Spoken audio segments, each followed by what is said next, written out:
your name from me? My name is Yolanda, Y-O-L-A-N-D-A. Mother of Christmas Eve, what the fuck? Damn it! I don't want to die. Just stay down and get down.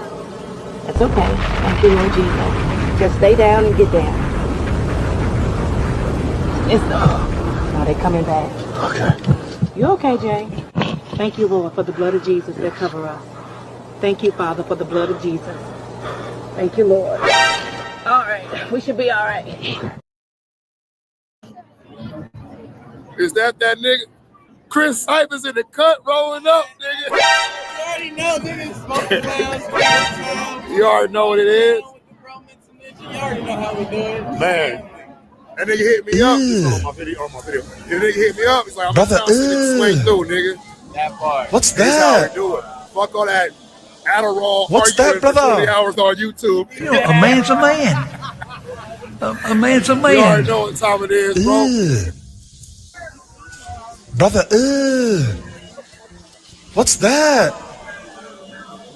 Come on, baby. What's that, brother? Come on, baby. You know, a man's a man. A man's a man. Say hi. I said say hi. No.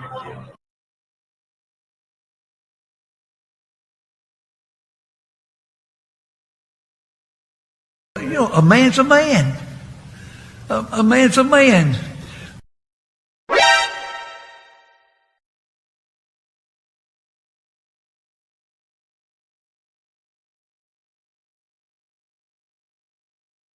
Y'all trying to kill me? You killing me, man? Yo, what's crap? Who this nigga over here? Is that nigga? 𝘾𝙤𝙎𝙃 in the cut, rolling up, nigga. You already know, nigga. Smoking lounge. You already know what it is. You killing me, man. You know how we do it. Man. That nigga hit me up. It's on my video. He needs That some nigga hit me up. milk. He's like, I'm in town, so nigga swing through, nigga. That part. Nigga, this how we do it. Fuck all that Adderall arguing for 20 hours on YouTube. Adderall. Adderall. For 20 hours on YouTube. Adderall. You already know what time it is, bro. On my video.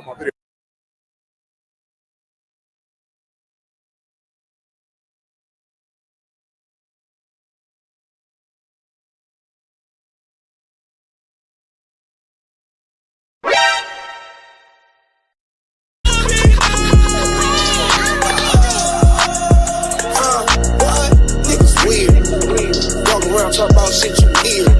When the gang pop out, niggas in fear. When his bitch got knocked, he was in tears. Boy, you niggas weird. I been driving some shit that I can't steer. My nigga was shooting so close I can't hear. Gang going dumb like gang got a career. Gang in his bitch going dumb. Gloves in his bitch with a gun. The ops up one, we up some. I'm still outside having fun. You niggas bump.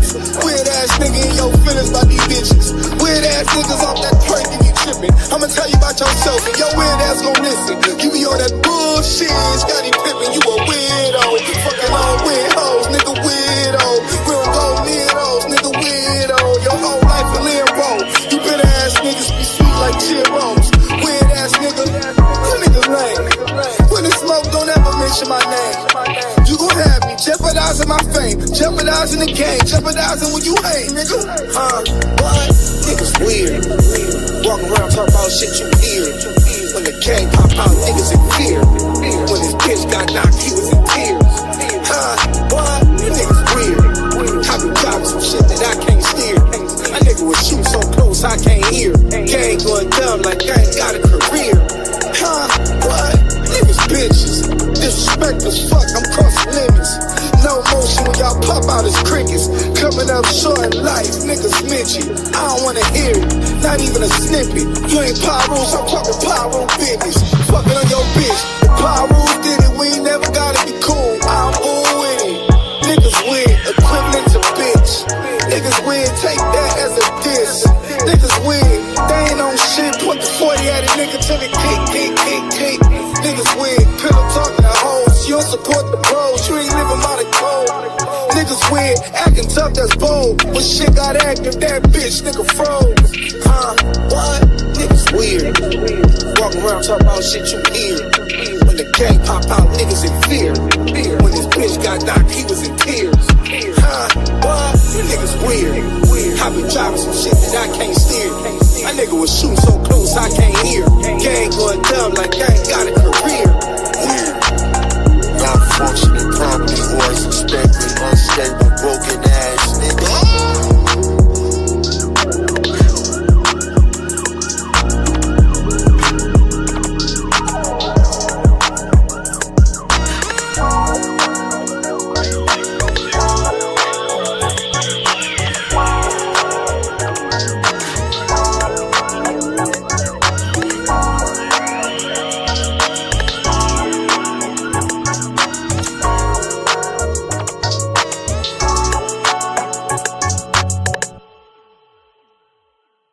What up, y'all? Mental Ninja.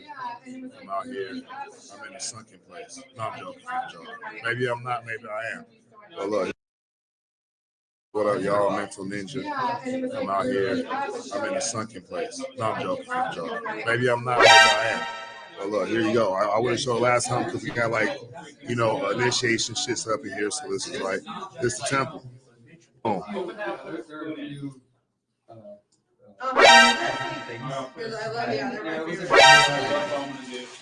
That's what it looked like. Look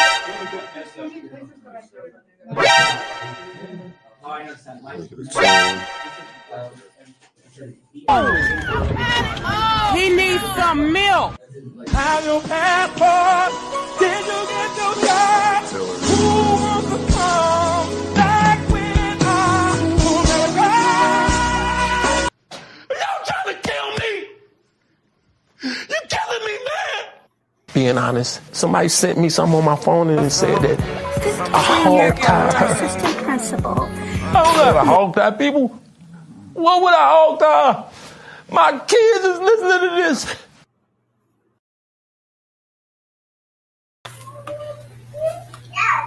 Salute. Welcome to Trailer Trash Volume 2, next step in season.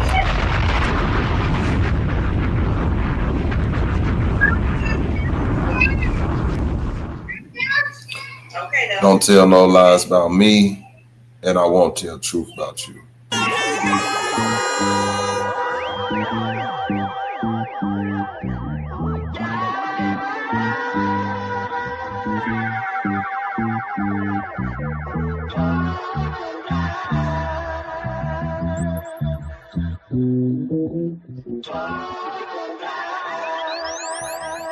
Right.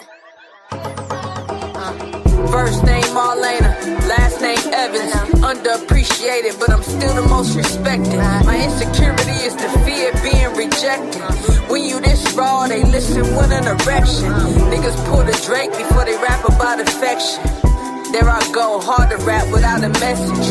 My biggest flex is I can stand on what I did. Never faked anything the cause of how I lived.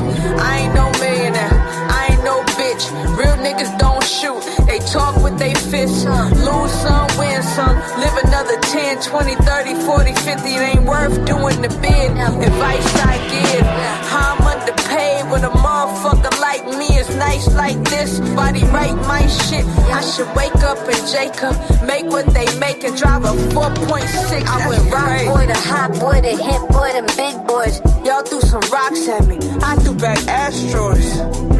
Y'all crazy. I'm crazy. I spit that, oh my god shit to rearrange your molars. This for the culture, this that rap shit underexposed to. Almost went MIA on niggas like Lauren, out the window like the Joker in the foreign, acting foreign. I finally went psycho, 𝘾𝐼𝙎𝙃. It's gonna be 2K, only way these Lou brothers could ever play me. Industry plants, I eat them like Dr. Sabi. If I went basic, I'd be in the race. If I had a dick, I'd be in the greatest debate. Call me pick me, fuck y'all bitches like Lena Waithe. That's my pride talking, insecurities I face. Scars like Omar coming, nah I rap back. took bigger steps than Kodak. Pushed them off Everest just to remind niggas what my level is. Rap back, they don't pay me at the level that I rap at. Crazy, they can't benefit off you, then they act shady. I thought most of love would come back from my ladies. About 60-40, I'm just making observation. Niggas call it clout chasing. When I mention Jason, fuck y'all. Y'all just mad cause he don't know y'all. Maybe. I went rock boy to hot boy to hit boy to big boys. Y'all threw some rocks at me, I threw back asteroids. No more noise from y'all niggas. When you the sun, you shine on all the Icaruses. Know my power, I know what my penmanship did. Dropped so many jewels, I couldn't even put them on wrist. That's a sacrifice, when you this nice. They wanna dim your light, but never that. Never that. I went rock boy to hot boy to hit boy to big boys. Y'all threw some rocks at me, I threw back asteroids. Y'all crazy. I'm crazy.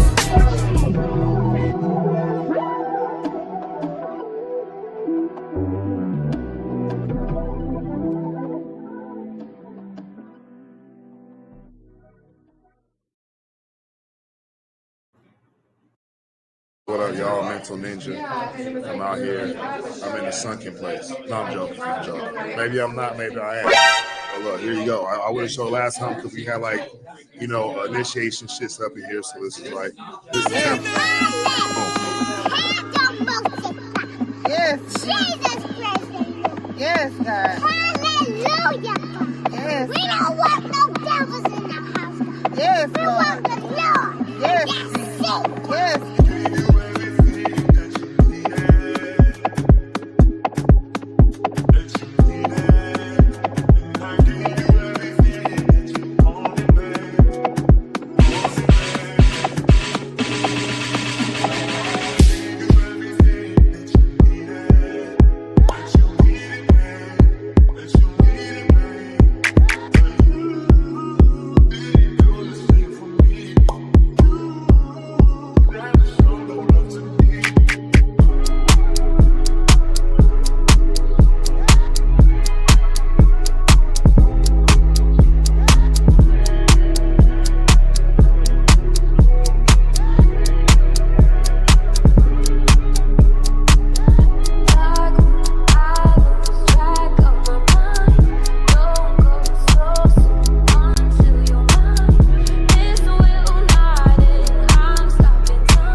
Black people are fucking trash. This culture is trash.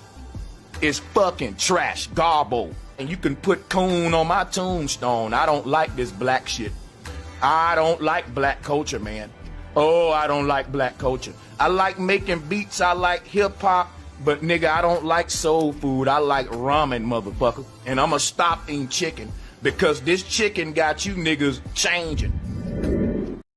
Black men think dick is the answer for everything. Social engineers is giving them that behavior to like, suck my dick. Really, bro? Who told us to say that to a nigga when we mad? And I said that the other day to a nigga, not thinking about it, just trying to disrespect him. I'm a nigga from the South trying to tell your New York ass how to get on code, cause all y'all know how to do is talk shit and battle rap against each other and do battle raps and shit talking about each other mama and all you old battle rapping ass niggas. You niggas ain't never had to stand up against no KKK. Suck my dick, nigga. I want sloppy topics. Don't play with me now. Hey, so stupid. Hey, these motherfuckers saying I'm a clone.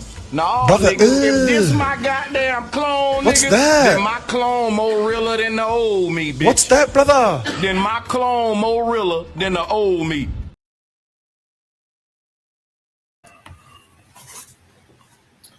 Hey, kiddos, who want to see a dead body?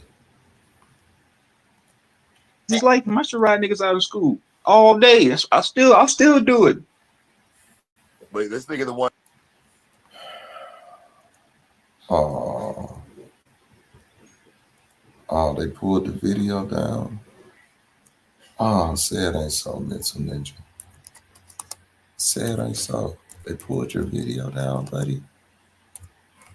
Damn, why would they do that? That's crazy, man.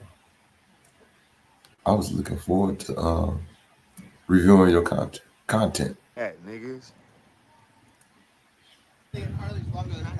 Yeah.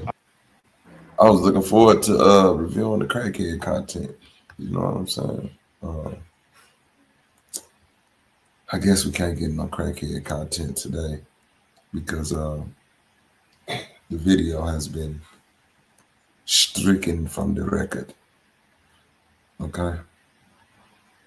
They took the video and they struck it from the record. But what's up, everybody? If y'all can hear me out there loud and clear, let me know, because I don't plan on doing no yada today. I'm in my NPR access radio, talk radio voice today. I feel laid back. Everything is nice and lovely, man. Just peachy clean. Peachy clean. But like I said, it may be bugs on the rest of these mugs, but it ain't no bugs on me. Okay. The crackhead that's mental. First of all, let's talk about money. What up with it, ED? Hit the link if y'all want to, by the way. You know, we starting the show off early today. I'm talking shit. I'm going to get into real content as well because I want to build back on this Carmelo Anthony case. We got breaking news in the case. I'm going to let y'all know what that is. But let's talk about money. See, it's a nigga on YouTube by the name of Truth Zone. And this nigga think $2,000 is money. You know when niggas get their first little money and they try to flex on you, you know what I'm saying? Pull out $2,000 right now, brother. For me to pull out $2,000, I would have to get up, go to the bank. Say that pickle and ham is crazy, huh, bank? Hey, easy shisho. God damn it. Shout out to my nigga, the 𝘾𝙼𝙎𝙃 in the motherfucking deal.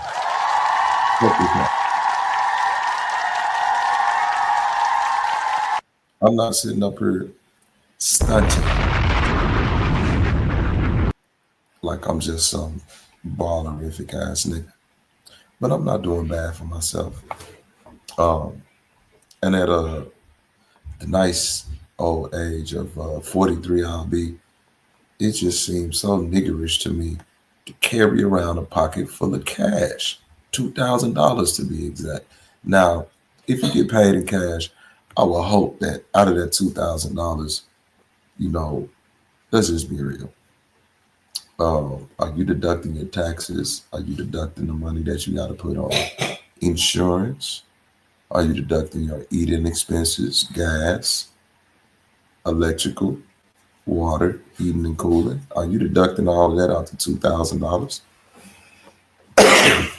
Because my rent is over $1,000, so I can't do nothing with $2,000 a month, bro. That don't mean nothing to me. But back to the money conversation, I don't want to hear niggas talk about money and that jewelry look like this. See, I gotta be silent. Let's give a moment of silence for this fake ass jewelry, y'all. You know they keep calling me a snitch. I'm calling the police. Police! Police! Help! Police! Help! Police! Help! Help! Police! Help! Look at this. Why pull out $2,000 if you got on $20 worth of jewelry? Can somebody answer me that, please?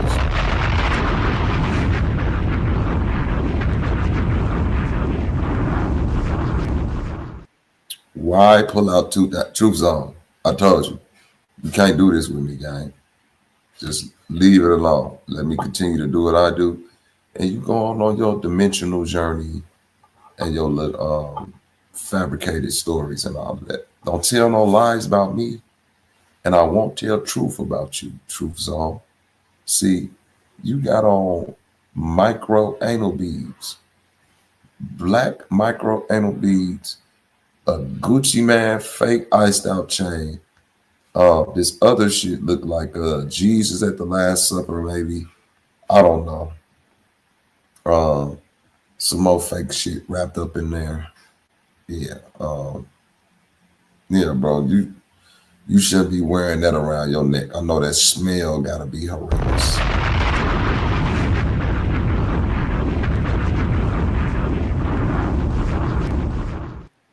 That's right, Zach. You should have took the $2,000 and bought a Peloton, right? You bought a Peloton, you might have could have fixed this situation right here. See, $2,000 invested in the Peloton. See, you can't never joke on me and say, you got 5 kids in this economy. I know you broke, brother. There's no one there. It's with my 5 kids, including me and my wife, it's 7 people in my household who never want for anything. But I tell you what, the 7 people in my house do not have to be fed through a trough daily on a $2,000 food budget in order to survive.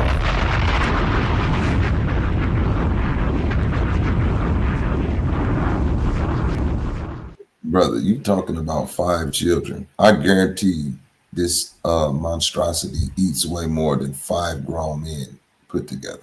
Okay? 5 children. This is 5 grown men.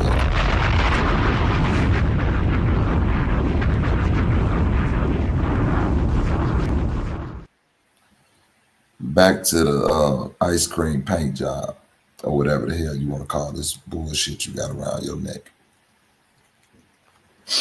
See, I've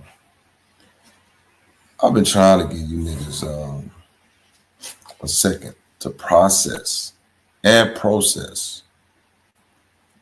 reality that y'all live in. But for some reason, it seems like delusion on the internet is rampant. We have delusional people wearing delusional chains. Okay. Shout out to your favorite co-host in the building, to the person who said they hit the link. So, yeah. Oh, they thought I was running, huh? Hey, they thought I was running. Zay, what picture did this nigga just find any fat nigga on? Did he just type in fat gay Nicki Minaj fan? I'm trying to figure out what is this nigga on, man. Where he found them pictures at, but in them pictures it said 2008. If anybody has seen 𝘾𝙤𝙤 before personally, then y'all already know what the fuck I look like. And I mean, I'm sending some little silhouettes for everybody out there in the chat that never got to see me before. Why they don't just ask Sister Betty? She know what you look like. Yeah, so did 𝘾𝙤𝙢 and all the rest. Yeah, ask 𝘾𝙤𝙢. Ask Big Dog OG Philly what this nigga look like. But like I said, it's all right. It's all good. And don't worry, I'm headed to my mom's house. That way we can do a little small interview with her too, since word on the street is, I'm disowned and, somebody told my brother or this, that, and the third. Anything a nigga said was not even true. My mom worked at a grocery store when that happened. When? Yeah, because your mom been on the panel before. You know what I'm saying? Oh, wow. You remember that? Yeah. And it wasn't no gas station conversations going on. There wasn't no conversations about grocery store stocking. Yeah, mental ninja. I think you got your people confused with Zay people, brother. I think that's it. Yeah. It'll be fun though. We can always, have a good time. This nigga Zach Pac is fucking funny. He said he found her on rolypoly.com. Jesus Christ. Jesus Christ. Okay, so let's get into it. Where should we start? Do you happen to remember this video right here, Zay? Let me pull it up. Let me get it ready. Let me take the picture off the screen. Y'all hit that like button, that share button, subscribe. This look familiar to you? Zay? Yes, sir. Is that Chris Cyphers and Mental Ninja? Dude, this nigga got on all the jewelry out of his auntie jewelry bag. And does Mental Ninja have 𝘾𝙲𝙎 homoerotic chain straggling out of his nose with his shirt off on the Vegas Strip? Was I lying? Were you lying when we said this happened? No, sir. But the nigga said we was lying. They're like, he said their whole meetup was a lie. Remember when you said, well, did y'all even meet up? The nigga said, nah. Oh, that's right, Zay. He said there never was like a full meetup. There you go. Oh, who we got in this picture? Mental Ninja, Quinn Emerson. That look like Brandon. That look like what's the nigga that's locked up with the crazy mask on? Huey P. Huey P. Chris Cyphers back there. Yeah, bunch of fugly, bad built women. Sorry if y'all in the chat. I don't know you like that, but if any one of you women are in the chat that was at this meetup, you're done. You're done. Do you know how crazy this look? Do you know how crazy a picture gotta be for everybody to look like they photoshopped in it? Okay. It's a bit. Who is that? Is that the motherfucker from England with the Mardi Gras mask on? You know she came from Freaky Time. Lord have mercy. Quinn Emerson, why you doing that, man? Why y'all doing this, man? Mental Ninja, why you doing this, man? It ain't a fresh pair of shoes out this motherfucker. You niggas got on long boats and raggedy coats. Stop it. Stop it, Five. And would I ever get on the panel and say I had family in Atlanta and Delaware? Never. That a nigga that he said that he talked to. Nigga, I don't even. If those people said they was my family, they just claiming the nigga at this point. Cause I don't know them people. I mean, the nigga stalking people Facebook pages. You know, he on my Facebook page. I had to block him from it. I had to block him from my old lady page. You know, he's so crazy that he tried to send me a friend request with a picture of his son as the profile picture. This nigga's a weirdo, man. Like, if you really need somebody to take custody of that child to give it a better life, I'll be willing to do that because I love the children. But what I won't be willing to do is have you involved in the manipulation of a sweet and innocent child, because no child should be, in my opinion, no child should be subjugated to shit like this. Hold on real quick. Let's take this picture down, Zay. A horse is a horse, of course. There's no other horse like Mental Ninja. Giddy up, boy. Remember that nigga kept saying, you got that picture off my website. Where did you get that picture? How did you even get that?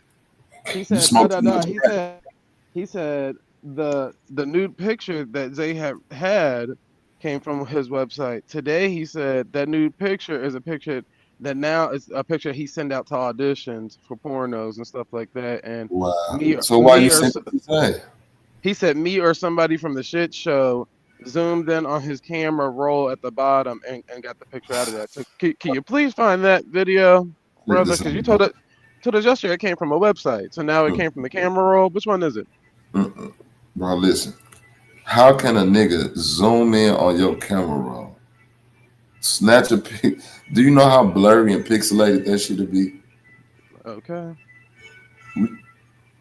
This what you trying to do, Mental Ninja, it won't work. And what this fake chain ass nigga trying to do, it won't work. I'm really not in the mood for y'all, but next stepping season has started, and by golly, you know, the pettiness spirit is upon us. So all Olmecs must perish. Let's continue. Shite, whichever you want to choose is who you is. You need to shut up, tighten up, and get on your education for yourself. Stop being so fucking overbearing on others that could beat your fucking ass and put you in the dirt just because you want to be the boss of fucking knowledge evolves. Now, son, better get back in line and manage to wipe your own behind. Because right now, you motherfuckers someone's going to be hard to find if you come out these parts. We don't fuck with that shit. I want to be the boss of knowledge. I want to be the fucking knowledge shopkeeper. I want to be a knowledge professor. I want to be the knowledge name on the wall. Give me a silver lining in my knowledge jacket. Fuck that shit. You niggas is bitches. Always so tied up with your butt hair holes, your hair butt holes, or butthole hairs, whichever you want to choose. Whoa. That's a lot right there. It's bitches with tied up hair buttholes. Oh. Okay. That's your imagery, brother. But it makes sense if you was at the OTO Baphomet introduction ceremony, crucifixion, gay orgy. Yeah, I won't even call this a gay orgy. This is just fat white men taking advantage of Mental Ninja. Sunken place. No, I'm joking. Maybe I'm not, maybe I am. But look, here you go. I would have showed last time because we had initiation shits up in here. So this is this is the temple. Oh.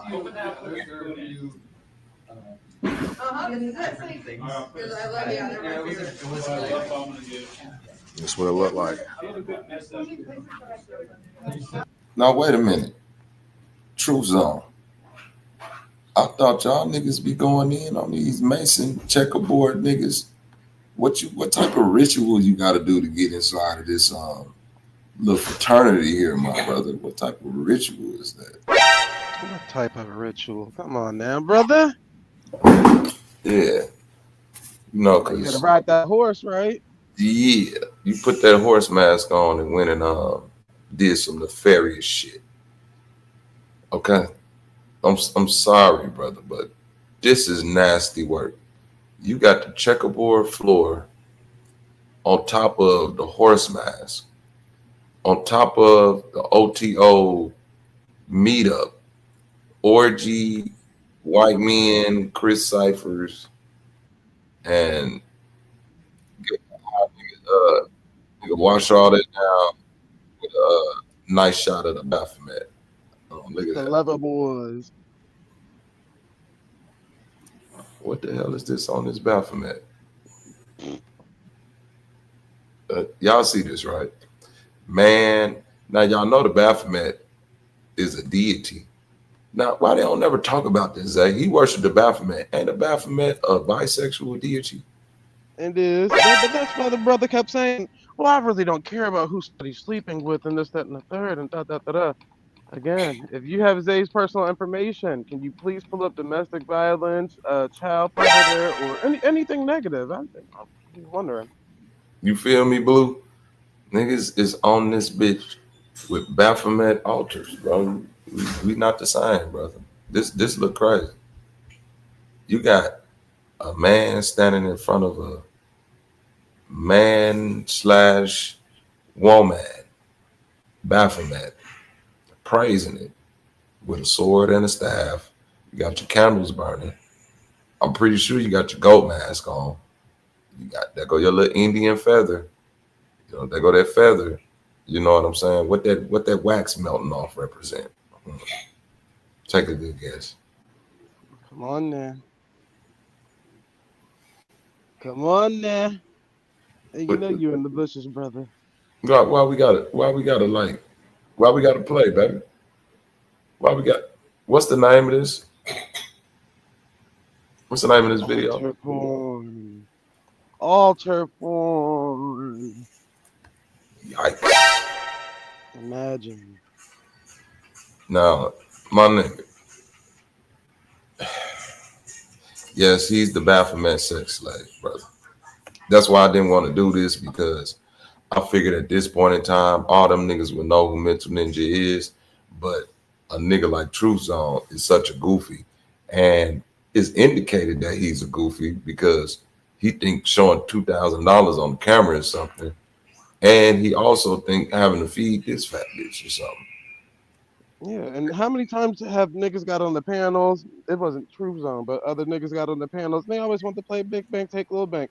I could have swore I was the only person that always turned that camera on to start counting at a stack and stack and stack and stack for niggas. Yeah, come play that game with Zay, bro. Cause Zay, Zay is well, you 49, so yeah, you're a little bit older than Zay, so you're older than me. But yeah, go play that game with Zay, man. And stop cutting your mustache off, bro. Like, bro. You're a disgrace. You're a disgrace, boy. I'm pretty sure your people hate you, cuz I'm pretty sure them folks, man, I want to say that your daddy hates you, but I seen your daddy. So that nigga looked like he cut his mustache off too. So I ain't gonna speak on that. He's a worthless nigga, just like his son. So we just gonna leave it at that. But you, my sir, let's point out goofy shit real quick. This nigga Truth Zone said that he lived inside of a man cave in a house, 2-bedroom house now. Yes, sir. So none of my questions. You said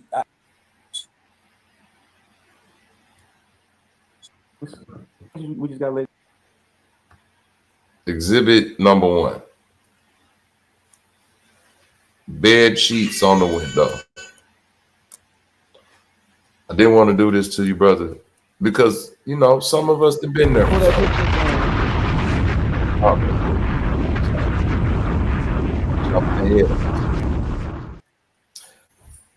Exhibit number 1. You done, brother? Yes, sir. Hold on real quick. Yeah, you good. Put that picture there, yeah. What up, everybody? Like, share, and subscribe. You already know what time it is. I thought it was the expo of all days. Boy, you gotta come a little harder than that. Come a little harder. Chill, mommy, chill. The world may never know. The world may never know. You know, Muslim prison beads, love, fake change. Chill. And humbling seen my hairline before. Humbling seen my face before. Come on now, people. Like I said, most of the women done seen what they looked like before. Ain't no shame to my game. You put that movie out? Yeah. I sent it to you. I sent it to you, brother. But yeah, so again, I cannot wait till I pull up to this establishment. So we can have a little interview with me mother. We can have a little interview with me mother. Which, unlike everybody else, Zay has a good relationship with all his family members. All his family members. Capital on the all. Not lowercase. Like, yeah. I can't help it that I get under niggas' skin. Okay, I'm back, y'all. Yeah, I had to let the construction guy out. You know, I'm getting some things done to the house. You know, that's what you do when you got a home and money and stuff. You don't just do nigger shit like walk around with $2,000 and don't put blinds up on your window. You feel me? Say at least put a real curtain rod up. You know what I mean? A real curtain rod. You ain't even got to put blinds. Like, this is crazy, man. Like, come on, man. I'm getting electrical done. I'm getting walls removed, opening up space, and you got a black sheet tacked together with thumbtacks. No, you right, brother. We definitely not the same. Because that looked like, listen, that ceiling say it all. When y'all see that popcorn ceiling, it tell you exactly where you at. Am I lying? I don't want to do this to you, True Song, but I got to do it to you because you in a room with sky blue walls and a popcorn ceiling talking about $2,000 in Louisville, Kentucky. That's it don't cost that much to get a curtain rod. Come on, man. Come on, man. Like less than $1.96 at Walmart. Okay. It says that the rent in Louisville is significantly lower than the national average of $1,700. Shame. Okay, and so that's all we got to do. In the building are talented Talonfoot sister, humbling.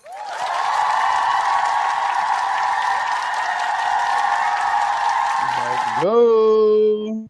Can you explain this poor people? Well, I know you can't, humbling. I know you and Zay can't explain this poor people stench that's coming off this nigga. But if we could just turn the volume down on the video, because we don't need volume. We don't need sound. Fuck what he talking about. Wait a minute, brother. Wait a minute, brother. Why you keep cutting your mustache off? Do you notice that? Why do you keep cutting your mustache off? Bro, right here, when I pause the video, now I see that you really 49, bro. Stop it. This is 49 years old right here. What type of grown man got Ninja Turtles, Friday the 13th, and a Batman shirt with stains on it, talking about I'm living good in my man cave. I'm in my man cave.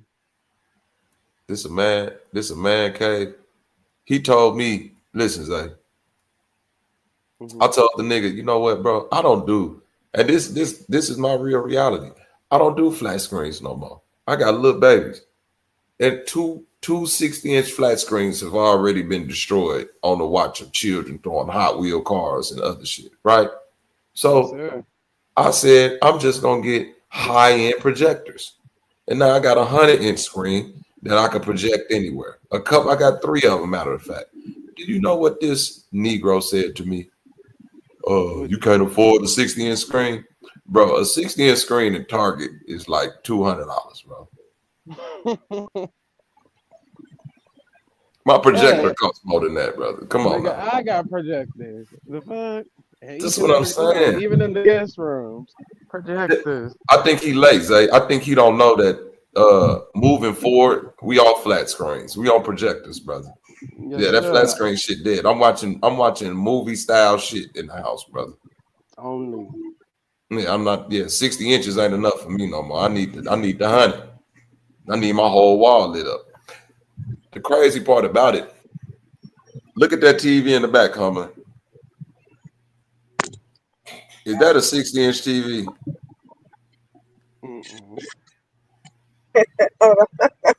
I'm pulling up to the light. Give me one. I'm 2 minutes from my house. Give me 2 seconds. Truth zone. Wait a minute, I'm looking. Okay, good. I'm at a full stop now. When you could put thumbtacks in the wall and just hang your TV on it, that ain't a 60-inch, bro.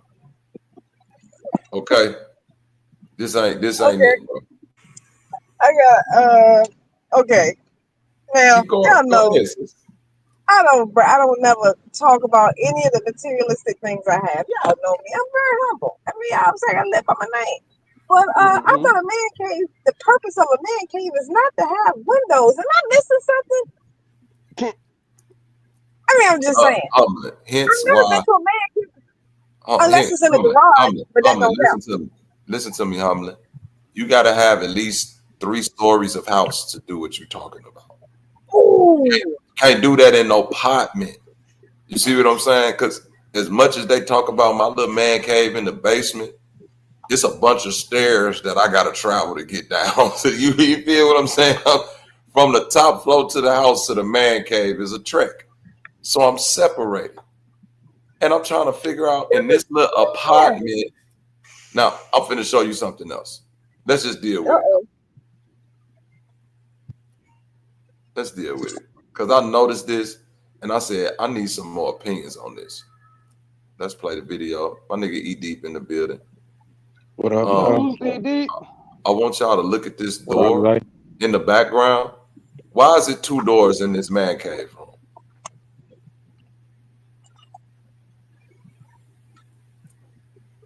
Are you paying attention, Hum?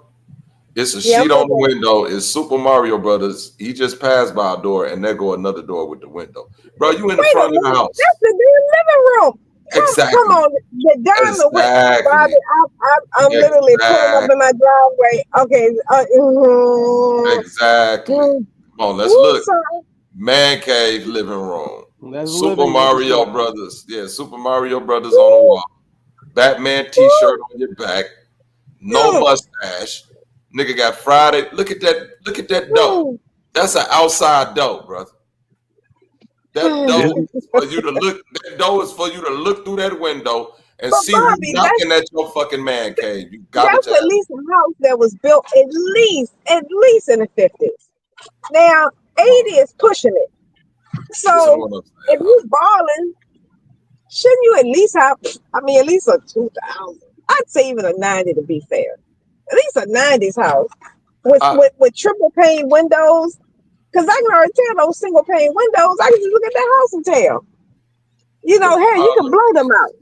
Yes, the problem is, Humbling, it ain't that the house old.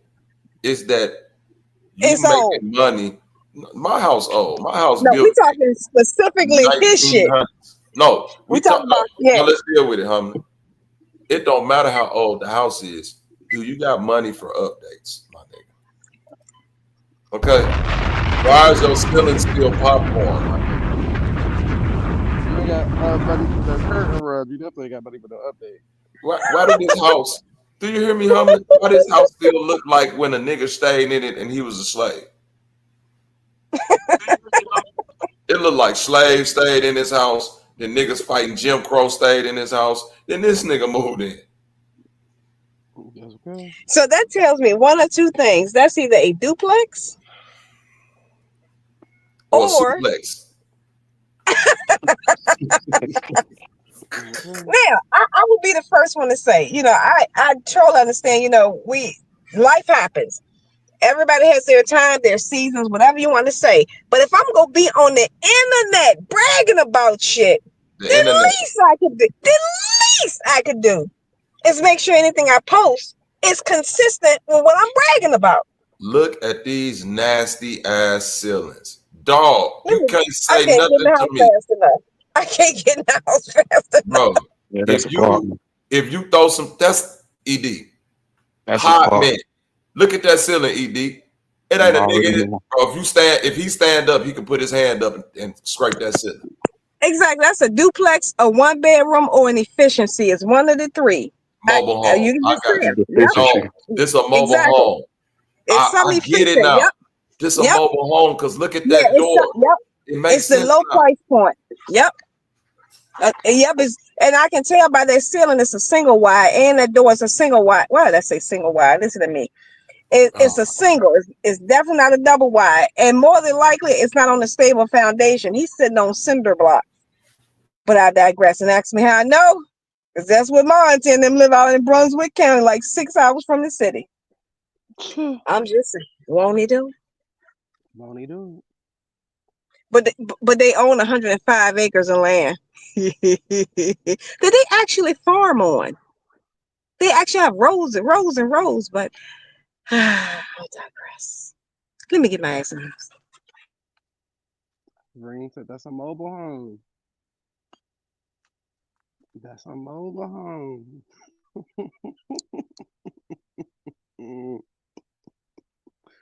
Ridiculous.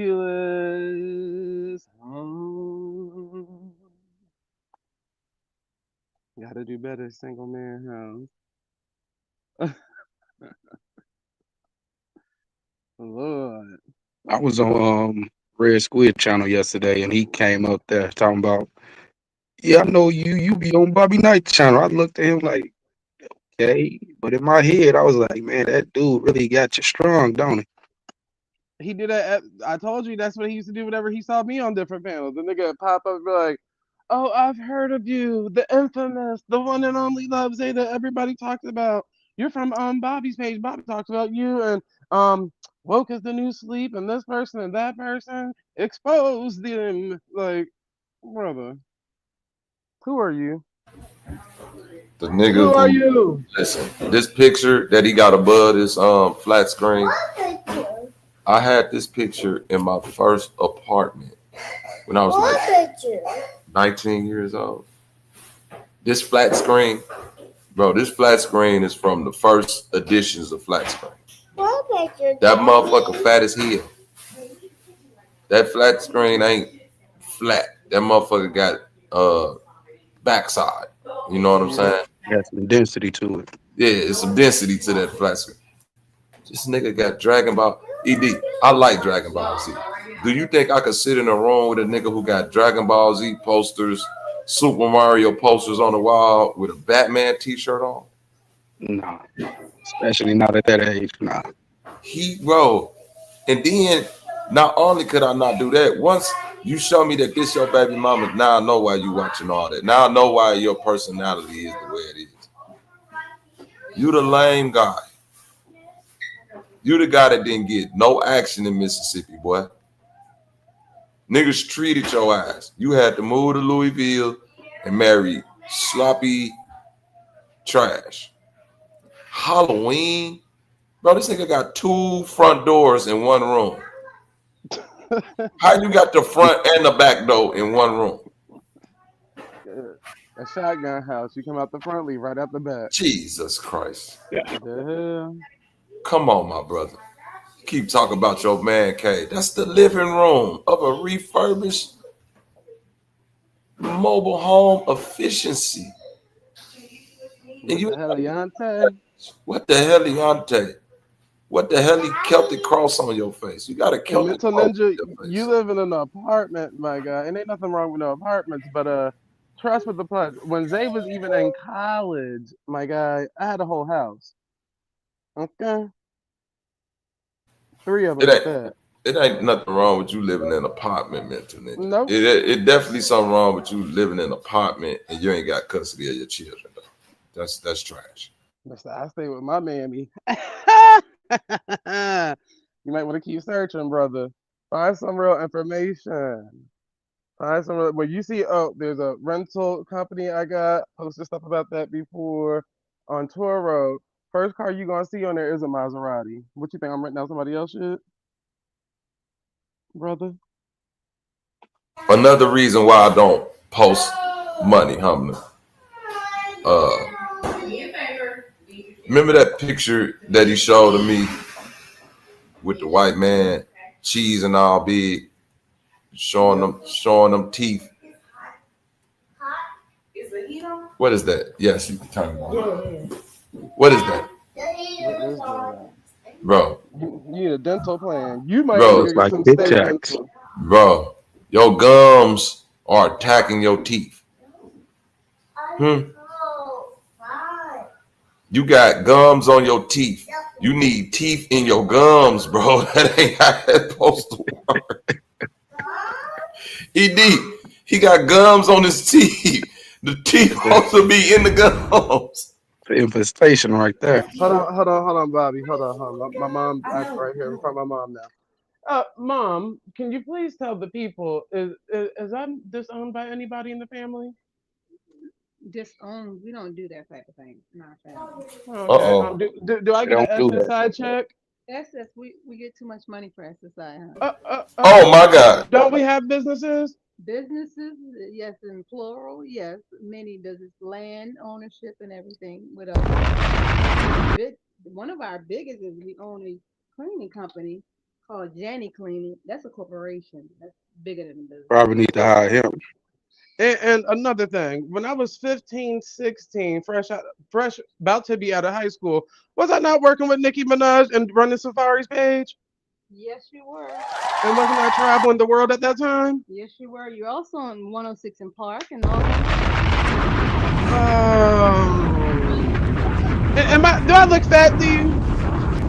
No, you're model skin. I don't know. Why are you asking me these questions?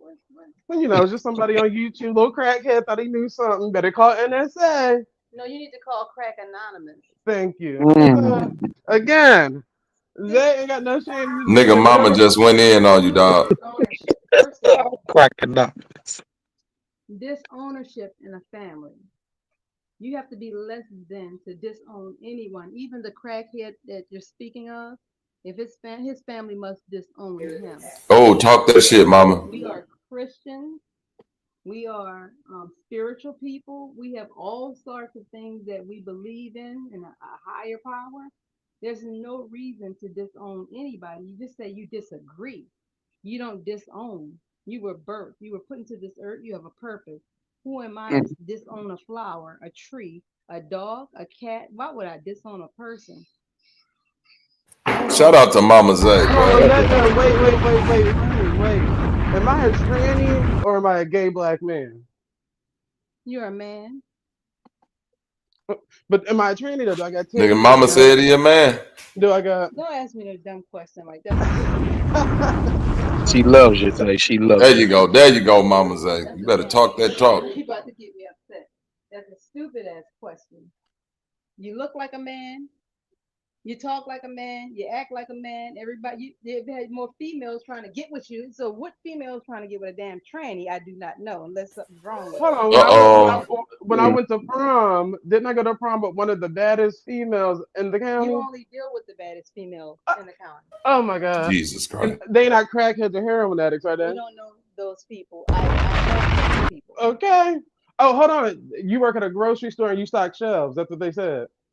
I would not just divulge my last 5 years of how I pay for my lifestyle. That's what I call it, paying for my lifestyle. But I can. It's not groceries between my legs or at a store.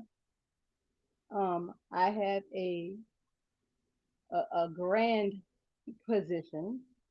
I cannot speak on it because it's secret grand. You have to have a secret clearance grand, if you know what I mean. So I'm going to go ahead and just say less on that. And you wonder why? Is it because we got a family trust why they can't find information on us? The family trust is what it is. And I trust that you do not speak on the family trust. I'm just making sure. Yeah, now, hold on. Hold up. He probably don't even know what a trust is. He's trusting in that crack to be on the street when he needs it. Dang. I'm just saying. Now, I just said, when we put up a Toro thing, because remember, I promoted it everywhere. Wasn't there a Maserati on the Toro? That's the least of the vehicle. That's all. I ain't got to ask you now. Go ahead. go ahead back to your business, girl. Look, girl, I live with you and I get an SSI check. That's what they say, girl. I'm overweight and still got a G1 cell phone as if I'm not holding an iPhone. You know what? You let haters think how they want to think. As long as haters are hating, you are getting motivated to do greater things. And I don't know what's greater than what we are right now. Thank you. That's all. That's all. Who you need to speak to next? The brothers that you claim that you talk to? That's all. I just want to clear the air with that one right there. Make sure you clip that. Damn, bro, to get killed by a nigga mama on the internet is it ain't nothing. She just laid the she smack just down. came on here and just demolished you, bro. I mean, you want to talk to my dad too? Who you want to talk to, brother? See, you can't do the same thing I just did. You can't go say, "Hey, mom, let me ask you a few questions," and then run it down. Yeah, because Mental Ninja, real talk, your family really disowned you. That's why you talking like that. Them folks really got rid of you once they found out you was praying to them Baphomets. Yeah, I could never be a crazy fan when I made money for artists that I actually promote every time you see, brother. I'm just saying, brother. I've been doing that since high school, brother. That's why you can't find nothing if you ever look me up, brother, because Zay was smart at a young age, not a dumb age. It took you all the way up until now that you had to learn this type of stuff. Ben knew it, brother. Ben had the money to do it. I told people when I went to college, nigga, I never worked a day in my life when I went to college. So how was I paying for my bills, electric, furniture, this, that, and the third, all that? Nigga, I was taking friends in. My family never even came and visited me while I was in college, brother. I took care of myself. So after college, you can only imagine the fuck. I live at home with my mama. Bitch, I just drove over to my mama's house just so you could have this conversation. Big difference. Drove, not walked or rode a bike. You heard that, Mental Ninja. And trust, it wasn't a Chevy Cruze or whatever the fuck you was just guessing. A Lexus or a Chevy Cruze or whatever. It wasn't one of the two. It wasn't one of the two, brother, but nice try. Nice try. So, yeah, y'all can run with whatever information you want, but Zay got body pictures for y'all if y'all need those too. Receipts from actual celebrities too. Matter of fact, I can go back in there and ask her about the NFL player that I was going to hook her up with. Oh, you ain't got to ask none of that, Zay. I'm up here and E-Deep up here. Both of us have seen you with the camera on. Sister Humlin seen you with the camera on. Keenan North was seeing you with the camera on. Like, y'all thought I was joking when I said this nigga looked like Frank Ocean? That ain't a joke. Frank Ocean ain't a fat nigga. Hey, listen, Mental Ninja. I would have appreciated the joke if you really went out there and found some shit. You feel me, Zay? It's just like, don't tell no lies about me, and then the truth ain't got to come out about you. The joke way funnier when it's the truth. You typing in random fat Nicki Minaj fans on YouTube ain't gonna work, my brother. Then we gotta wonder why you like shoes on typing weirdo shit in your goddamn Google just to prove shit to niggas. Yeah, and again, what are you proving again? Because I could have swore these niggas online was saying Zay was a tranny the whole time. That fat nigga wasn't a tranny, so you at least pull up a tranny picture. Damn, that is, I never thought about that. Why would you pull up a picture of a fat nigga and then say this nigga is a... What's going on, Mental Ninja? You crashing, bro. You back on dope. Gots to be. And my mama bad, too. So she's still like she early 30s. So the fuck, whole family bad. All the way down to my great-grandma who's still living and walking around. So. I just want y'all to peep how he talk with that bottom lip. He keep that motherfucker tucked because he know I'm not trying to let these teeth fall out too much. That top lip don't even move. He don't even want you to see what's up top. And his gums growing on his teeth, not teeth in his gums. Mm-hmm. This nigga probably got feet on his shoes, not sure. Yeah, not shoes on his feet. He's a garbage ass nigga. This garbage energy, bro. You got on the old Batman t-shirt too. This ain't even updated. What's up with your people, ED? Ain't my people. ED, man. What's up with your mans, man? And I don't know that man from a can of paint. Why he got a front door and a back door in the same room? Okay. Damn. That is. That's a good question, dog. Look at that door. It I got ain't a never chain seen on it. anything like that, bro. It got a chain on that door. Bro, you got a chain. You got a latch on that door to hide from the intruder. Bro, I guarantee you, this is the whole house. This room right here. This is the house. What the fuck was that's a kitchenette? What the hell was that? Looking at Bro, what you got going on in this room, dog? What is that? oh yeah, that's a spice cabinet. Why you got a spice cabinet like right there, dog? I'm trying to the internet don't even want me to show this shit. It's so nasty work. He showed it for a split second. I'm gonna get you, boy. You thought you was slick, didn't you? No, don't keep brushing them motherfucking cuckoo bugs out that shit, boy. It ain't gonna work. No matter how many times you rub that head, it ain't gonna make that mustache grow back. Okay, brother? Is that a full beard? Now let's pay attention to this little chin strap Abraham Lincoln shit you got going on. Bro, what is that a microwave, dog? That's a microwave. That look like a deep freezer. Bro, that's a microwave, dog. Where he live at? Probably got to slow it down. Yeah, I got to slow this shit down. You know that lady didn't have the electric when she was heating up them pots, so that's probably why they got. That's true. That's true. When she had them cans sitting on top of that candle, that Yankee candle. Yep. He did.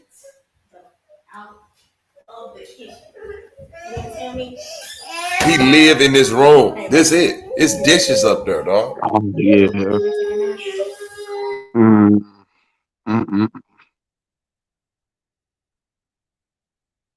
It's dishes in there. That black thing must be like a stove or a deep freezer. Then that black thing next to it. What the curtain? No. I think it's before it got to this part, but you will see something off to the left over there. Let's see. Let's play this bullshit. Hamlet, what's happening right here? And that shit plugged in too, bro. This is where you stay. Yeah, that's a deep freezer. No, that look like a dog cage or some shit. Bro, you got a dog in here with you?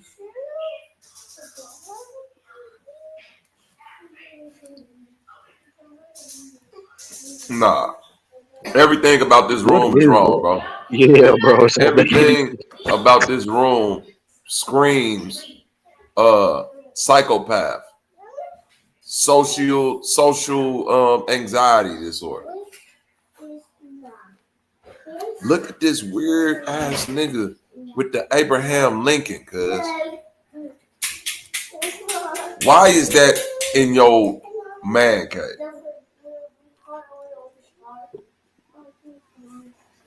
Explain that to me.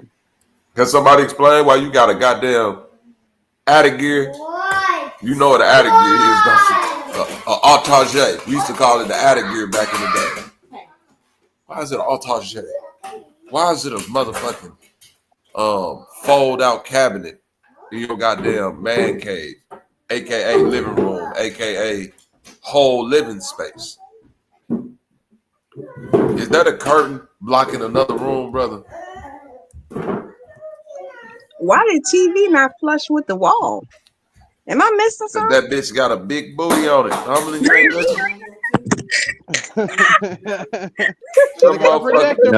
Yeah, should have got the projector, Humlin. That's what I'm telling them. That motherfucker got some size on the back. That ain't a. You remember them first model flat screens? What they was just flat in the front.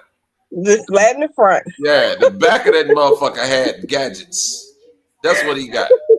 He don't got no HDMI cord. That nigga hooking up them 6 cables. Yeah, he got a light bulb. Yeah, he hooking up red, blue, green, coaxial cables. Yeah. Come on, Humble. My sister right there with me. Got my TT right there with this nigga hooking up coaxials. They don't even sell that shit no more. All that run through the HDMI, dog. What you doing? Exactly. What you doing? And now, for real, coaxial are almost a thing of the past because now I know where we at.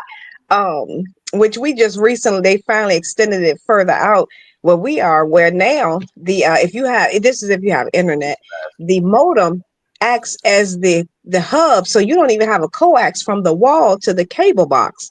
It runs off Wi-Fi, and so but you're obviously like you said, Bob, we still have the HDMI from the box to the TV. Yeah, but other than that, it's quote unquote wireless now. So all that shit.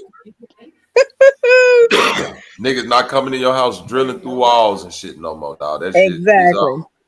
Like, but if that's what you do, like God bless you, dog. The ceiling tell me everything. You should have just painted that ceiling the same color as the rest of the room. It might have would have blended better. And to be fair, he started this. He started talking about materialistic things. So, you know, when you're dealing with people over here who don't have to display money and Bobby, that's why I wanted to wait till I got home. I have to say this. Go ahead. Go on in, TT.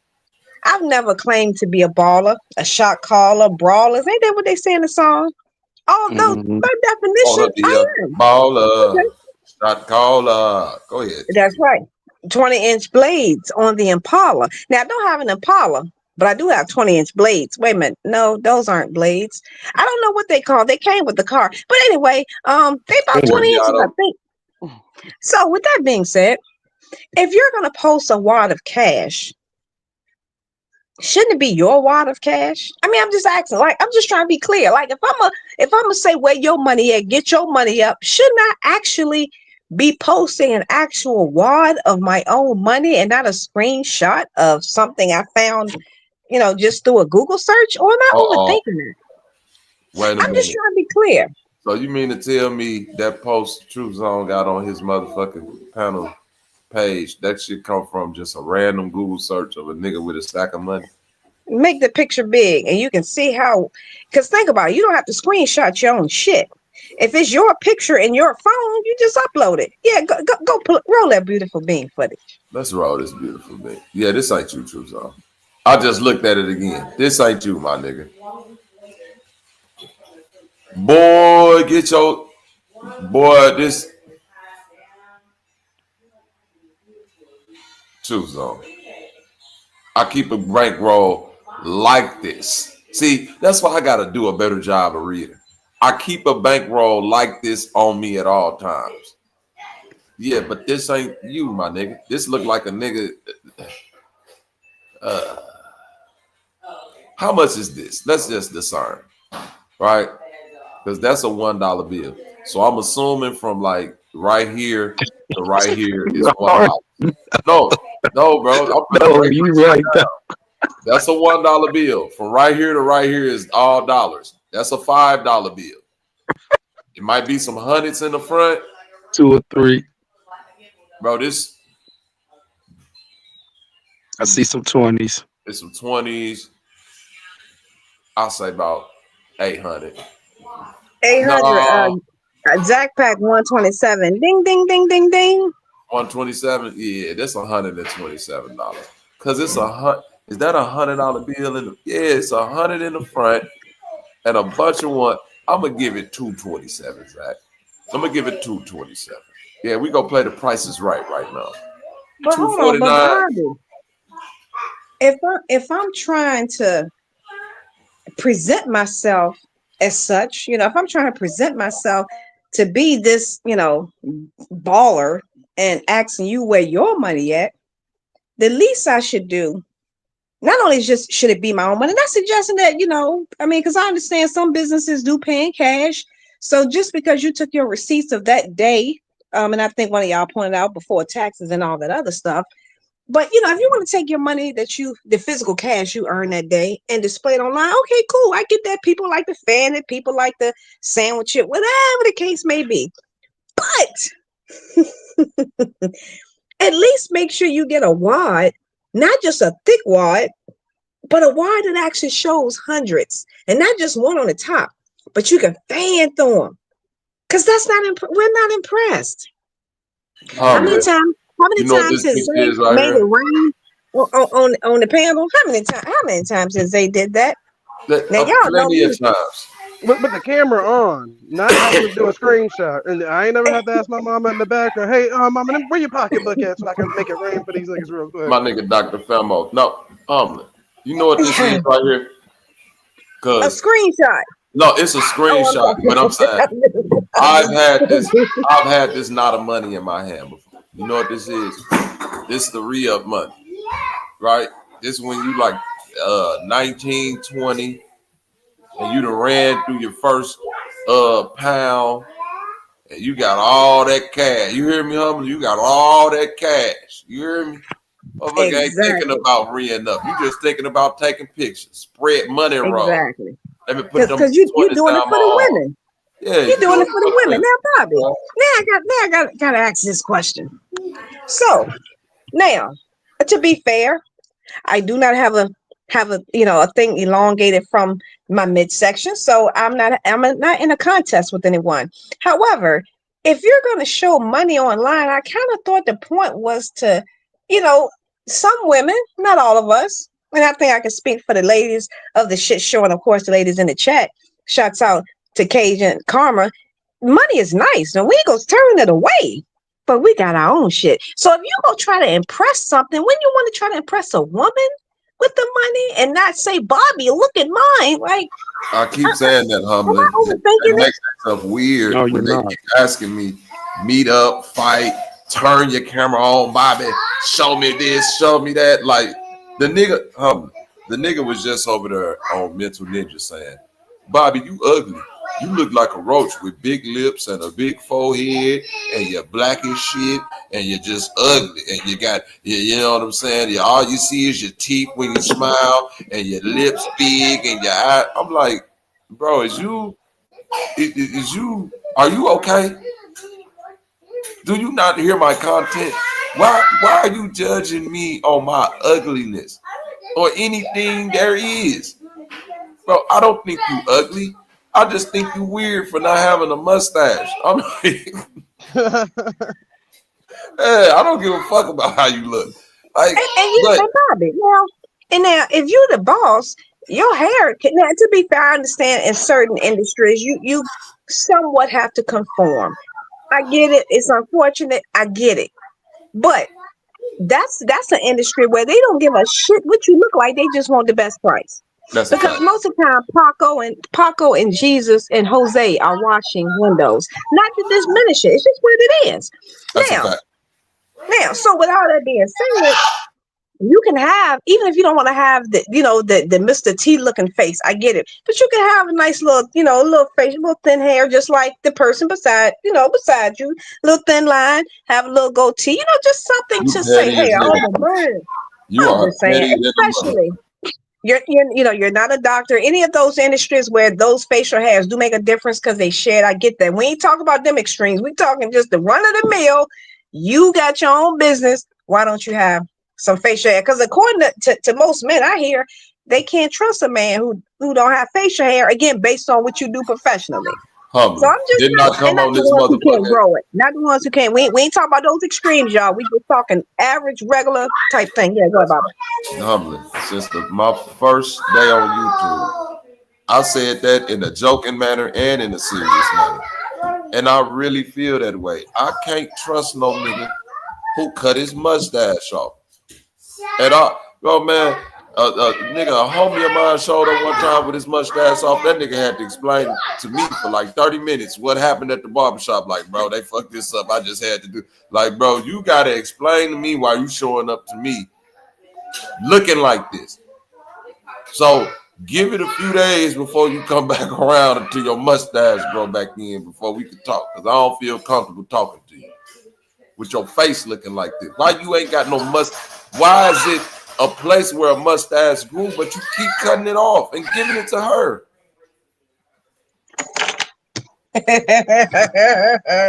Blue, what's up with it, my nigga? Salute.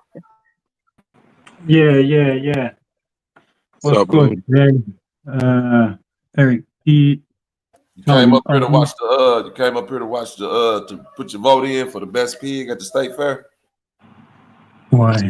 I'll keep it real for like. I'ma keep it real in the Sanchez voice. I think there's a lot of men who are basically at these ages he's at, who have found themselves in a confused state, becoming kind of like they find themselves late and find themselves in these so-called black spaces, these pro-black spaces, Pan-African Aboriginal spaces or whatever, you know what I'm saying? And it's like the past transgressions of who you were before that will be exposed at some point. And the fact that it's been hidden, because this guy's been on YouTube for about 2 years, and it seems like this crash out is because we are seeing this, and he's been basically hiding this woman in a way. Again, I think, yeah, all right, yeah, in real life you can't, but I mean on the internet. Oh yeah, on the internet he was definitely one. Yeah, for real. So I think there's a lot of insecurities with certain men. There's a lot of men who are just on their own, projecting in 8K. If a man's 49 and all he wants to talk about is money, yeah, that's a sign of a breakdown, an emotional breakdown, you know what I'm saying? Because you don't know who you are yet. And panel hopping, calling out your name when certain people don't even want to hear it, it's more than cringe. And it's the fact, and this is what the shit show does. It brings shit to reality. Don't be coming online fake, because we'll expose your reality. And this is what's happened. Look how we went on with me, because I'm a mixed man, and all I said is I don't check white girl. You get me? And then it was like, it triggered him because he was like, "Well, what you mean you don't like white women?" I didn't know nothing. I just thought, because the way he was speaking to me, you know what I'm saying, about asking me certain questions as a mixed man's perspective, asking about my family thing, you know what I'm saying? I didn't think of anything at first. But then when Woke attacked me, and then he started, what am I saying, attacking me for, like some fucking victim? When these men started going on weird with man, it's my mom's white. I probably ain't got no dark-skinned girl. I probably only got white girls. I ain't got this. I ain't got that. That to me was a big projection of a man who's he's not comfortable in his own skin, and he's not comfortable with someone like me who's a mixed man who's got more so-called black hair. Damn. Bro, that exactly. Look how I just threw you off your whole train of thought. look, how you see that? That nigga Blue was trying to talk. That nigga whole sentence left his mind. That nigga say, damn. Yeah, I don't even know what to say. Because when all said and done, all you gotta do is show that. That's it, Chief. Nigga tried to lie about his age. Then I pulled the shit up on this goddamn thing, and he said, "Bro, what are you talking about? That's a lie." I'm like, bro, the paperwork lying now. Paperwork. Hey, Bob, you know that picture that with the money he was holding a minute ago? Like, can you not put that in GPT and find out where it came from? Because that hand looks pale. That don't even look like a brown man's hand. That looks like a wrinkly woman's hand. Lord. And then I can see some dollars at the bottom as well what aren't attached. I don't like that eye blood. I was looking at my screen close then. Don't do that again, please, Bob.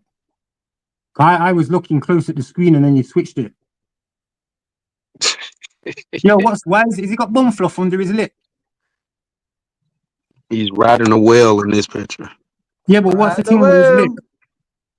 My thing is this. One, any that's going to flex some type of money, you're going to do what I did, right?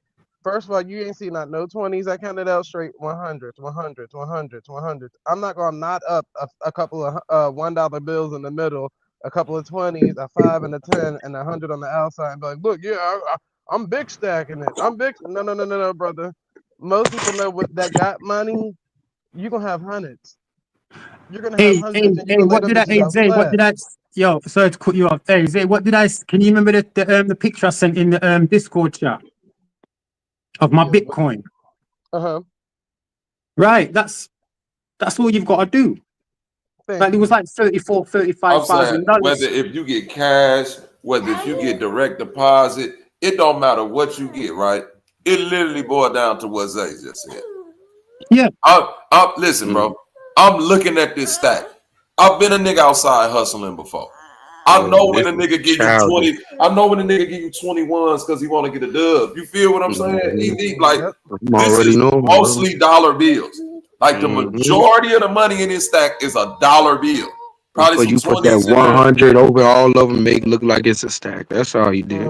That's all you did, and that's dumb as hell. Again, at a young age, this makes sense, right? Doing this type of shit at a young age makes sense.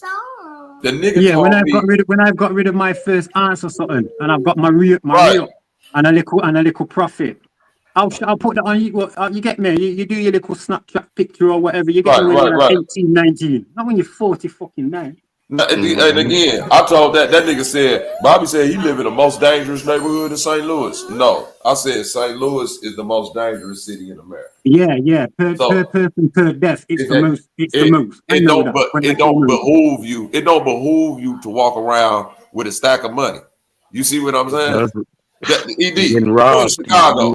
You in Chicago, ED. When will you ever see a nigga walk around with a stack of money, pull it out, and then just act like everything's finna be okay? And if my younger days, I see that shit, nigga. You getting robbed. You a stain. That's what I'm telling you. Like that's what I'm telling you. Bro, that's what I was telling him. Like, bro, you can't flash a stack of money around none of the niggas I know. Like, just go around. And it's gonna be a strong arm robbery. They ain't even gonna pull the gun out. They gonna punch the money out your pockets.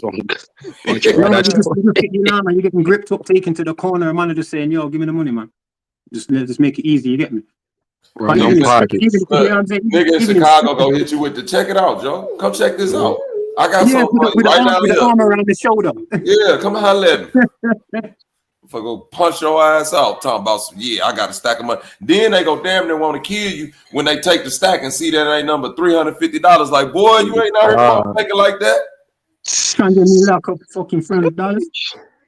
Boy, I'm finna kill you for this $350. Boy, I thought I was finna better pay my rent this month, robbing you. I can't even pay, bro. That stack of money can't even pay my gas bill, dog. That's what I pay for my subscription of YouTube for the year. Right. PlayStation. Right. Subscription. That stack of money. Right. That stack of money it just get the StreamYard paid for a year. That stack of money ain't doing. No, not on the advanced, on the basic. I'm saying this. Listen to what I'm saying. If you're making cash profit or you doing invoices, right? Just like a barber or anything else, you're going to be dealing with a high influx of cash. I done dealt with cash businesses before. Bro, I had a hot dog stand. Do you hear what I'm saying? Mm-hmm. You ain't never had a stack of money bigger than me when I was working that hot dog stand, my nigga. And it was me and my nigga a whole stand. Bro, I go out there on a 3-day weekend, Friday, Saturday, Sunday. 3 days. From motherfucking 10 o'clock at night to 2 in the morning. In 3 days, bro, I'm making $2,000. Working a couple hours. What that? Hold on. Show that 𝘾𝐼𝙎𝙃. Show that 𝘾𝐾𝐼𝙎𝙃. Goddammit. What's that? Show that 𝘾𝐾𝐼𝙎𝙃. Goddammit. What's that? Well, that's hold on 1 minute. Now, listen what I'm telling you. What's that? Now, when you see that stack of money right now, that's what I just said.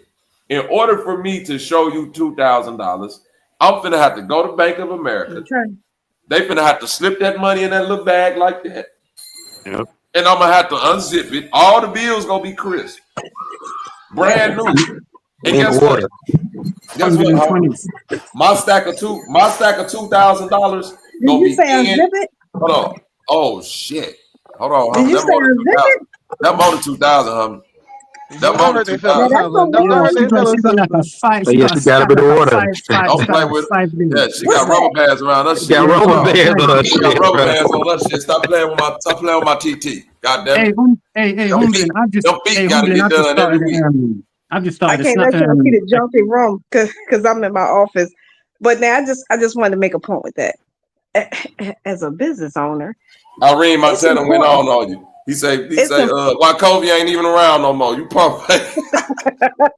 But look, that I'm glad somebody said that. They're right. 𝘾𝐾𝐼𝙎𝙃, I think I want to say maybe 20 years. 20 years, maybe. I think they've been. That's how old her money is, Irene. Say it again, Bobby. Say it again. That was my point. That was my point. I'm pulling Wachovia bags out the closet on you, bitch ass niggas. That's how long I've been having money. So when I take my deficit to the bank, those are a week's worth of receipts, organized. And like you said, and again, I'm not doing this to brag or boast. It's just when the point was made that the shit show, they didn't say you, Bobby. That person said the shit show. That means all of us. I took that personal. How Jordan said, I took that personal. We a bunch of broke ass niggas over here. Now, Can't take care of nothing. The internet. So, but I'm just like, let me just remind some of y'all. Hence, you know who you are.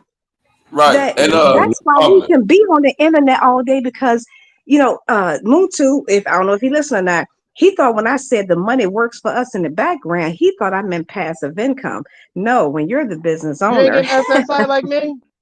I thought we was all getting I thought we was all getting that disability check. Disability check. And this is the irony of it, that I keep my bag on purpose clean. So when I do go to the credit union or Wells Fargo, it's like, they're looking at me like, oh my God, I've never heard that bank. Oh, I remember that bank when I was 2. Exactly. That's how old my money is. And again, I'm not saying that to brag about Bobby. So again, in closing, as Bobby pulls up Zay's thumbnail, just know that the shit show, we talk shit because we can that's Zay. Back it up. That's Zay for all the people that want to know what Zay looked like. That's Zay. If you get into that waistline, that stomach area, yeah. That's Zay. Look at the shoulders. You see the brolic shoulders. Yeah. You did mention the hairline. So let me tell you people what happened one day. I can't remember what I was doing, but Zay was knocked out asleep. And was it on Discord or was it on Discord? I can't remember where it was. Yeah, that's when you said she had when you said that you had the Emperor Ming hairline. No, I'm joking.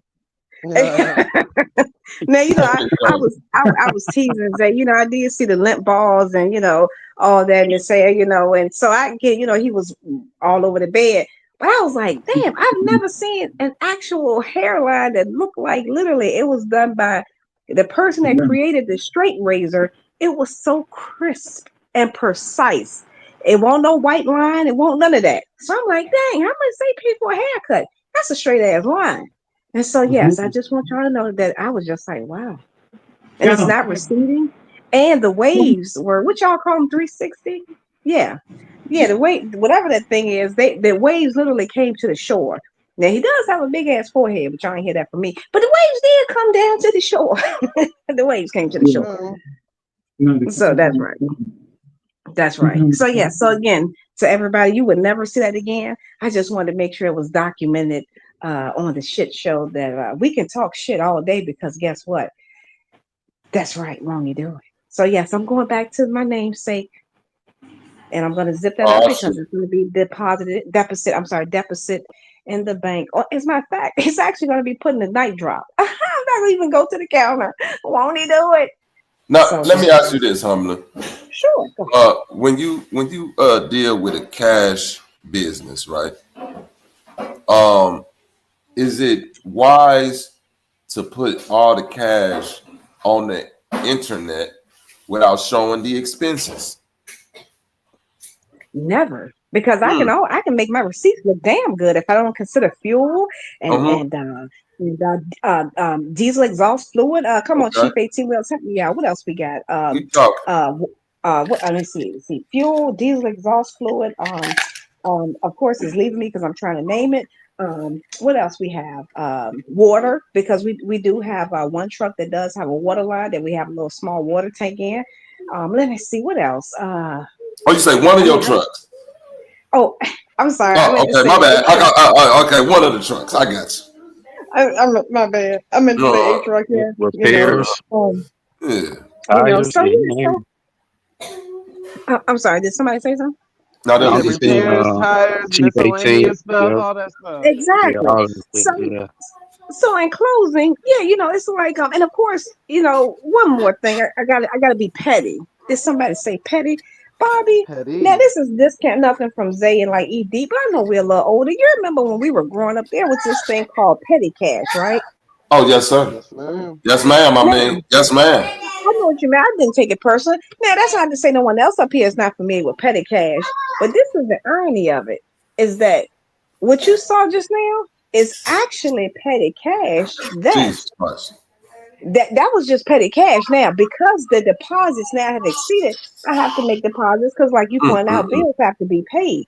But guess what's going to happen? Not all of this is going in the night drop. Only a quarter of it's going in the night drop. That's right. So, with that being said, do you have a petty cash, Mr. Businessman? I'm just saying. No, he ain't got no petty cash. Exactly. He just got petty cash. Humbly. Exactly. He ain't got no petty cash box. He just got petty cash. Petty pendergrass. Exactly. What the hell? That nigga don't even know what petty cash is. He out on the road hungry all day, humbly. Oodle and noodle eating ass nigga. Exactly. Got no money for no extras. Exactly. So, that's so again, because I love the chat, y'all know I'm always shouting y'all out. This is just for entertainment, for the purposes of letting no boy know that you don't want it with the shit show. You just don't.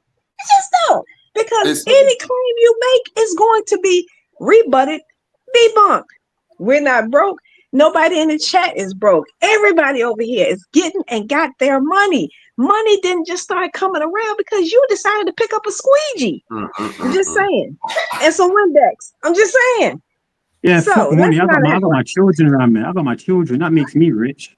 You get me? Having my children around me and being able to like laugh and get joy from them. That's my energy. Money's money. Money just gets me. It's a vehicle for where I need to go, and an instrument. You know what I'm saying? But I'm saying this, humbly. $2,000 don't make me happy. I'm irritated with $2,000. Like, but I need some more paper. Like this can't. I need life-changing money. Yeah, like exactly. I'm gonna be honest with you. The first time I held that amount of money, I wasn't nothing but 18, 19 years old. I ain't saying I was a. That was a long time ago. Woo. Yeah, well, that was decades. Decades. Decades.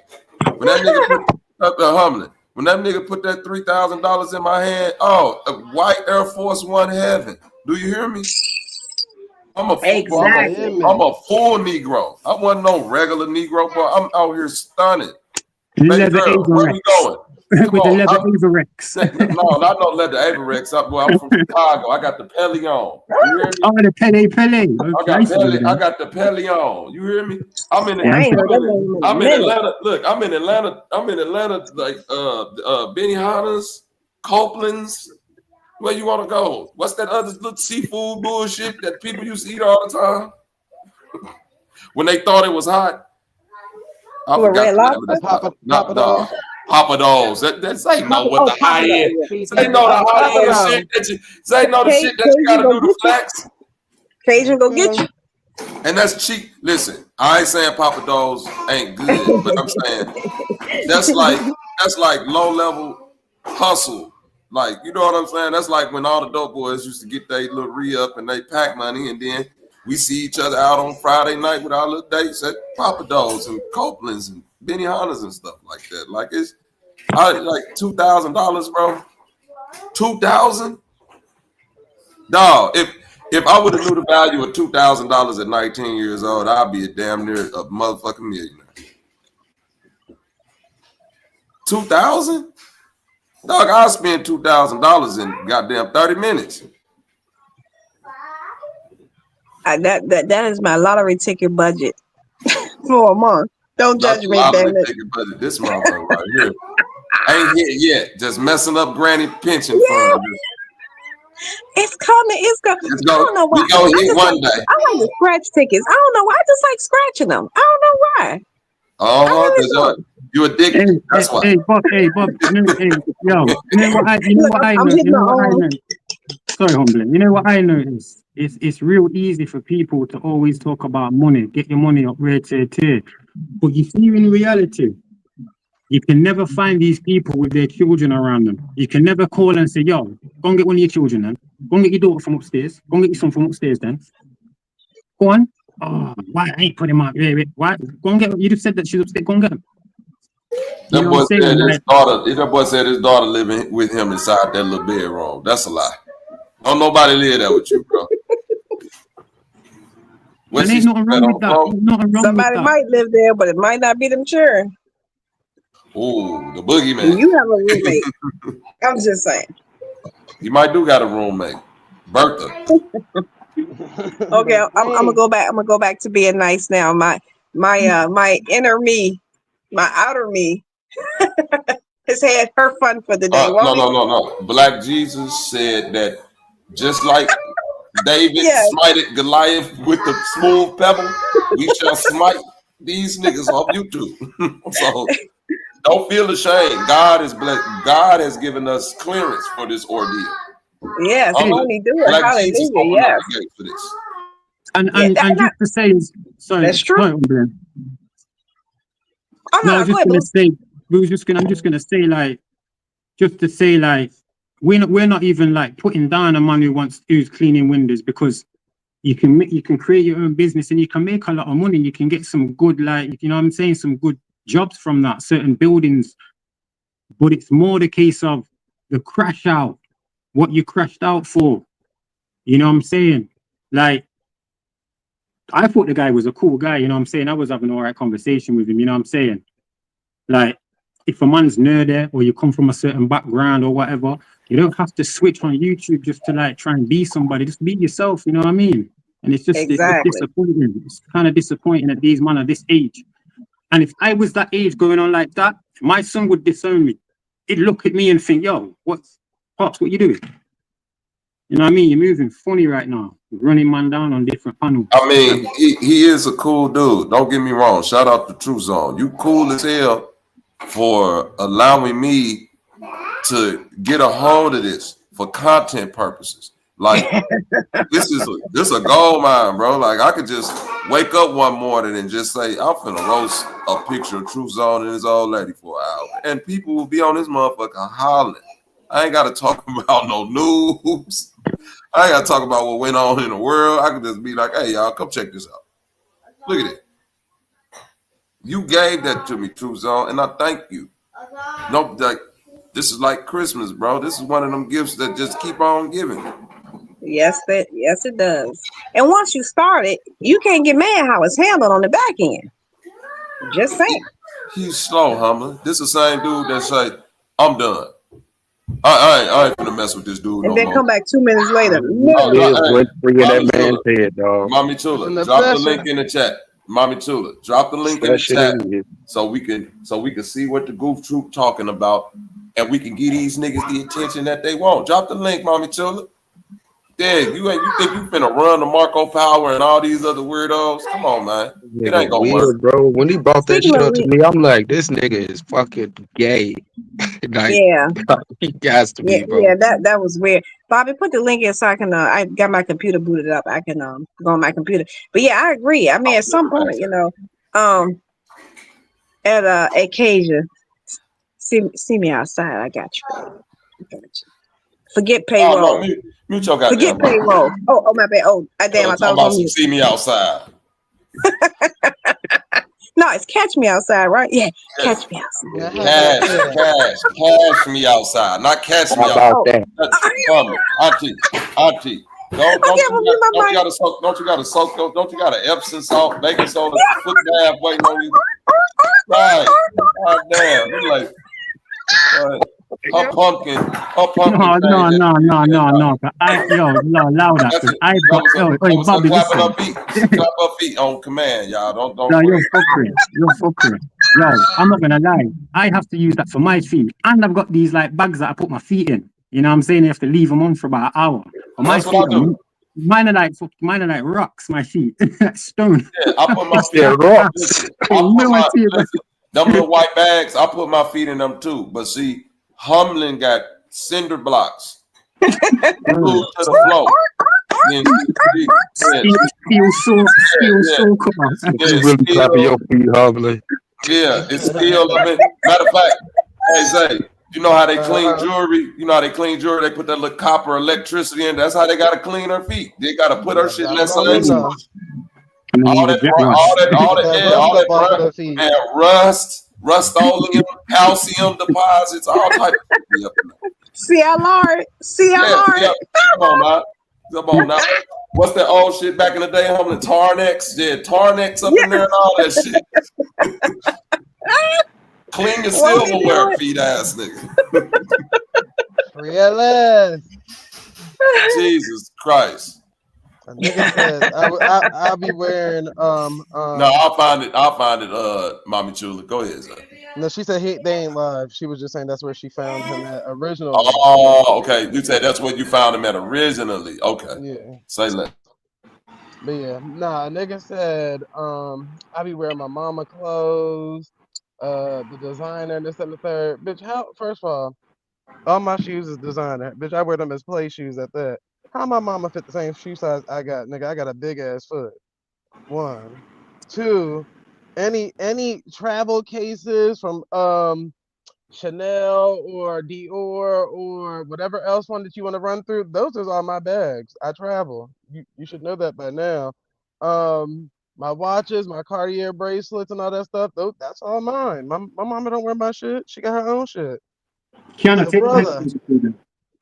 What you said, boy? Oh, never mind, but I was talking to my daughter, sorry. Oh, good. But yeah, so that, it is what it is. And I just showed y'all a silhouette of Zay. Body is on point. Probably why a lot of you niggas be upset and want me to turn that camera on in the first place. So you compare me to the lady that you laying next to.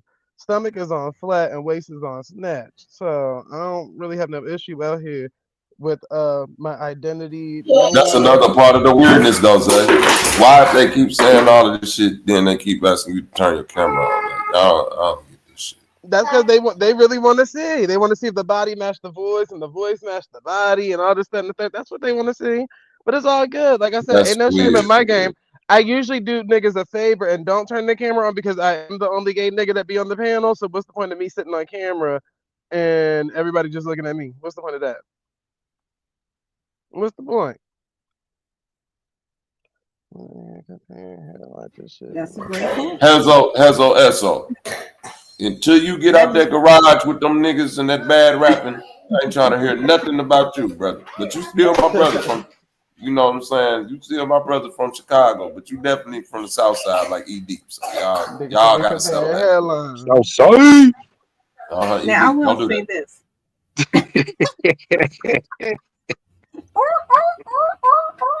Now I will say this. It's interesting.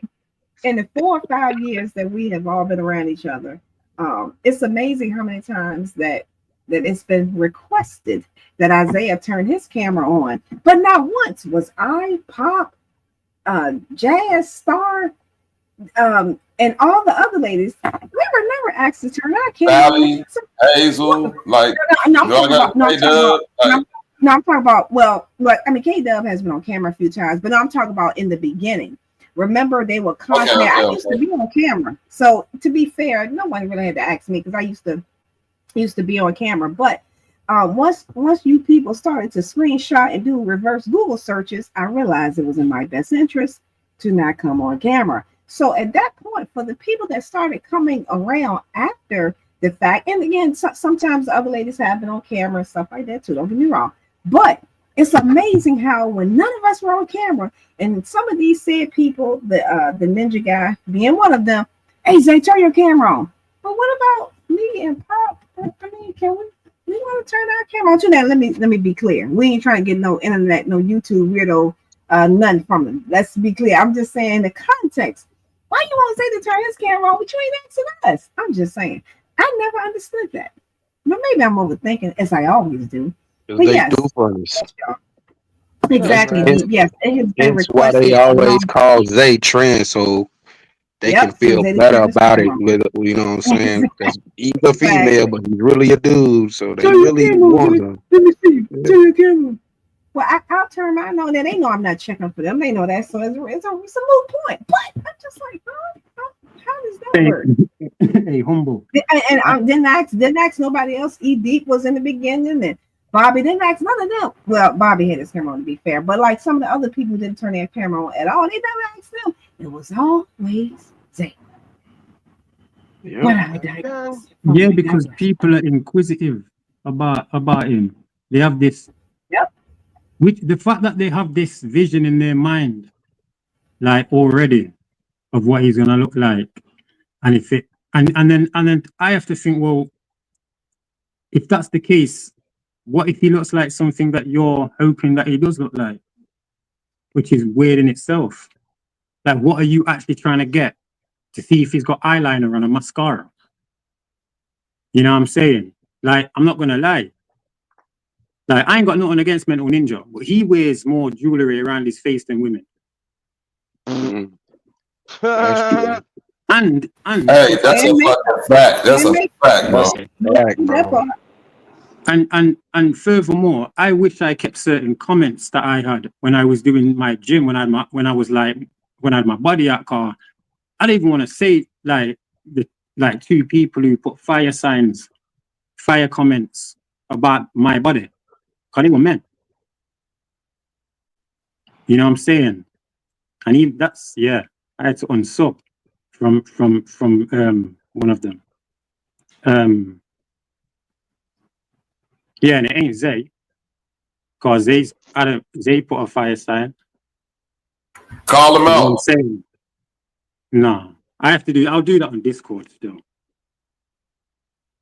Cause you already speak about one of them, but yeah. And when I had my hey, I'm gonna tell you, if you don't want it to be known, don't put it in the Discord. Well, if I accidentally put it in there. Okay, accidentally put it in there. I got it. By accident. You know. Not Discord. Ain't that like a private area or something? What's Discord? Hold on, wait a minute, Blue. You mean to tell me you was in the Discord too? Yeah. Wait a minute, ED. You was in the Discord? That's like oh, damn. I thought the Discord was like some other shit. So listen, look, I had my dealing with Zay. I got over it. I ain't sensitive to certain things no more. I am good in my own skin. You know what I'm saying? It is what it is. Never had no sexual, homosexual talk or nothing like that. Never even really went over the top using the F word. You know what I'm saying? With him or anything like that, for real. And like I say, it was more embarrassing after a bit, because it don't look good if a man like me who has 4 baby mothers and says that is still, you know what I'm saying, like got some discontent or some outward projection about Zay. And I just figured it out. Y'all know how us men go after what we want, right? And I think the men who are like seeking Zay's attention are mad that Zay aren't coming for them in a way. You get what I'm saying? Yep. I've been saying these niggas been flirting with this man. Come on, now. No, but I was confused because we was on OG Philly's panel and Zay was on there, and I was like, yo, what the fuck? Why have you got Rare Tear on there like that? I thought you man was like, you know what I mean? Like fully against everything. You know, and I got called out and got kicked off. Even London man was going on at me, you know what I'm saying? And then yeah, like you say, I heard about certain transgressions of people with underage 16-year-olds and whatever, you know what I'm saying? And the math was always different, but we did the math call, we heard it the first time. So you have to leave them spaces and come to spaces where it's real. I ain't give a fuck about anyone calling me out for being on here. It is what it is. I'm what? But here go the cold thing though. Just like I said on Root Word panel. Shout out to Root Word. Why don't they just focus on the rest of the women that's on the panel? You feel me, ED? Like, we don't do panels without women. So it's like, at some point, you got to ask yourself, why am I so enamored with this man? And it's like 6 other women up there.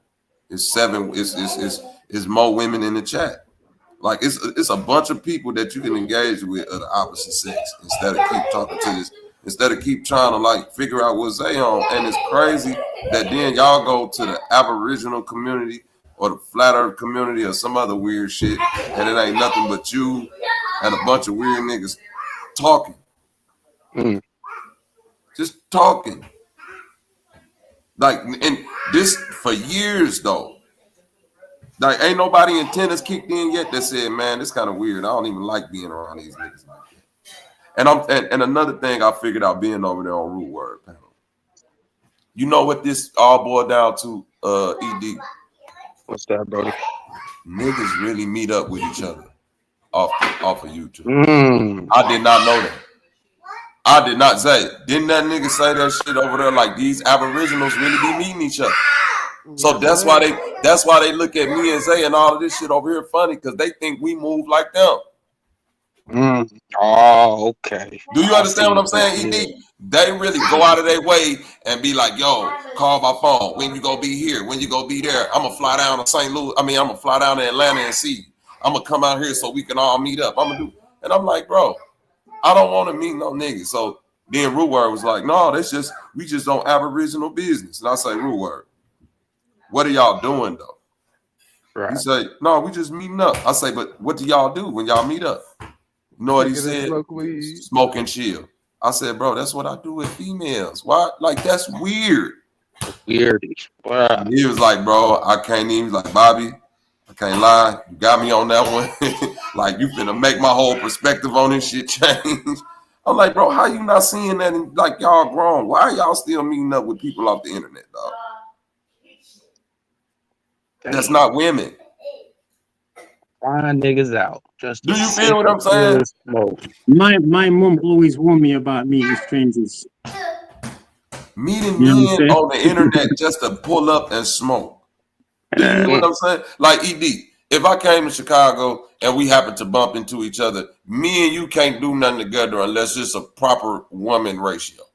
Right. Other than that, we just gonna have to, like, we gonna have to meet at a bar or something, or somewhere it's a bunch of people where I could just dip off from you when I decide to go do that. I don't need no one-on-one time with you, man. Yeah, what do we need?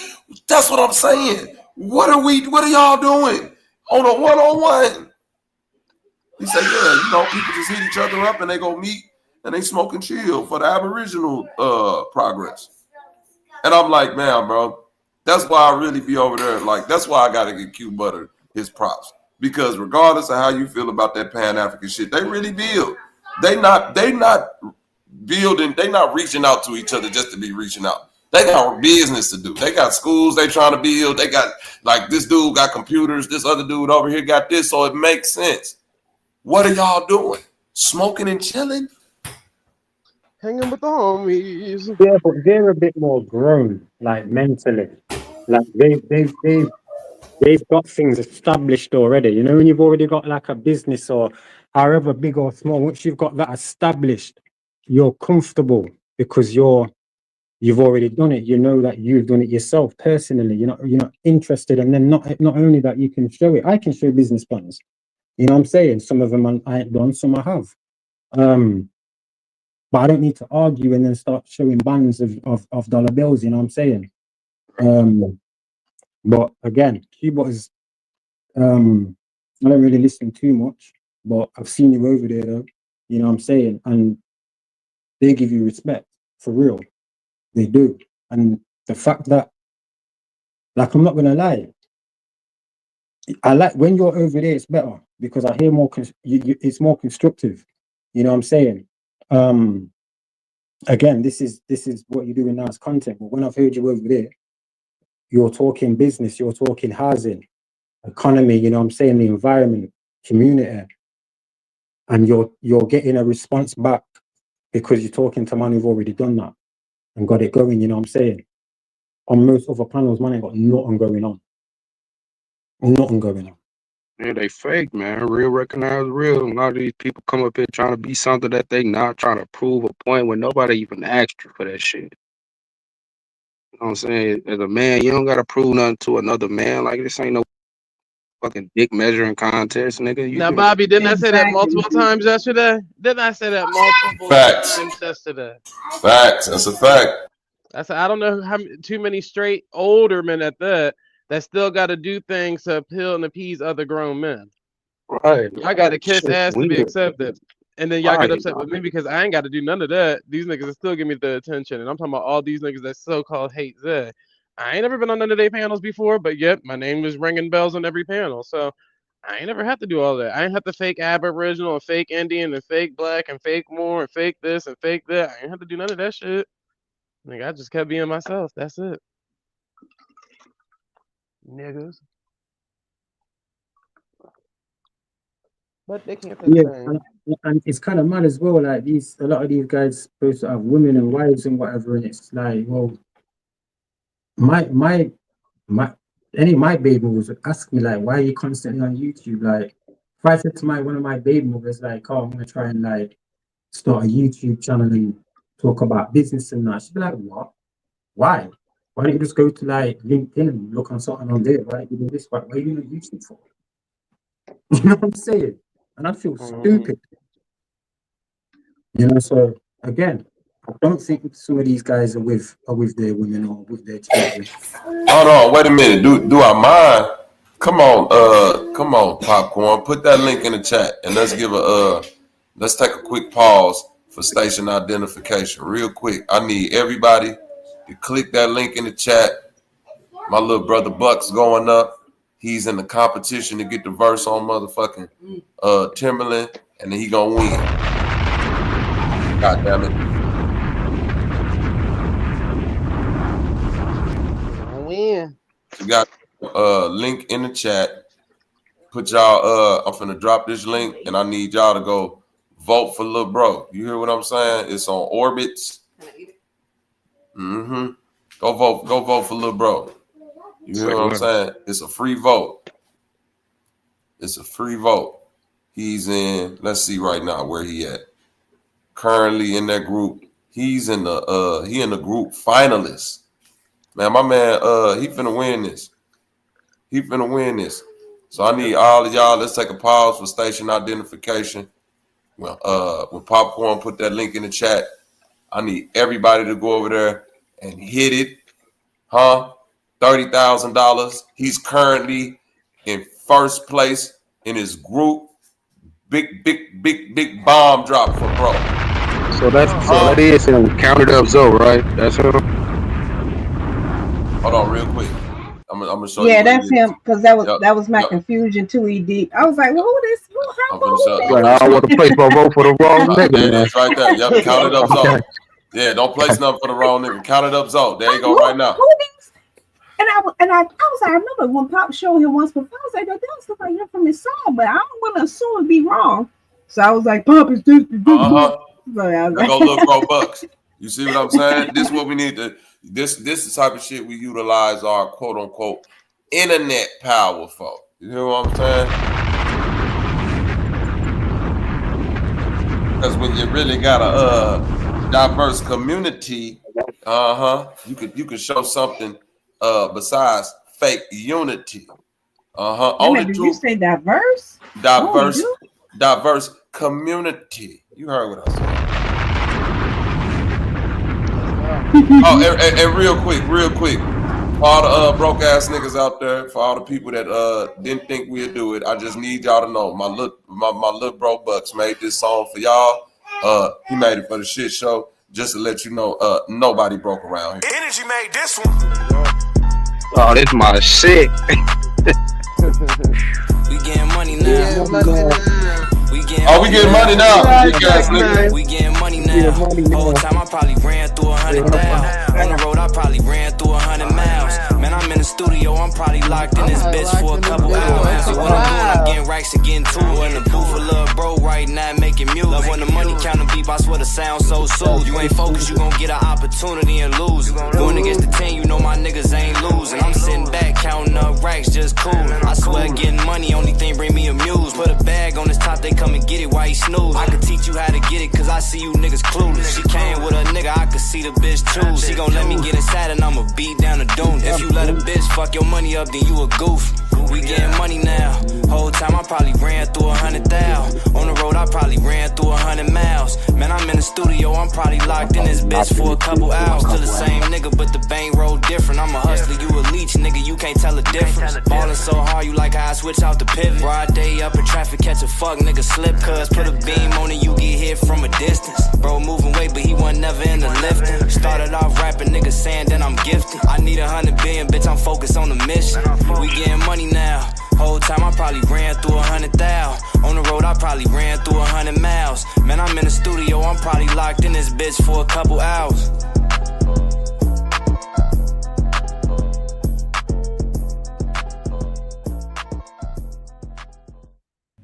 There's 1,000 of you. I said close them doors. Ushers, close the doors. Close the doors. Close the doors. If y'all don't go vote for Bucks, I'm closing the door on you niggas. Goddamn it, just let you know now. Close them damn doors. Hey, why ain't play some beats, Buck? Why ain't showing some of them beats, yo? You know they're in the bushes. Oh no, man, I ain't worried about them niggas in the bush. Nigga told me, man, Bobby Beats trash. What? No, I just want to hear him for real, really. To be fair. I mean, when a nigga say my beats trash, I'ma just point him to Jesus. Yes.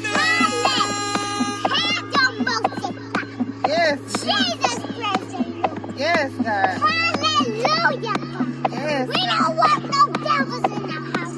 Yes, we want the Lord. Yes. Yes. Hey, I need all my footwork people. I need all my shit people. I need all my motherfuckers that's into that goddamn house music. Move your feet, goddammit. I'll send you some nice mixes. Yeah.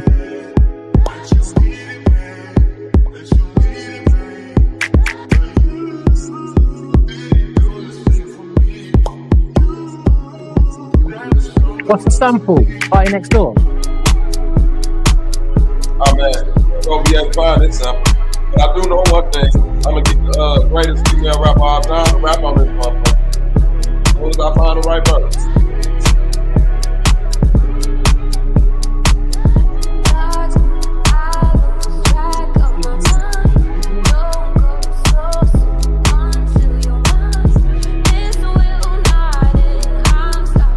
It's gonna end of the night jumps. Beat so fucking cold.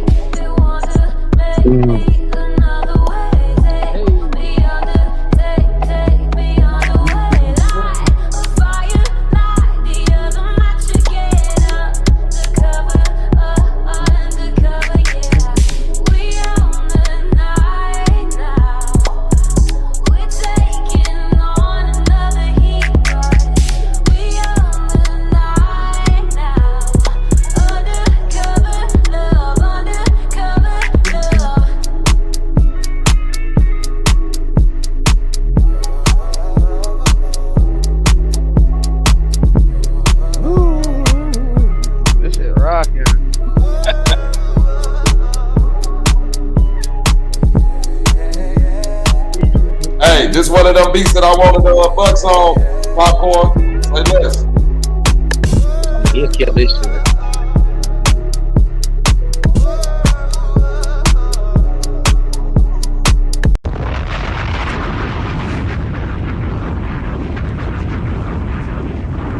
Yeah, I gotta motivate. I just motivate.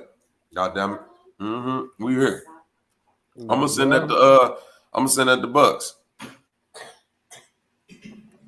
I know that's right, Popcorn. All the way to the top. And Timberland already know about me. Just drop the name. That nigga go Bobby Knight. You already know. Yeah. Damn, why would I care if True Zone said my beats trash if Timberland said they would? Ain't that crazy? That's crazy. Yeah.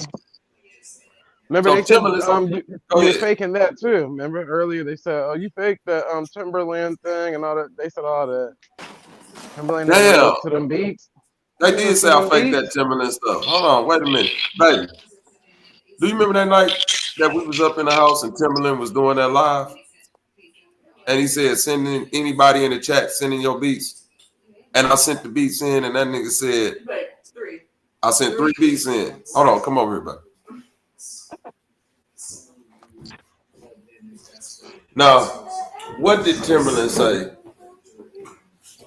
when he heard the beats? He like them flute beats. Well, at first, You know, with the flutes. he was hearing trash all night. He was hearing trash all night. And then he was like, "Be nice, 3, 2, 1, pop that in." That boy sat up in his chair like, wait a minute. Off the first 30 seconds of a beat, I made that nigga Timberland damn near eat his teeth, boy. God damn it. Shout out to my sister Popcorn. Hey, but just in case, just for the ones that don't know, and I'm gonna repeat what my son said. Wherever he go, Bobby is the DJ. Know that. So regardless of what y'all think, it's Let 'em going know. down. That's all. We know what we know, don't we? You ain't gotta say shit. We know that music. Trust Come me, on, we come know on, that music. First time I heard Buck's music, what I tell you? That nigga's a star.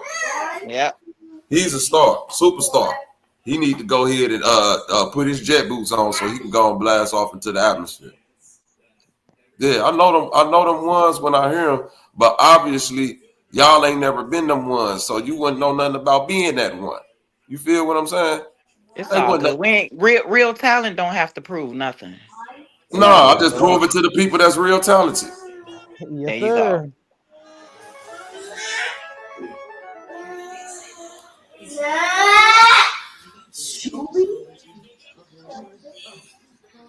Damn, this fake. Oh, this is when he played your beat. Yep. Yeah, and he was That like, nigga Timberland said, "Oh, yeah." You gotta see that nigga go, "Oh." He was like, yo, we've heard He said that shit so- hard. Oh, he saw the eyebrows raised.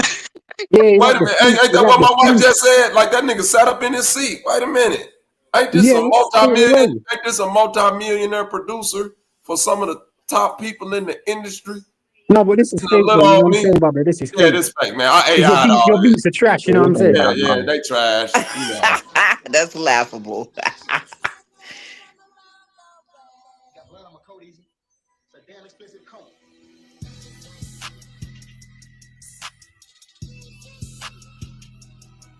That ain't Timberland bobbing his head, is it? I think it is Timber. Did you put H in there? No, I put that. How many of you niggas ever got Timberland to freestyle on one of your beats? Like dope for a movie. No, but listen, but yo, look, that other guy's reaction was. Oh, wait. Hold on, wait. Listen to this. I kind of like that. Did Timberland just do the classic Bobby Knight? Yes, he did. Drop a bomb for your motherfucking self. Drop a bomb for yourself. Did Timberland just do the classic Bobby Knight? I like that.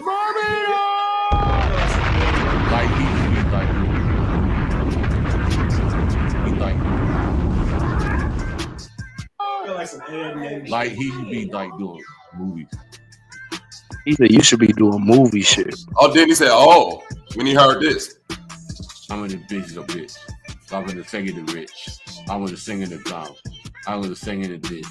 People are talking to me. How many niggas got Timberland freestyling on their beats? Stay in the rich. Then I'll sing in the beat. I'm gonna want you to talk. I'm gonna sing in the I'm gonna talk in the water boy. Look at the comments here. You're getting things like fire. I can see the comments going up rapid.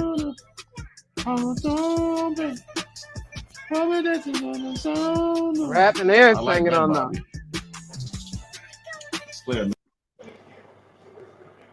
Yeah, I did. Damn, wait a minute. So not only did Timberland hit the classic Bobby Knight, he freestyled on one of my beats. But you know, I don't want to hear that because I'm trash, y'all. I'm trash. Yeah.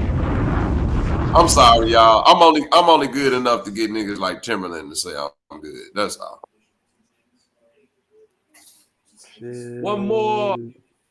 Hold on. feel like Hold on, what he say?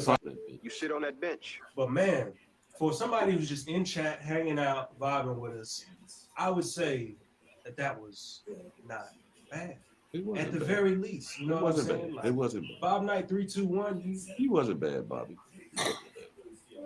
Oh. I think you get like start mixing your beats. I think them shit make a major difference, bro. And you want to know something, Timberland? From that day, I took your motherfucking advice, boy. Straight up. And then I went back in the lab and I said to myself,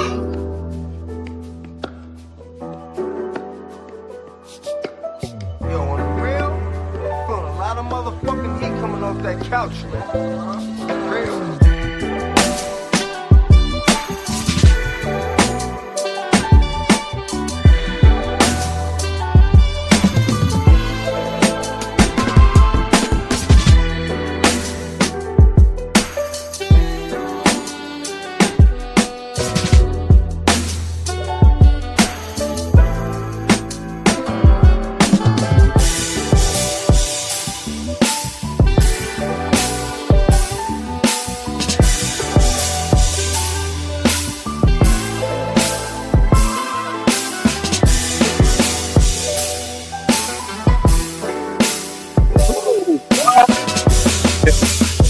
This goes out to all the insecure niggas.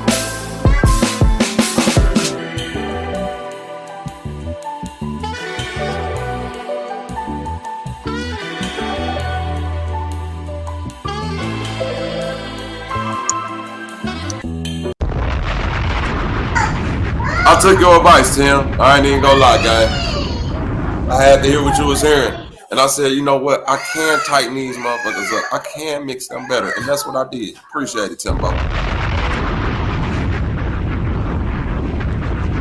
Real talent.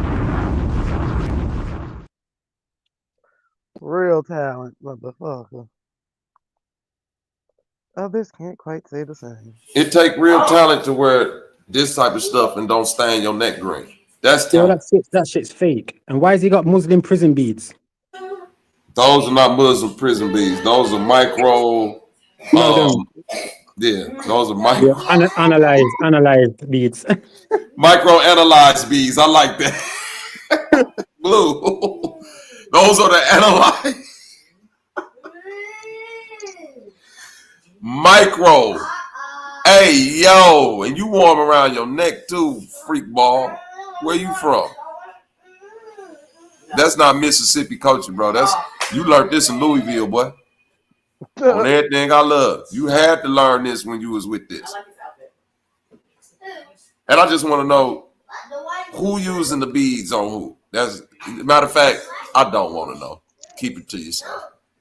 Because at the end of the day, a man's a man. A man's a man.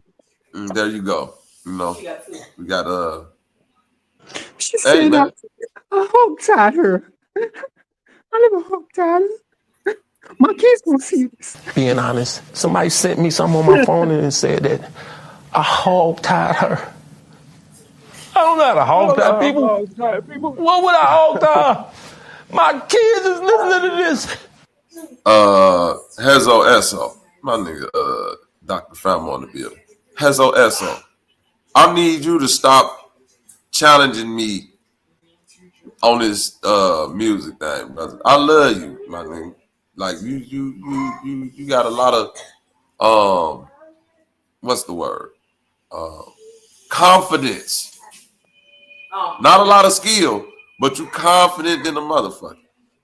You know what I'm saying? ED, you know when you play with somebody who ain't got a lot of skill at basketball, but that motherfucker hustle. Like, oh God. you like, boy, you got 2 left feet and 2 right hands, but boy, you hustle. You diving for shit on concrete that when none of us do. So what I call them bitches, the basically the shit that don't matter. yeah.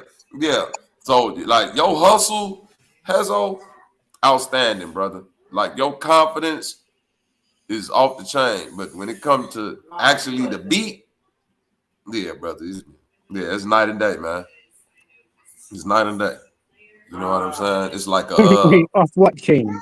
Off Truth's chain. damn. A man's a man. Yeah, this is Y'all trying to kill me?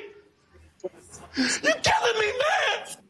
Damn. What that nigga said when they switched positions. When she got on top of the deep, that's all you heard. Do you think they? Do you think they? Yeah.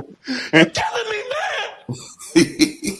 Plies. You think they reenact that? That I can't breathe. Hey, this is the funniest shit ever, Dr. Famo. He called this nigga Plies Kirk Chess. Was this boy Plies, Kirk Franklin, and Sanchez mixed together? Oh my baby.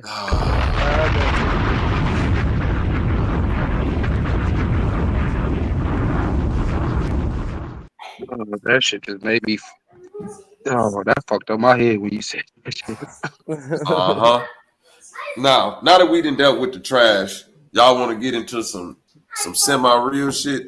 Because remember I said we was gonna touch back on that Carmelo Anthony shit because some new stuff unfolded. Yes, sir. Sounds like karma. Bro, give me 5 seconds. A man's a man. A man's a man. Already been 2 minutes. Talk about something get 5 seconds. That's right. Shouts out the Bucks. Shouts out the Bucks. Popcorn son. He about to do big things. And that's right. I'm gonna be in the video twerking. Won't he do it? Don't judge me. That's right. Better shake that ass, girl. Damn, humble. You miss my mama being up here, exactly. Girl. You know what's? I was trying to get in the house. I was like, hell yeah, Mama Zay. Mama Zay put the effing fabulous to G and not bougie because she ain't bougie. She just got it like that. When we do it like that. Yeah. And we talked to Mama. That was about 2 years ago. Mama popped up. We had a great conversation with Mama. Okay. Word on the street is she stocked grocery shelves. I still call her Mama. My mama stocked grocery shelves. That's what they said. But you know what I'm saying? It's okay to stock grocery shelves when you own the grocery store. Oops, I thought I was on mute. My bad. My mama's stocking her shelves at home, baby. That's all. Exactly. Because you could be on the operator shots out of Q18. That's right. You want to do it? Come on now. It's okay to operate in what you own. And please, people, just because you typed in 𝘾𝙎𝙃 on Google and you got a person that popped up, just know that there's many of 𝘾𝙎𝙃s in the world at that, not just on YouTube, in the world. Okay. I was in another sector and they confused me for a different 𝘾𝙎𝙃. So there's plenty of 𝘾𝙎𝙃s and Zays everywhere, even on Bigo, TikTok, wherever you go. 𝘾𝙎𝙃s is everywhere. But Zay, how many times have I said your name and they ain't picked up on it yet? I even said it like 2 days ago. But I guess they don't want it. Exact. At Zach Pack. I'm doing that right now. I just gotta remember the passwords. Don't judge me. Won't he do it? Won't he do it? I voted with email too. All right, everybody got their votes in.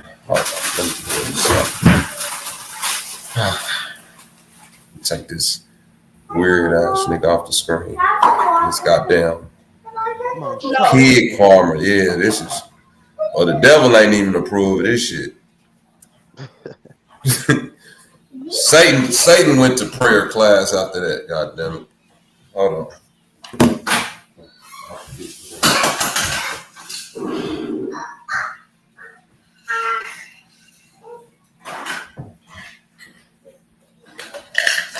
That damn Zach Pack, you're a receipt god too, brother. I saw you post that link because when Smoke Signal said he ain't said he didn't say it, but Zach Pack had the damn link of the nigga saying that. I said, well, goddamn. Oh, who, Smoke Signal? Yep. Yeah, Zach Pack got all of that. Yeah, Zach Pack got all of that. That's why I fuck with the gang, Zach. Zach don't be bullshitting. Man, real talk. Between you and Zach Pack, y'all are the receipt gods. I ain't even gonna lie. Cause low key, Zach be hitting, Zach pulling shit out the blue that I didn't even know happened before. Like that shit when Sanchez was talking about Angela Bassett. Just because she got a penis don't mean she ain't got a pretty face. Hey, yo.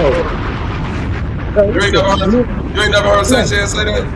Yeah, but yo, listen. Because you made fun of it, right? It took me a while to listen to it seriously and get what he's actually saying. You get me? When I peeped it properly, I'm like, yo, come on. But I remember when Smoke Single said that he'll grape a man and grape his youth as well. Yeah, man. Kiss him in the mouth and all top. Yeah, that boy got detailed though. He was real detailed. Yeah, that was that's the first time and kind of only time I really seen him like spaz out. To be fair, like fully triggered, but yeah, can't be saying that shit. It ain't the first time. It wasn't about the car war and all that in the war or no, man. It's right there, Dr. Famo. The link right there.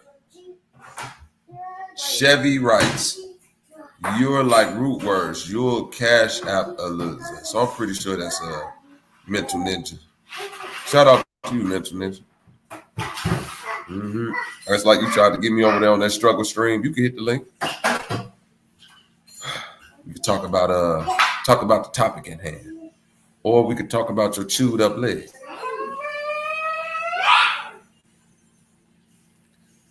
I know who this is now.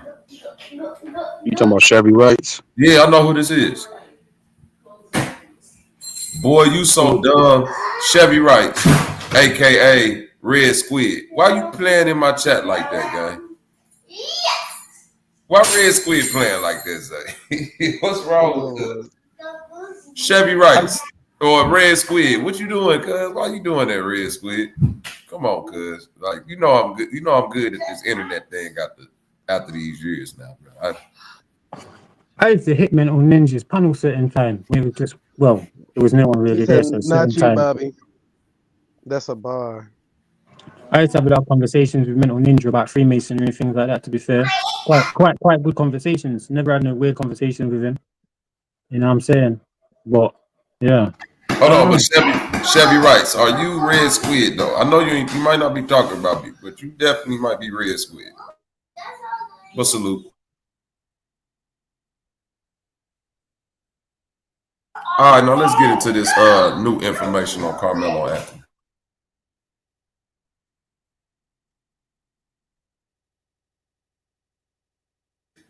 Now check this out. Y'all remember when I said case law is going to be one of the defining factors in this? And it's already stuff going on, right? What about TT Humlin? Because she definitely going to want to hear this. Oh, yes. Now, remember Humlin about a year ago when that little white boy stabbed a Mexican kid, murdered him, Casey Allen, and it didn't make national news, right?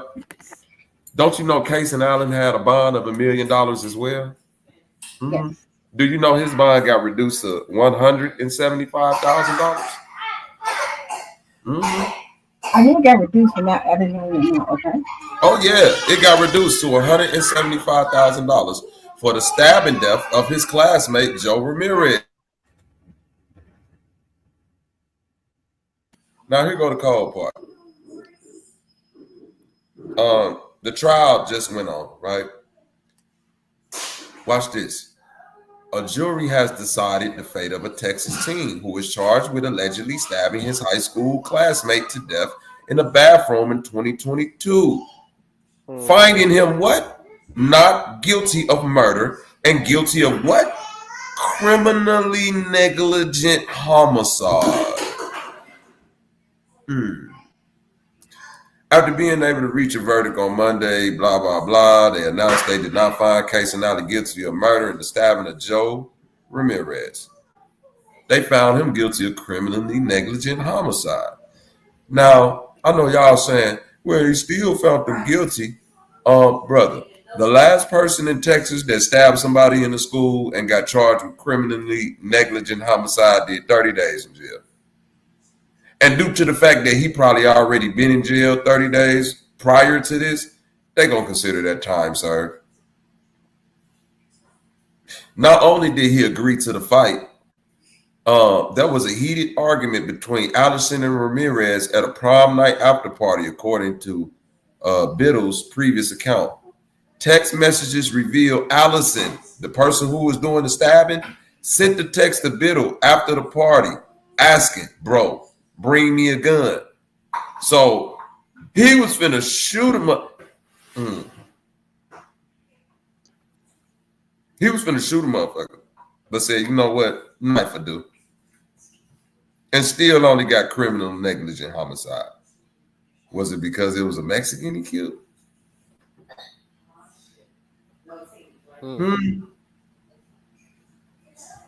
This getting kind of weird because they reduced this dude bond right here to a 175, but they only reduced Carmelo to 250, and he wasn't even trying to fight. Can y'all make this make sense for me? You know what, Bobby? Wait a minute. I just realized those are two different cases. Damn. Facts. That's what I'm saying. Damn. I was like, wait a minute. That don't sound like the case that I saw that we talked about the other day. Well, damn. They just going wild and but it sets another precedent. So it's another case law in favor of the young cracks. Carmelo, won't he do it? As you were, Bobby. So is that karma for Carmelo? I don't know. Oh, okay. Well, yeah, to be fair, yeah, I can understand why you wouldn't blue. There's a young man, ironically, his name is Carmelo Anthony, spelled with a K. And there's this knuckle dragger, no offense, that the knuckle dragger and his cave dwelling brother Beast were bullying, based on the reports, were tormenting, were messing with Carmelo, and they were at a track event off site. And so he, said some things, and so Carmelo was in fear of his life, and he pulled out. Some are saying a knife, some are saying a cleat. What was it? A cleat. The things that they use to sharpen their cleats. Yeah, but either way, some type of.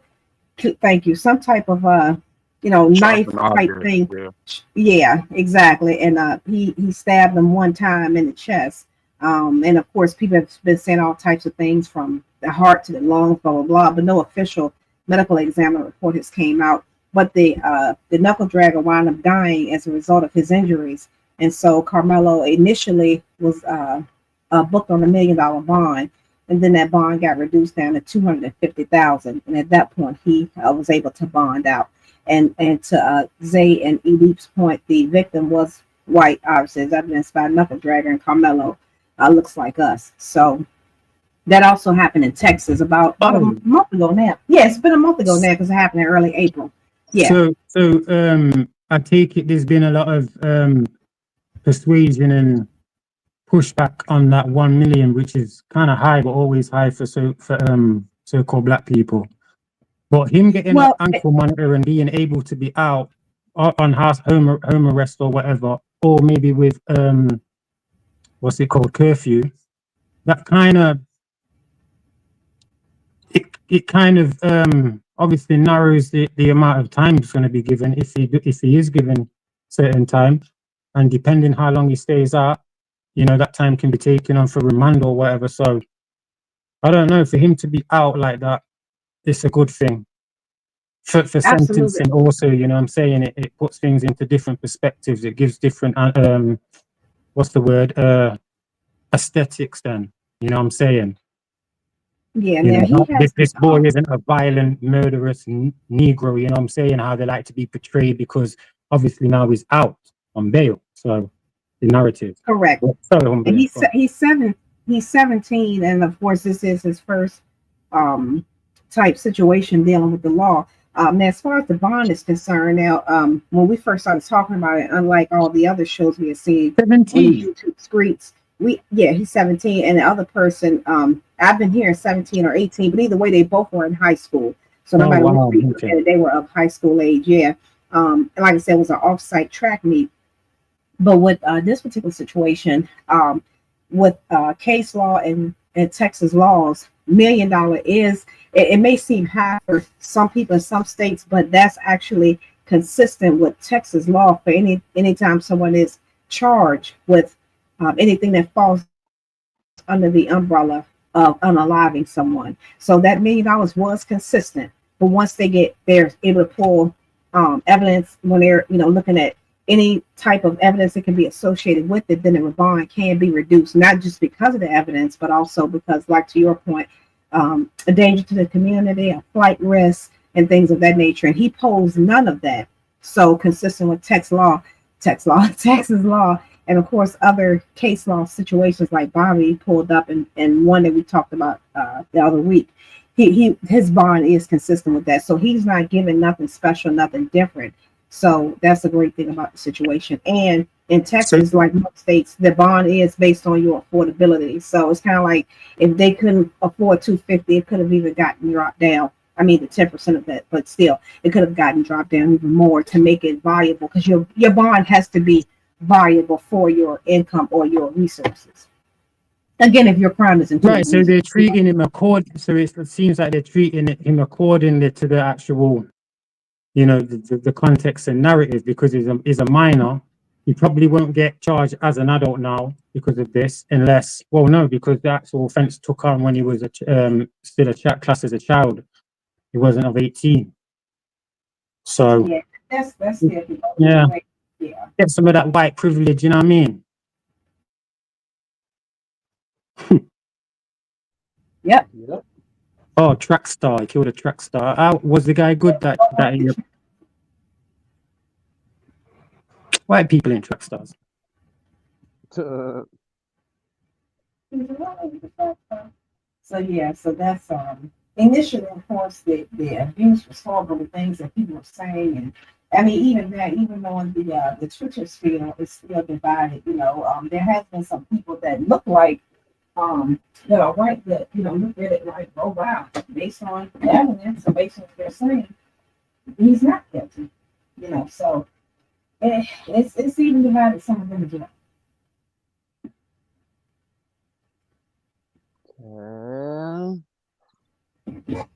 I think he gonna So get it'd be off. good to I see don't him. know. Oh, absolutely, I agree. Or have little to no time. Mm-hmm.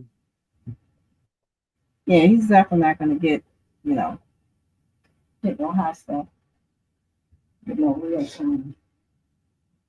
Then they would have to prove the intent that he actually was trying to actually off the person when he did whatever he did. That would have to actually be like proven, like, oh yeah, that was his whole intent to to take him out of this world. But I don't think, from all the reports that I've seen and the stuff that I've read or whatever the case may be, it almost seemed just like it's basically self-defense. It's just that you acted in the moment, but it's almost like if you act in the moment anytime, like if you punch someone, they fall back and crack their skull open and go that way. That didn't mean that you intended on trying to take them out. It was just a fight type thing. So yeah, that's why I'm just surprised that they don't have the camera footages and stuff like that, unless they holding that for court. But I'm thinking like most schools be having cameras and stuff. So who knows?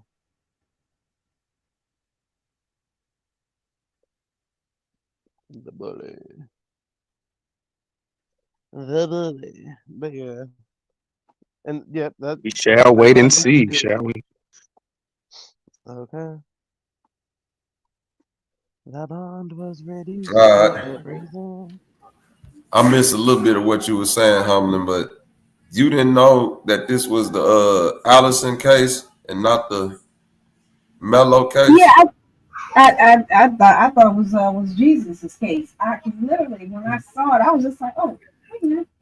How am I talking like 2 days ago? That was like a couple months ago. That was like, oh, wait a minute. That's not Jesus. Mm-hmm. But see, oh wow. This is why I know it's like a low level of hate for niggas. Before anybody say, I know it's pronounced Jesus. I was just being funny when I said Jesus. No, it's not Jesus. That's Jesus. So anyway, that's Jesus. Julio Jesus. Jorge Jesus. Yeah. It's funny though how all these because the so-called white people that felt the type of way about Carmelo, that was expected.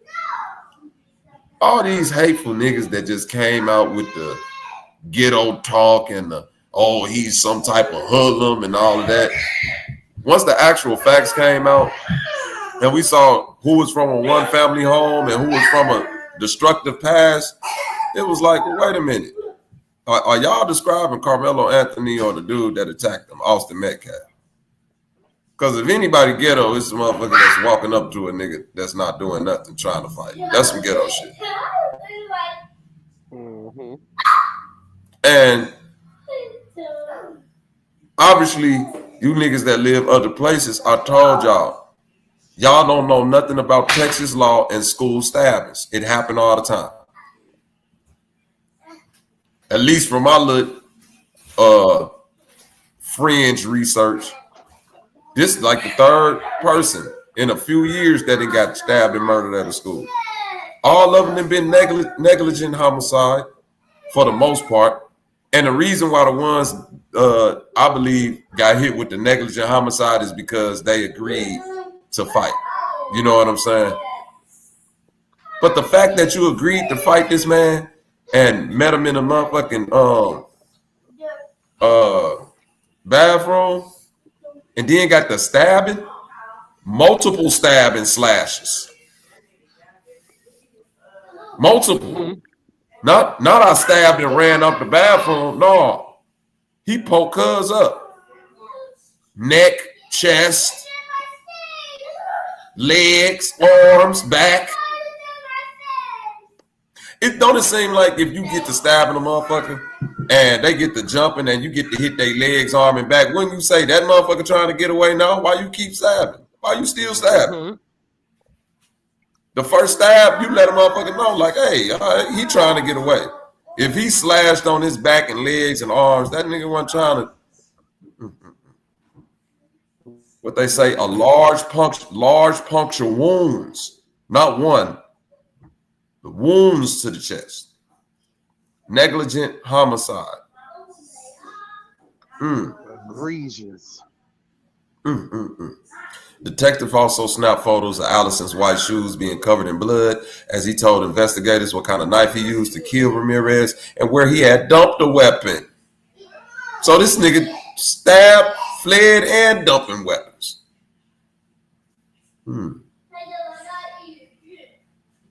Madison Barnes, Ramirez's ex-girlfriend and a close friend of Allison's, testified that Allison made threats against Ramirez to her before the stabbing. According to KWTX, she also told the jury that Allison warned her that he wanted Joe on life support, wanted to stomp his head in, wanted his jaw dangling from his face, and wanted him in the hospital. Negligent homicide. Yep. Yeah, that's crazy. Yeah, that's crazy.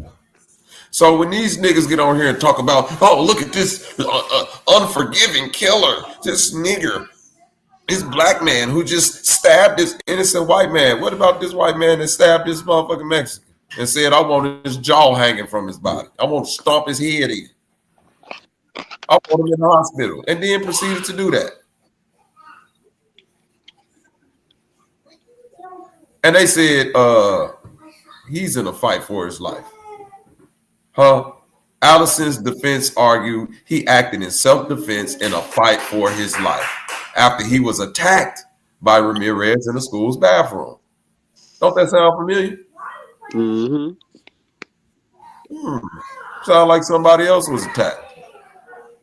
And this happened in 2002? 2022. 3 years ago. Oh, yeah, my bad. Yeah, the case they just reached a verdict. But he's been out on bond the whole time. That's the point that I'm trying to make. Okay. 110. He had the same $1 million bond as Carmelo Anthony. Then it got reduced to 175, not 250. 175. Damn. Criminal justice system is a motherfucker,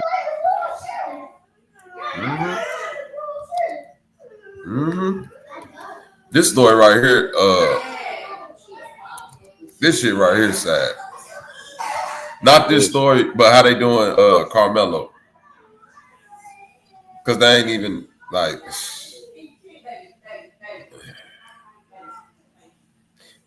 Do you know how much that man needed to bail out of jail? I don't know. Do Texas do the 10% humbling? Do y'all know? Say, do they do 10% or do you have to pay that whole $250? I think they do 10%. So Carmelo had to pay $25,000 to get out of jail, and this man had to pay $17,000. Yep. For a more egregious crime, multiple stabs, multiple slashes.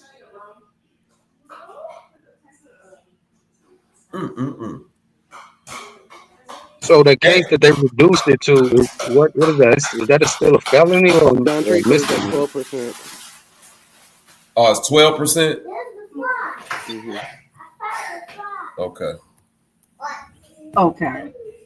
Okay, yeah, I see Cajun in the chat too, and I know.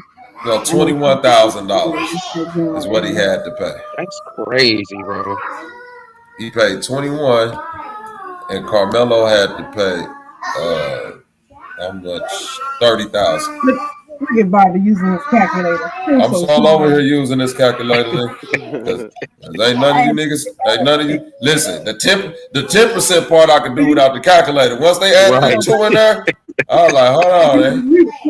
That's what you doing? What you doing? What you doing, Dontrice? Right. I'm like, now wait a minute. I had it when it was 10%, but when that 2 got up in there, I said, go to calculator. Well, now you're playing games. 10 and 50 is easy. Quiet, exactly. Yeah, that 10%, anything get easy. Niggas know them numbers. See, that's why Texas get you. Niggas say, nigga put 2 more % on there, you be stuck. Damn, how much I need? Shit. Carry the 1. Do I multiply right here or divide? I don't know what the fuck. The hamster and all of our heads was just like, yeah, I'm done. I don't know either. Yeah, I wasn't good with percentage. I was just gonna say, none of you niggas, none of y'all quick to blurt out no motherfucking numbers while y'all sitting up here talking about a calculator.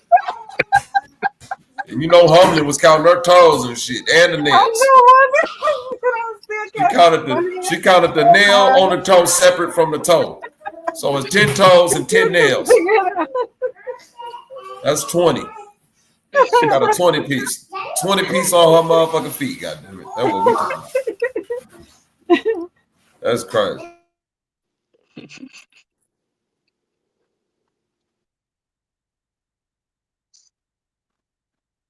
Damn, man. Homeboy is white too, stabbing a Mexican. Then we got Carmelo Anthony, a black man, stabbing a white man.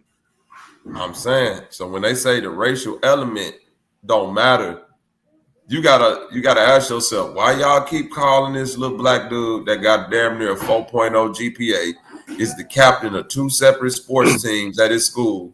You know what I'm saying? Come from a 2-family home, live in a affluent neighborhood in Frisco, right? And never had a criminal background in history. Was planning on where he was going to college. Versus a dude that do come from a separated background. A dude who did have, according to what we could get as far as fringe news, anger issues. So it's like, wait a minute. Who is the ghetto one? When all this get boiled down to it, it's like, well, the ghetto motherfucker was Austin. You played the ghetto game and you won the ghetto prize, which is death. I'm sorry, white people. Niggas been dealing with death for a long time in the ghetto. If it's something that's new to you, because now y'all want to start living these little pseudo hard-ass fake rap styles, lifestyles as young white teenagers listening to motherfucker Young Thug and Moneybagg Yo. Yeah, we know that death precedes ghetto activities. We raised on that. You can't be out here being ghetto, fucking with people and don't think you gonna die. Now, the other little white boy, 𝘾𝐼𝙎𝙃, he's ghetto. He called his homie and said, I need a gun. He called the dude ex-girlfriend and said, yeah, I'm gonna stomp your boyfriend head in. Make that nigga jaw hang. put him in a hospital, life support. Gee. And proceeded to do it. And the police saw all of that, the jury saw all of that, and they said, this ain't necessarily murder, though. Now, you tell me this. Let's just be honest. Whether if you're a racist out there or somebody who don't give a fuck. In what case would you think it's easier to convince a jury or a judge that this person acted on the premeditated intent to murder somebody? One, where a dude just sitting in the stands and somebody come up to him accosting him, or two, where a dude get into an altercation with a dude on one night, call his friend the next night for a gun, call the dude girlfriend the next night and say he gonna stop his brains in and do all of this and put him in the hospital. That seems kind of premeditated, don't it? Yes, sir. And you mean in the state of Texas, they couldn't find the intent for murder behind that, but you niggas think y'all go convince me they gonna find it behind Carmelo Anthony? I told y'all, don't mess with Texas.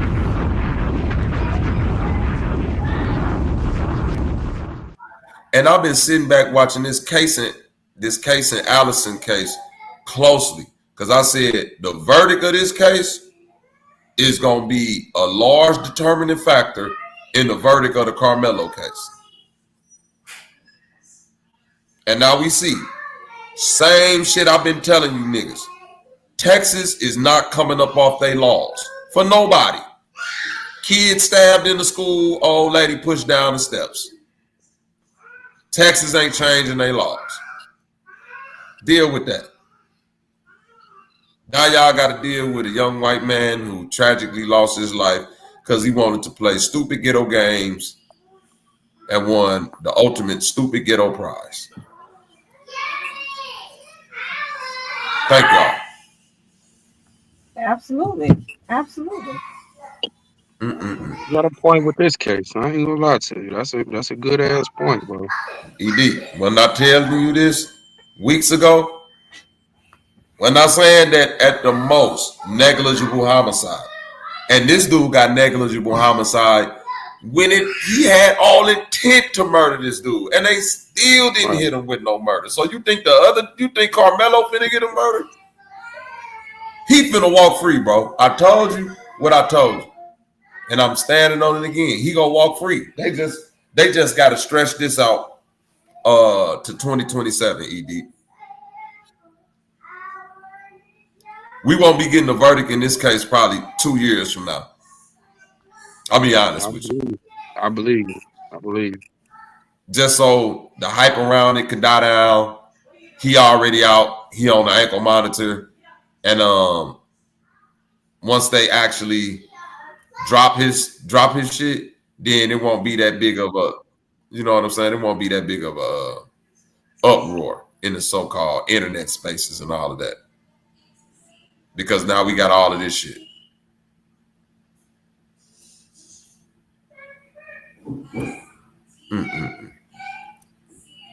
What was that other dude in Texas? Jorge or Jesus or Jose? Jesus San Miguel. Jesus what? Jesus San S-A-N-M-I-G. Miguel, yeah, there we go. Jesus San Miguel. There we go. ED. See this? See, that's the one I thought it was, ED. I thought it was that one. This, and you see, these are two separate cases, a couple of months apart. These are 3 separate cases. Guess what? He got 30 days in jail for and 10 years probation. Good point. 3 separate cases. Yep. Negligent homicide, ED. This was last year. No, not last year, but 2 years ago, 2023.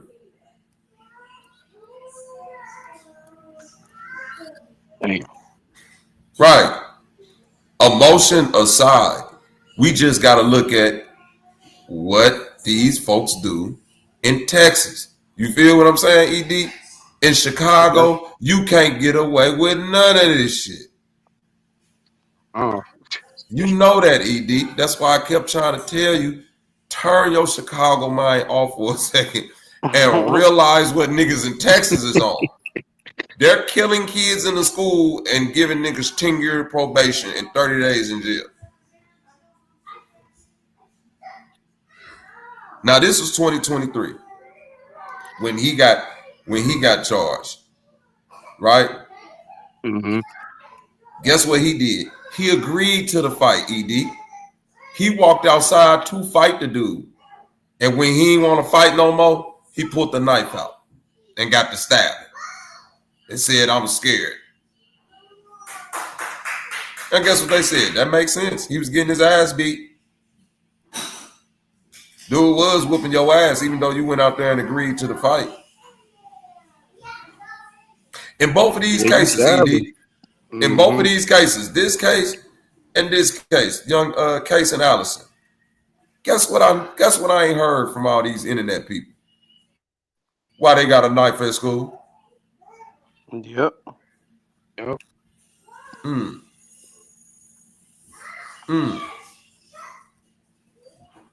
30 days in jail, 10 years probation. Stabbing death of another student. Now, what you think he go get, ED, for negligent homicide? What you think 𝘾𝙤𝙤 go get? Because they already charged him not guilty of murder, but guilty of negligent homicide. How much time do you think he's going to probation as well? Like he's going to, of course, from the case law, Now watch this, ED. When you look at both these cases, both these young men agreed to a fight. Both of these young men went into a situation with a weapon with the intent to harm somebody if the shit went left, right? Is any of that the case with the Carmelo Anthony situation? No. Did he have an intent to fight this person? Nope. Did he even have an intent to communicate with this nigga? Nope. No. I'm sitting minding my business, and I'm telling you I don't want to fight. To the point where I'm telling you, if you touch me again, watch what's going to happen. Meaning, just leave me alone. Just leave me alone, brother. You roughed him up. You got stabbed once. The nigga ran. And you died, brother. That's sad as hell. But the nigga didn't think, I don't think nobody thought that one stab was going to take you out. All right. Now, look what these people argue. The Allison family is so sorry for their loss because there is no good outcome to this. There is no happy ending in terms of everyone's going to leave here feeling happy. That's a lie. That's a lie. The nigga who murdered somebody and now get to go home is very happy about that. He said, I want to see this nigga in the hospital. Jaw hanging. So I assume he's happy. Oh, look at this quote. The world is not black and white. The world is shades of gray. White people know they like to throw that shades of gray shit up in there when they don't want to deal with the truth. And ultimately, we were left with the question of what to do when the issue is one of bullying or one of a child who is so scared that he brings a knife to school to defend himself with. Do you see how they wording that, ED? Yeah, I see. Not why did he bring the knife? Not why he brought the knife. He was so scared he had to bring the knife. Huh? That's nasty work. Exact pop. That's real talk. If Carmelo Anthony would have killed a Mexican or another nigga, that nigga would be free right now. Yeah, that's what I was thinking. That's exactly what I was thinking. He probably wouldn't even went to jail. They'd probably be like, well, that's a clean kill. He was bullying you, harassing you, and you did what you had to do. Good job. The police would have shook his hand and shit. They'd have took him to McDonald's like they did that other motherfucker that shot up the church full of black people. Now, Bobby, I'm gonna play the part where more than likely the prosecution may try to use the Botham. I hope I'm saying his name correctly. Botham John. You remember the young man that was in his home, and the off-duty officer shot him, and he shot and killed him. It wouldn't surprise me if they try to say that she had no intent to unalive him, but he wound up dying as a result of his injuries. So it wouldn't surprise me if they try to go on that angle. So I can definitely say I'm definitely going to be watching. If it does go to trial, I'll be watching it on Crime and Network or whatever, the YouTube channels that be carrying the trial from start to finish. So the preliminaries, the potential jury selection, every aspect of it, because I can't wait to hear the angle that the prosecution is going to try to come from to, try to get a conviction of some kind. What? Okay. If you could play the devil's advocate in this, Humlin, like for real, what possible angle? Because I like to do that. I've been sitting back looking at this case from both perspectives, saying, if I'm the prosecution, because I've been pondering this, how can I convince a jury or a judge that he acted with the intent of murder? And I ain't found the angle yet. You got to remember, they're not going to go on the intent of unaliving, because they can't, because of the fact that the way he was approached. That if it is true if it's true that he did use the cleat sharpener thing, then that wasn't an actual weapon. The intent of it is not a weapon. It was used as a weapon.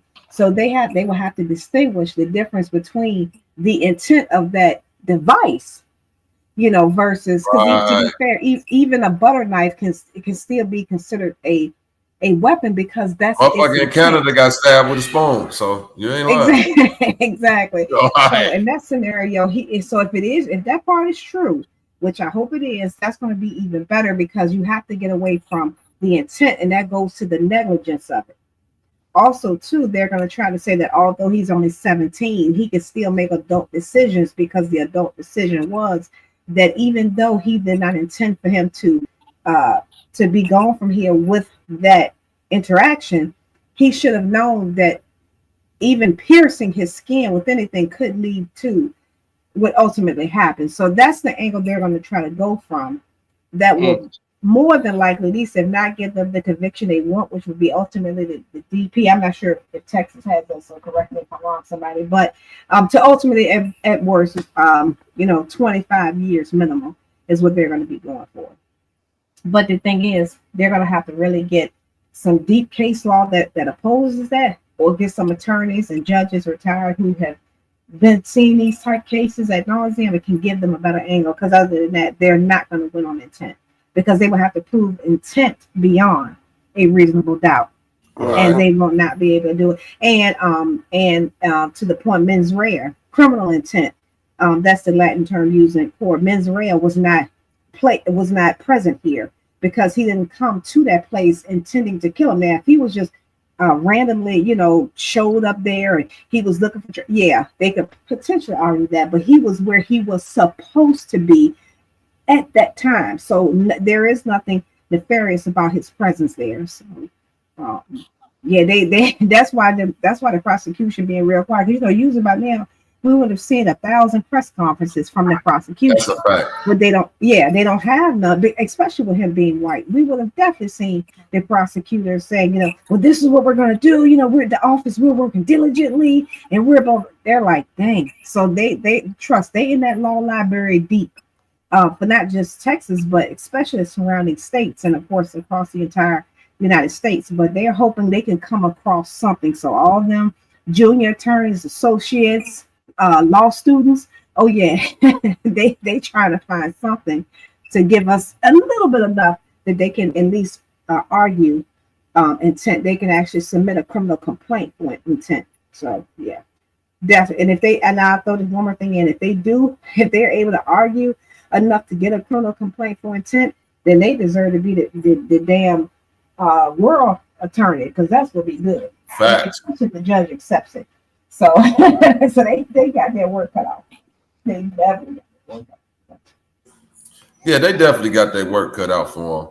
which is why I just been, I've been sitting back trying to do the, you know what I'm saying, the debate thing, take the opposition, at least try to see it from the other side. Like if I was the prosecution, how could I finesse this? And I'm telling you, y'all, this is hard to finesse. Even for a lawyer that's like seasoned, because it's like, bro, how do I even prove this? On top of we in Texas and we got recent case law. Like we got shit, we ain't even got to go back to the 80s. We got case law from 2 years ago of 2 people doing this shit, way more egregious than getting off. So god damn, y'all I know them prosecutors for this. Like, boy, y'all handcuffed me with this one right here, boy. I don't know how I'm supposed to defeat this shit right here. Yeah, it's gonna be hard to do. Man, fuck yeah. Hell yeah. That's why I think it's gonna come down to a plea or either just getting thrown out, because they're not going to accept the plea. And naturally, because of his due process, he does have the right to be offered one. But the defense is they're not going to accept the plea under no circumstances. Right, and I believe that too, because everything is in the defense's advantage, which is why I was saying, like, with this more recent case, the one that you just pulled up, that's the. I mean, even though you can use case law from 1812, and they cannot use that against you, but to have 2, you're right, 3, Bobby, 3 similar cases consistent. The only difference between those 2 and this one is that Carmelo did not go looking for a fight. He did not agree to a fight. He did not RSVP a fight. He didn't invite a fight.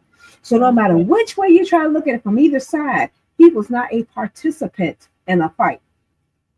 Now, on the other hand, those other 2, they were pretty much, almost taking bets to see who's going to win that fight. So that right there, the case law is just making it his defense. They're like, we're just getting paid just because we passed the Texas bar. We ain't doing no real work. They doing the work for us. So yeah. And that's another part of what up with it, Zev. Zev, you was one of them niggas that was arguing that Carmelo stuff. You need to come up here. And another part, you convinced me, nigga. Shit. Right, and another part of it, Humlin, where I think it's gonna get thrown out, honestly, is because the prosecution, this is on their record, right? Wins and losses is on their record. One thing I know about lawyers, they don't like walking into a L. You know what I'm saying, Humlin? They'll let him go before they take this to trial and lose. Yep. Because I don't want that L on my record, especially in case this big. Yep.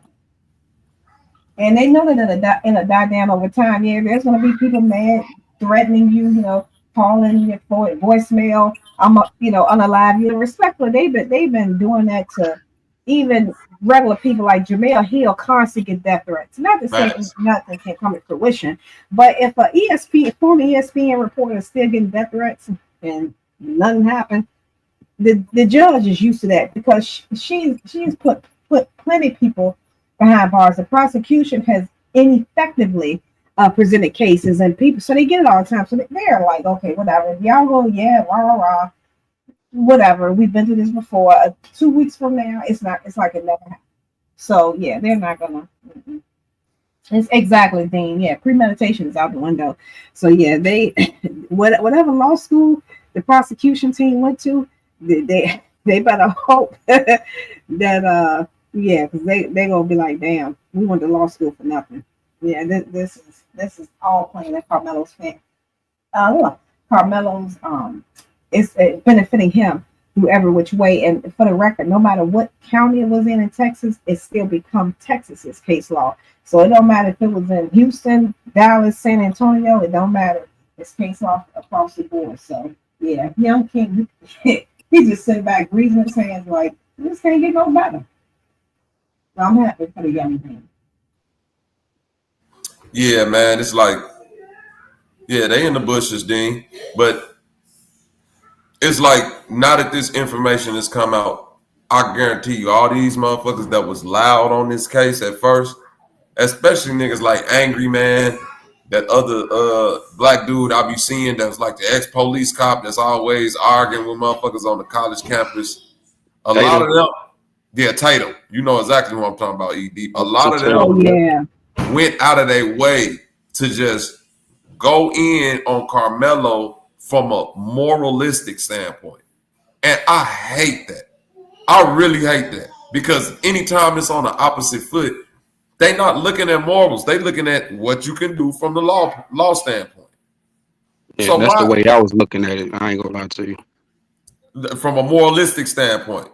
Yeah. Yeah, and listen, ain't nothing wrong with that. That's why I was trying to tell you, ED, how we was raised in Chicago. We know that morally we didn't get groomed like that, because if we was to act out on something like that, we'd be locked up. You feel me? We can't get away with that. Ain't no stand your ground. Ain't no fight for your crime or none of that shit.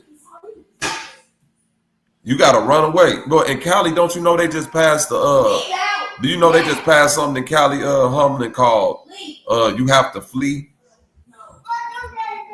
You gotta flee. If a criminal break into your house, you can't kill them. You gotta run out your own house.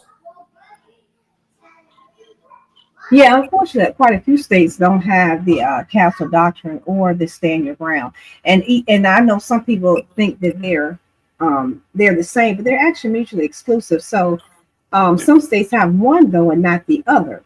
And then some states, stand your ground does not cover you under the as a castle doctrine, because as weird as it may sound. So you would think in your house that the ultimate place you could stand your ground in. But unfortunately, you do have to find a way to run from your damn house before you. That's a fact. Ultimately, which is sad. So yeah, and of course, I know every state is different, so I'm not claiming to be a subject matter expert across the board, but just being familiar with that, yeah. So again, don't assume just because your state has stand your ground that it automatically has castle or vice versa, because they're not the same. And some have one and not the other. Some don't have either. But yeah. So that Second Amendment don't mean nothing in some states. Again, that goes to that point that many of us say, yeah, you have the right to to bear arms, but guess what? The state also has a right to prosecute your ass too. So you got to be selective when you're bearing arms for that reason. That's crazy. Zev, what's good, gang? Shut up.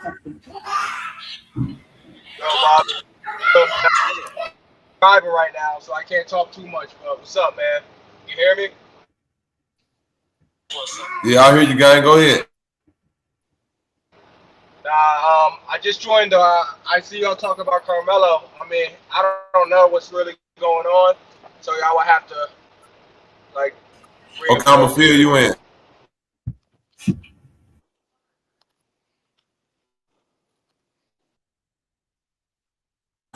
You know who 𝘾𝐼𝙎𝙃 is?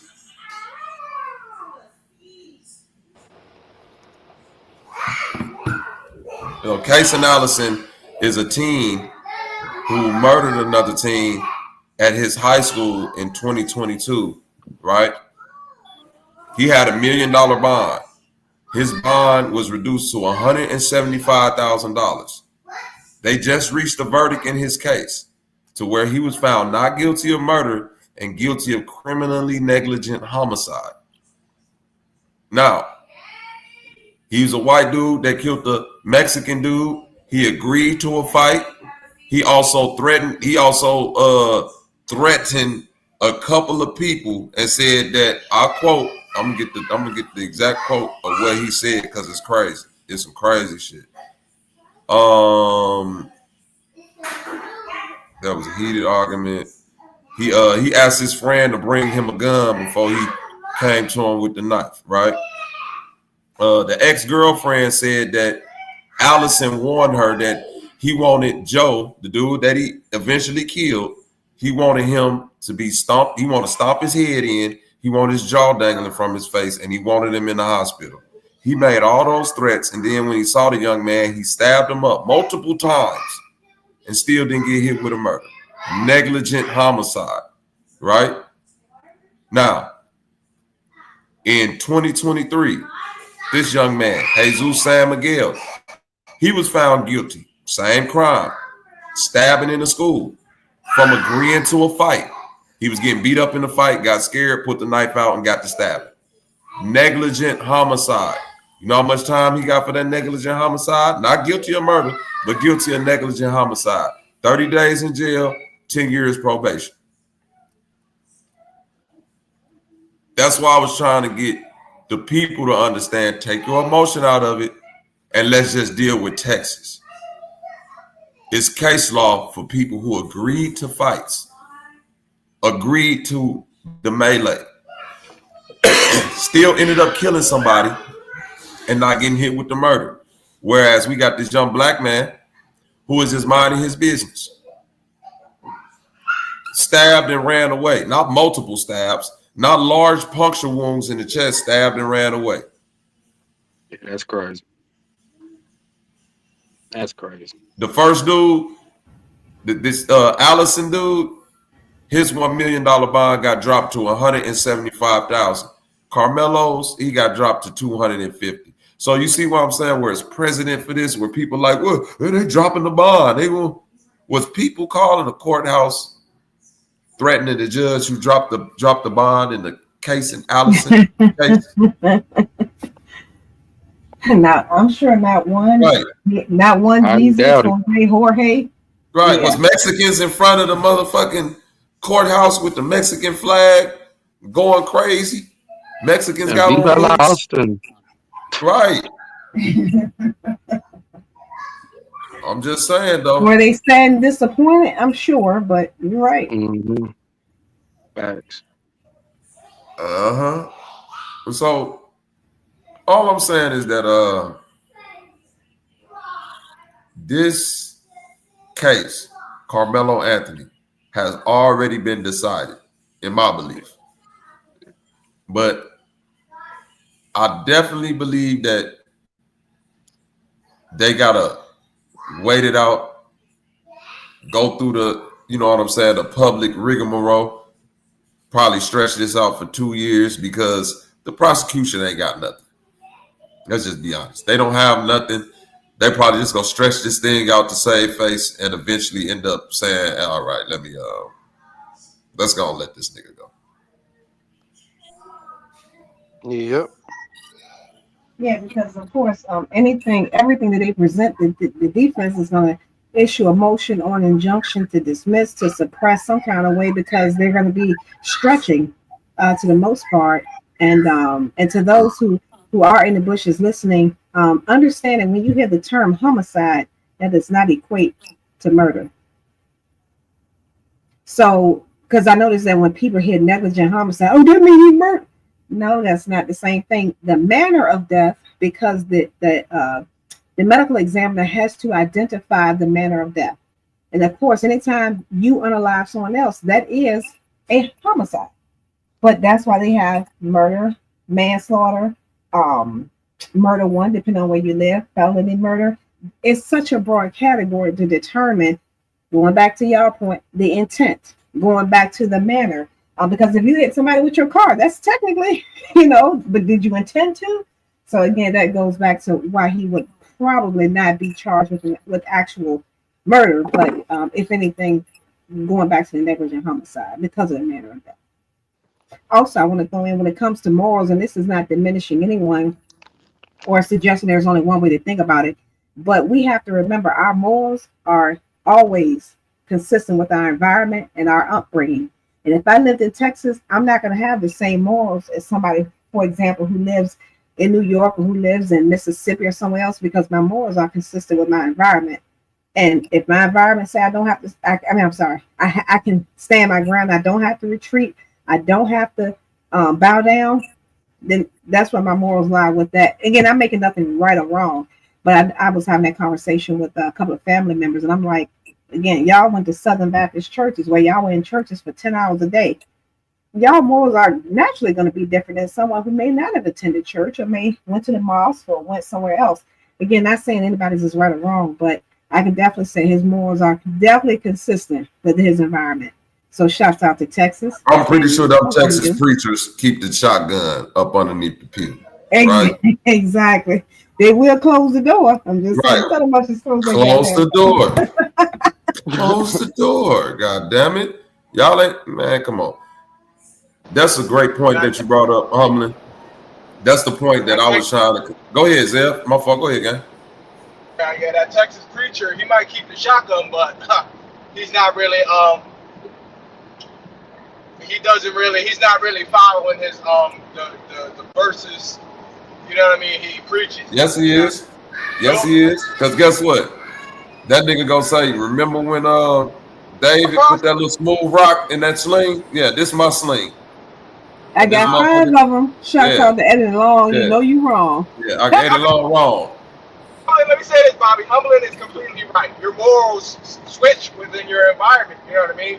But I mean, he morally, if that's the case, he morally wanted to possibly be on 10 years of probation, which is kind of fucked up to me. And a lot of it's still fucked up.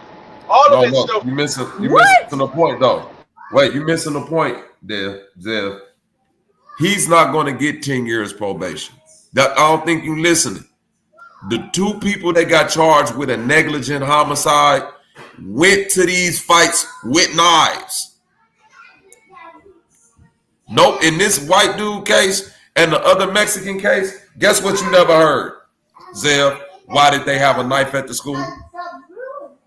In fact, in the case in Allison case, the defense had the nerve to say, we don't know if it's an issue of bullying or one of a child who was so scared that he brings a knife to school to defend himself with. Remember before niggas found out that was a little clique tool that Carmelo had, and they were saying, well, what if he was scared and he had the knife? So what? You don't bring a knife unless you're ready to kill somebody. That's clear intent you want to kill somebody. Well, you got to say this to them Texas judges that found these 2 dudes not guilty of murder. And they went to fight. That's why I'm telling you, Carmelo finna get off. He did not go to fight. He had no intent to fight. He's at a track meet to run track. He don't know this dude. They have no prior history. You're a stranger coming up to me, essentially. Whether if you high school age or not, you're a stranger coming up to me with some bogus ass intent in a state where I'm pretty sure my daddy, my mama, people didn't already let me know, hey, motherfucker fuck with you. Hey, this is what you got to do. Defend yourself at all costs. Come home alive.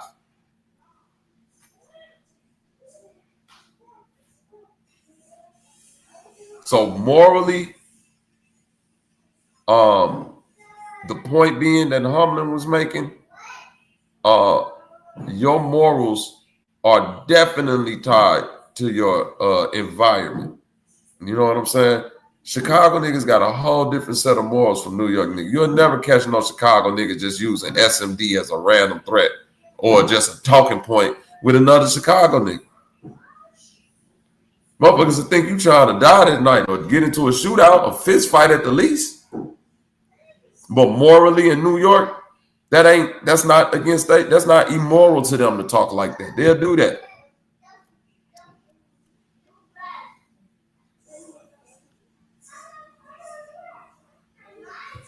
Keep looking at these motherfucking cases and people that live in the United States. And we assume because we are in the United States and we know who the president is, that we could just travel freely. This is what I need y'all to understand. Essentially, when you're living in the United States and you're traveling around this great country, you're literally going state to state to what could be considered other countries. Traveling through the United States ain't no different than traveling through Europe, and all of them little places over there are different countries. That's what the United States is, except they've unionized and decided that we gonna come together. Europe ain't did that yet. I mean, just think about to that point, Bobby. You, not every state even recognizes every other state's concealed weapons.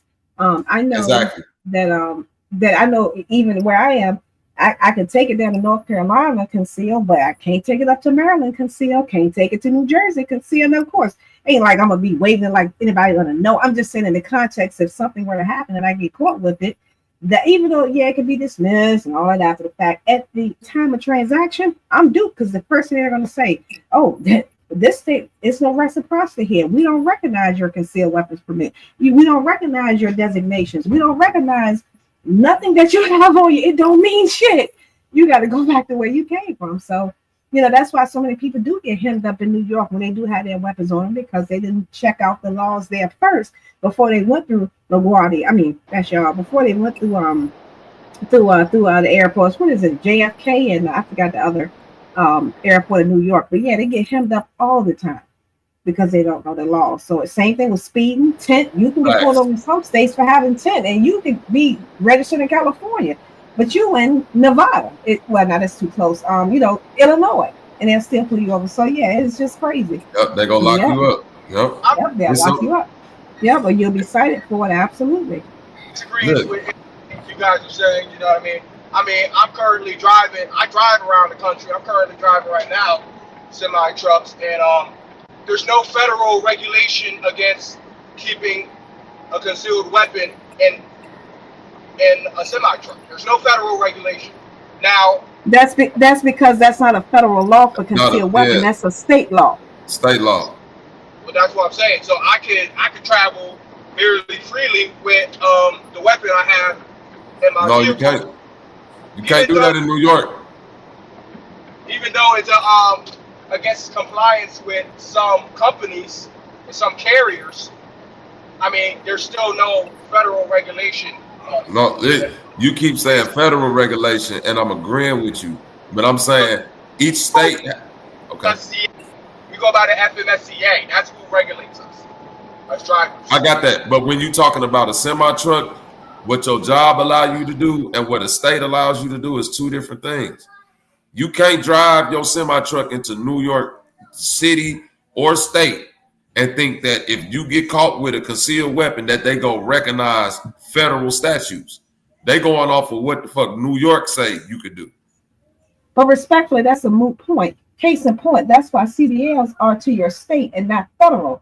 You don't go to the federal government to get your commercial driver license. But when it comes to that, yes, the federal government say you have the right to bear arms, and you can open carry in many states. But the concealed part is where it becomes an issue. And again, you have to get caught. So yeah, that's under the circuit jurisdiction of those states. That's why you have to go to circuit court or in some places district court to get your concealed weapons permit. You don't get it from the federal government. I would have to disagree because the majority of my work is on federal laws. I mean, I said federal roads. I own a trucking company. I know that. That's my point. Like you're literally talking, you're preaching to the choir. And I know that because I have drivers that I have to make sure they're in compliance with those things because we are going onto federal properties. We are going into some state properties as well. So yeah. Jurisdicted by the state, but we still are regulated by the federal government. Which has nothing to do with the firearm being concealed in your cab. We're being overruled by federal regulations, not state laws. Nah, so, that don't work like that, brother. Not when it comes to the firearm. We're specifically and exclusively talking about the firearm being concealed. That what their state is trying to hold against them. So really, it would be a company. It won't have nothing to do with the company, bro. You gonna get criminal charges if you get caught with a concealed weapon in New York. If you in a motherfucking fire truck. Bobby, just go and Google it. Just go and Google it and put it on the screen. That'll make it so much easier.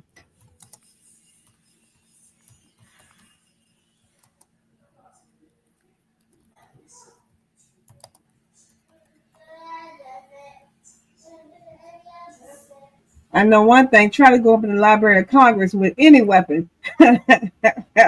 They send your ass back the way you came from. You will be barred. In New York City, it takes 6 months to a year to get a concealed carry permit. It's $150 to $300, right? What happens if you get caught with a concealed weapon in New York? Carrying a weapon without a license in public spaces is often classified as a Class E felony, punishable for 4 years in prison. New York law requires a concealed carry permit for anyone wishing to carry a firearm in public. and not a concealed carry from your state. You need one for New York. Yeah, so having one in your vehicle, of course, no one is going to know. We know that. That's an exception. We're talking about when you're out walking around and you get caught. Regardless of whether or not it's a commercial or no, I ain't even talking about walking around, Humlin.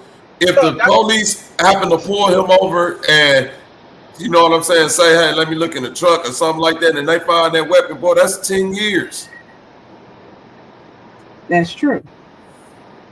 Hence why, you know, even with the motor carrier, yes, we do know that they be out there on the highway, but that's why 95% of the time you're pulled over by state police and not the actual motor carrier.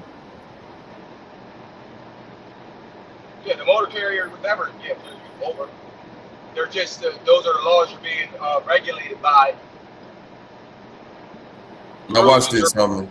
No, New York City and New York State in general does not recognize concealed carry permits from other states.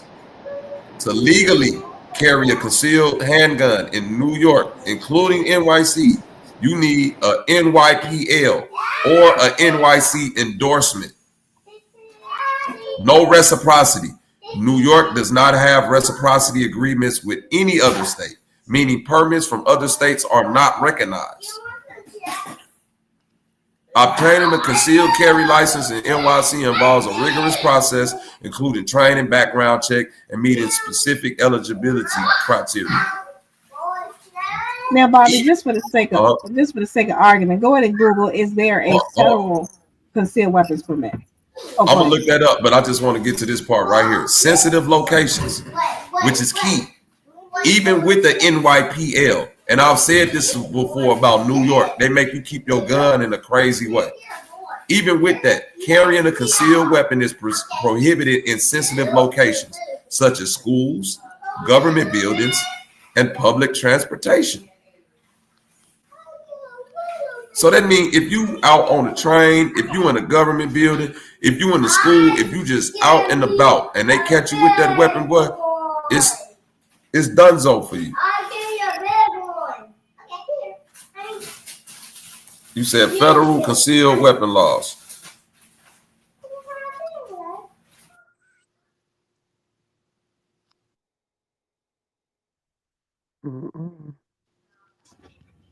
There it is.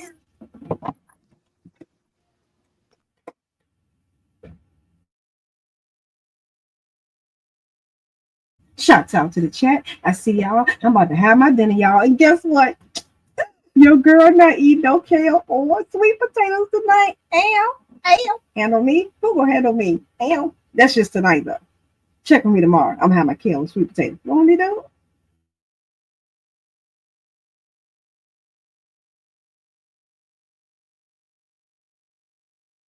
Won't he I think not? Robert. Won't he not? Isaiah is my number one hater, as y'all know. Isaiah Sales, look that name up, Sayles. Mama Sales was on the line with us earlier today. Shouts out to Mama Zay, to Mama Sales. Won't he do it? So yes, I will not be crunching in you people's ear. So I will at least press the mute button. But yes, I am going to be eating pizza. Can y'all believe it? But y'all know me, it's gonna only be a sausage pizza. Because you know, I don't do pepperoni and ham and all that other stuff. Just sausage. Sausage. You know, but I haven't eaten a lot of kale though. I ain't gonna lie to you, girl. I do like I air fry it regular, don't it? For like two minutes at the most. Air fry it just to get it a little bit crispy, and I use it in my salad in replace of croutons. Oh, that's a lot of work, but that sounds like that's something I may have to try. It's bomb. It's quick. It's almost like making kale chips. Hey, wait a minute, Zay. Why are you letting this lady sit up here lie to you like that? I'm really not eating kale and sweet potatoes. You motherfucker just front all the time. Oh, that seemed like something I might try. How did you do that? You don't eat nothing but kale and sweet potato. Your whole That's what I'm saying. But I never thought of. I literally, you know, I eat them raw, Bobby. I never thought about putting it in the air fryer for like 2 minutes. You ain't never had kale chips? Mm-hmm. Nope. To me, I feel like the only way to eat kale is raw, straight out the It's ground. raw. It is And wrong. You don't gotta put it in the Paco and Jesus and Jesus picking it because I ain't picking shit. No, trust me, homie.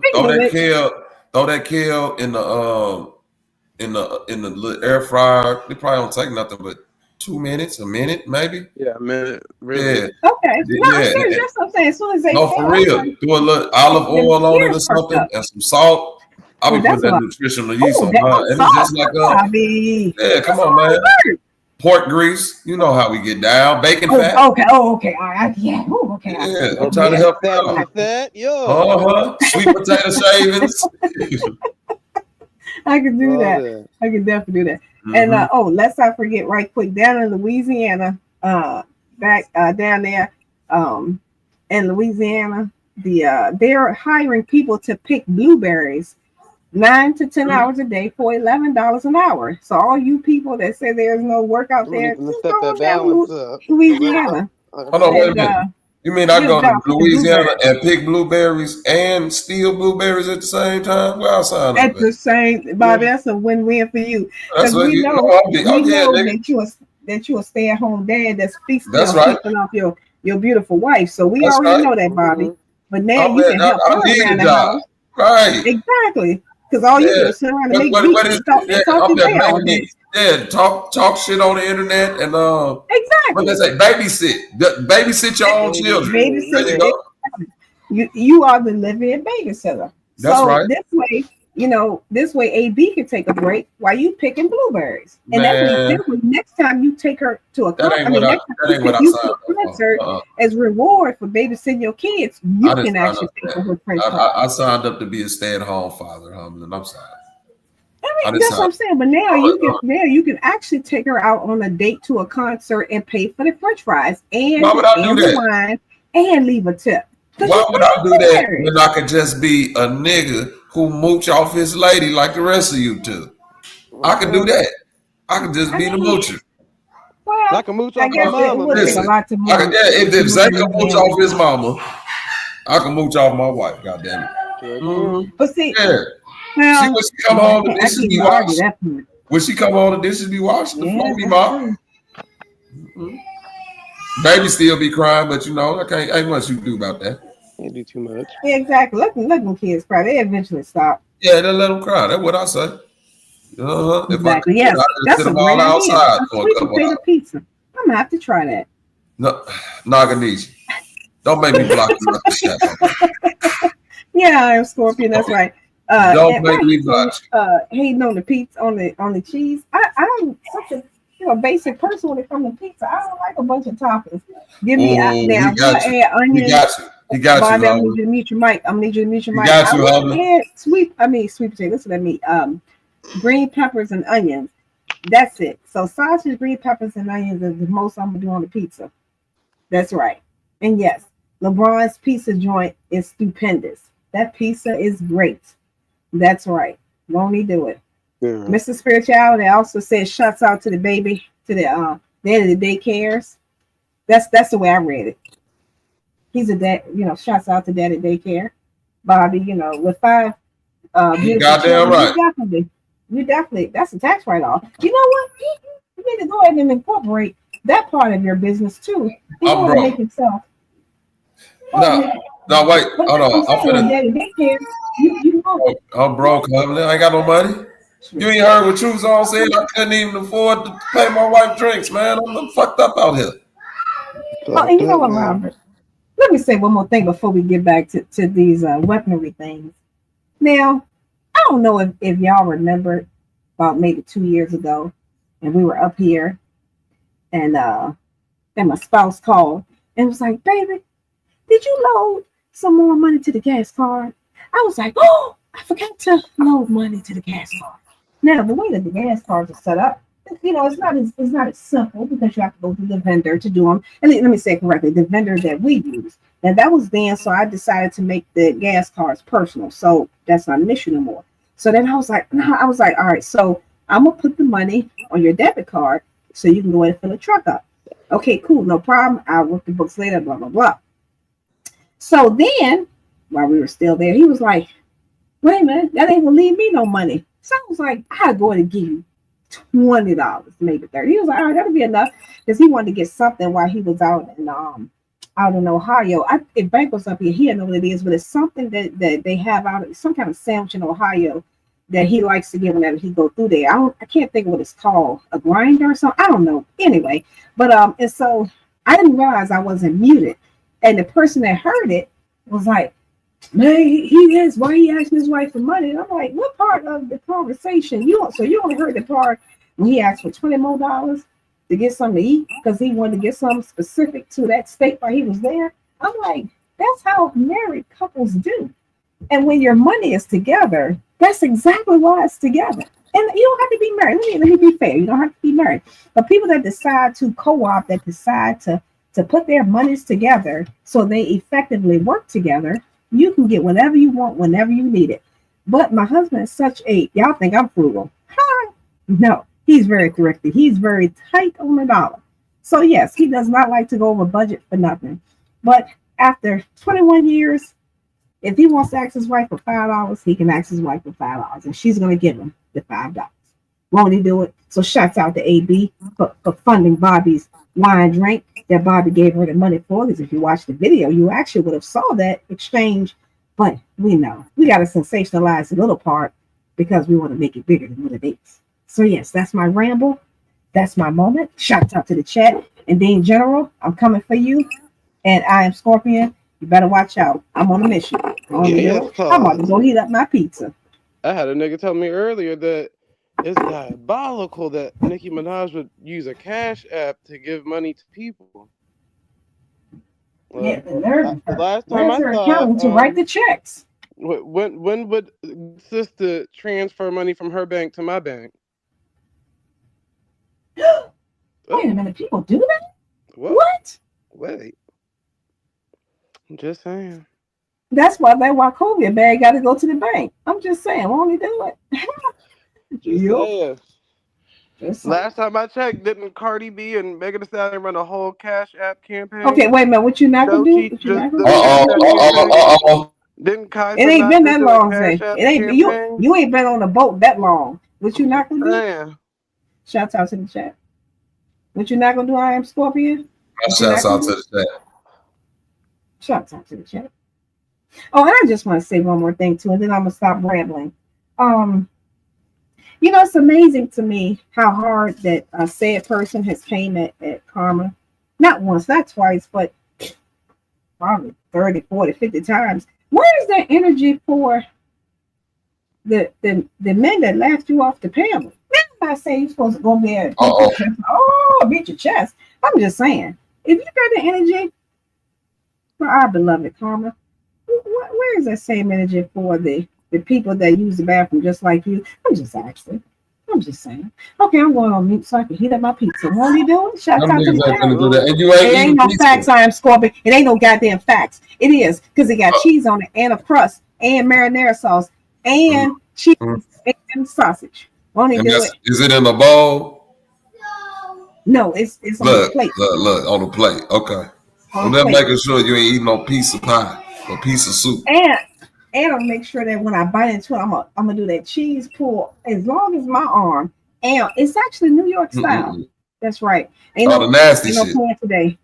It's not nasty. It's good. Thin crust. I'm sorry to say correctly. The original crust is not. It's a thinner crust, but it's not actual crispy thin crust. It's really good. So yes. Thin crust pizza. And the pizza is about as big as my thigh.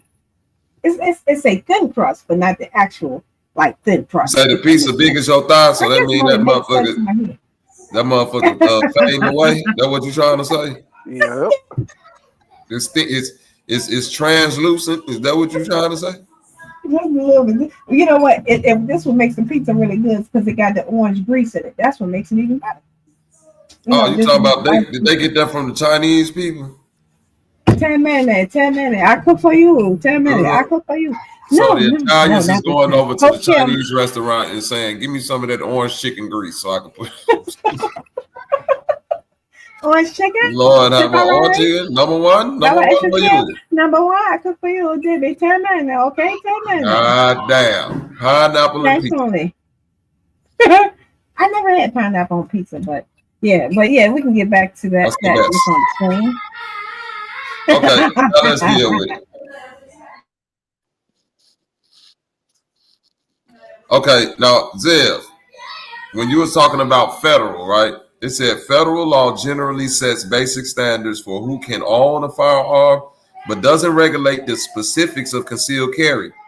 States have their own laws regarding who can carry concealed handguns in public, and some even allow it without a permit. While the federal government doesn't issue concealed carry permits, certain federal law enforcement officers may have the right to carry concealed firearms. You get it now? You still got to adhere to the state, baby. I wasn't saying you didn't. I'm saying that there's no federal regulations against having a weapon in a commercial vehicle.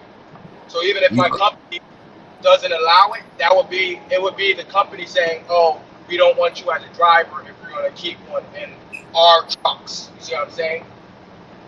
Now, like if you have your own, if you're owning and operating your own commercial vehicle, there's no regulation for you federally against you to have it in your truck. But like you're saying, there are different states that abide by different laws.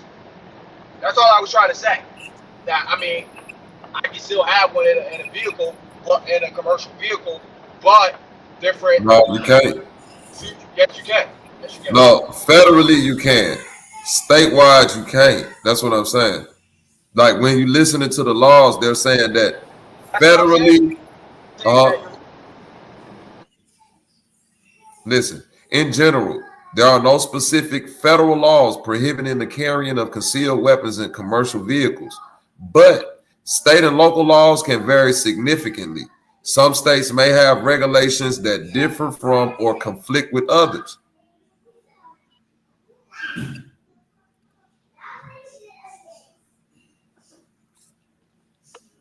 Truck drivers, this for you.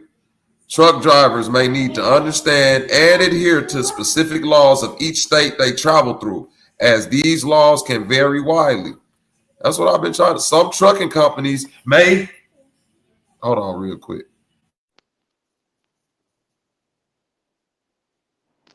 Shouts out to the chat. The trucking Shouts company don't have the rights and the authority to overrule state law. That's what I've been trying to get them to understand. Some trucking companies may have their own policies regarding firearms and company vehicles, which may be more restrictive than state laws. It's important for truck drivers to be aware of both state laws and company policies when it comes to firearms in the vehicles. So you can be within your right federally, you can be within your right according to the company policy, but you have to know each state that you're traveling through got its own set of laws. And if you so happen to get pulled over in one and they get the checking shit, they not go view that concealed weapon in New York the same as they will in Texas. You go get handled a different way. Yep. Okay, yeah, I know. That because I'm going to say that I know the laws in a lot of states better than other people, or other people may assume that I know laws because I'm actually traveling these states. So, like, I haven't been in disagreements, even in the past chats, and past panels about what people have been saying about Texas. I'm saying, you know what I mean? If you know the laws in different states, I mean, you don't really have to worry about things. I mean, I'm an easygoing person. I said this in the past. People try to use it against me and said, well, what if somebody try to take your shoes and shit? You know what I mean? I mean, that's for the birds. I'm an easygoing person. And I don't really have problems in each state where I have to think of my weapon. You know what I mean? But like I was mentioning it because, I mean, like in a state like Texas, I mean, a weapon that he used as a in a case of scenario where he the same is using a gun. You was breaking up bad. My fault. You said now in a state like Texas, then it got the breaking up a little bit, but I assume you was talking about the concealed carry laws and stuff like that. All I'm saying is that your demeanor and what you going to look for ain't necessarily, it don't matter. Like, okay, for instance, You in your truck, right? You in your truck. God forbid something extreme happen in Texas to where you have to use your weapon, right? You have the full authority of the law on your side when it comes to using your weapon in Texas, right, Humbler? When it comes, like, especially if somebody was threatening your life, like all of that. The same scenario could happen in New York, and they not trying to hear that your life was in danger. They not trying to hear like, yo, I had to pull out the gun and move out the bam. They finna hit you with the gun charge. They gonna hit you with some bullet charges. They gonna hit you with unlawful use of a weapon. Lil Wayne literally had to get pardoned by the president in order to duck 10 years, bro. In New York. Mm-hmm. And Bobby, I do want to give a distinction there. I noticed that, when you're referring to New York, it is interesting with, some states you actually have to have your gun license. So it's not just buying it and having it, it has to be registered. And New York is one of those places where you actually do have to have an actual license to carry your gun. So when you said PL, it kept hitting. I was like, what does that mean? The guy was like, oh, yeah, that's right, PL, because it kind of goes into that distinction between legally owning a weapon in the state versus just carrying it concealed, being from another state. And so that's why many people just try to avoid traveling through New York unless they absolutely have to, if they are a devout weapon carrier, the gun particularly carrier. So yeah, that's a distinction there as well. Shots out. No, that's correct. Hello. What up with it, Bob? Yeah, that's right. No, that's a fact. I think that just don't go trying to test these laws in other states. Yeah, Plaxico. Right. Plaxico Burress. He shot himself with a gun in New York. He didn't even shoot nobody else. He shot himself and had to go to jail. That was case law for your ass. Nigga, they say, nigga, we don't give a fuck if you shoot yourself, nigga. You get locked up.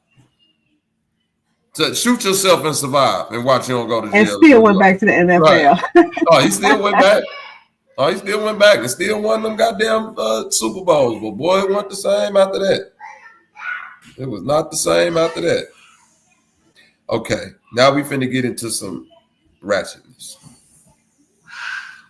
Y'all remember probably about 2 years ago when I kept saying, like, I don't understand how y'all don't listen to Zay voice and I hear man. I mean, you can throw the little feminine stuff in there, but I don't know what type of people y'all talk to where you can't recognize the deepness of the voice and, certain tone changes and stuff, right?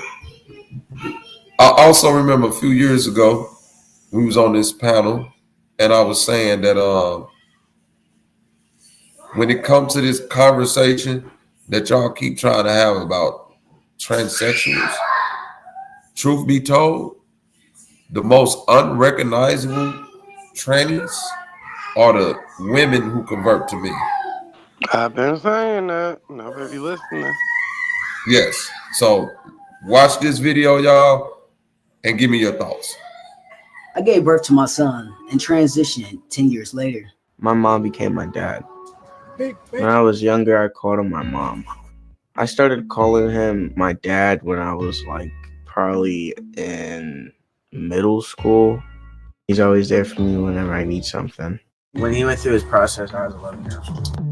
How did your dad first broach the topic of transitioning with you? He asked me how I'd feel about it, and I said, if you want to be my dad, you can be my dad because you already dress like a boy anyways. And don't let anyone bring you down. Just do what you want to do. That's a woman. That's a woman, y'all. Mm-hmm. That's a woman, y'all. Thoughts. Don't get quiet now. Eat deep, humbly. Yeah, Scorpion. Yeah, nigga, I'm on the phone, nigga. Hold on. I missed all that shit y'all talking about. I'm on the phone, man. Hold on. And I'm chewing my cheese pieces. No, don't chew now, shit. But see, the one thing too. But you gotta remember, and let me say, I'm not speaking for all women, of course, but many women, it's not a big deal to us. Like we can be in spaces and be fine. It's it's, and obviously I'm not a man, but men seem to have more of a problem with that than women do. Because I mean, we know, speaking for myself, I know 3 people alone that they were born just like me, but they look just like him. Now, let me ask you And this. it's I mean, I just see it as a way of life. I don't have no I upstairs. know. Ain't nothing wrong with it, humbling, but I'm only pointing this out for these Aboriginal and these so-called communities online when it comes to this training conversation. How do you know most of these people you talking to is men? Well, that's a great point as well, because judging from the voices, now I know many men who talk baritone, they may sing falsetto. I know that's a stretch, but we know it's not impossible. But some of those voices I be hearing on those panels, I'm like, your voice is lighter than mine. I'm just saying. And one was on the panel last night. I'm just saying. Definitely.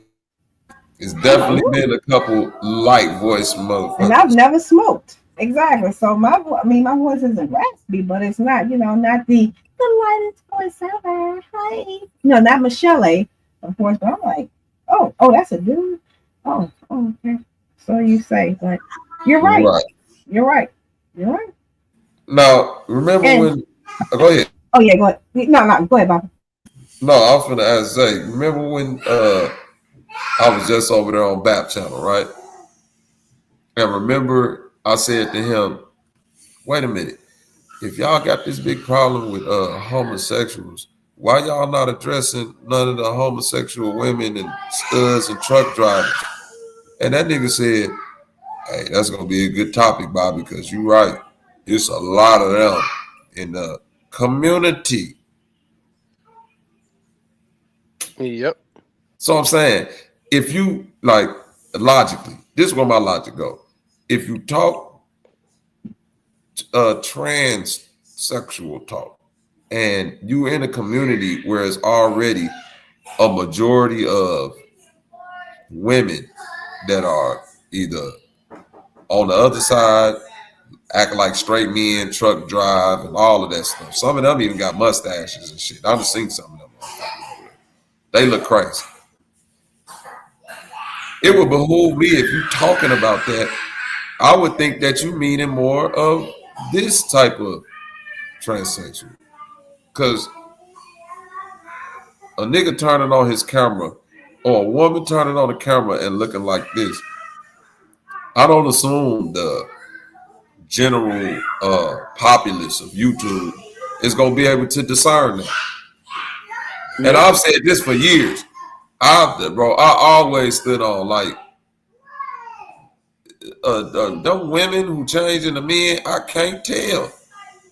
I was just about to say that, Bobby. It's Like, the how other did way you figure out around. this is a woman though? Like, it's like the other way around. You could tell like that's a man. Now watch. How did I figure out it was a woman? Watch this. Yeah. I gave birth to my son and transitioned. That's her. The voice too. You can hear it in the voice.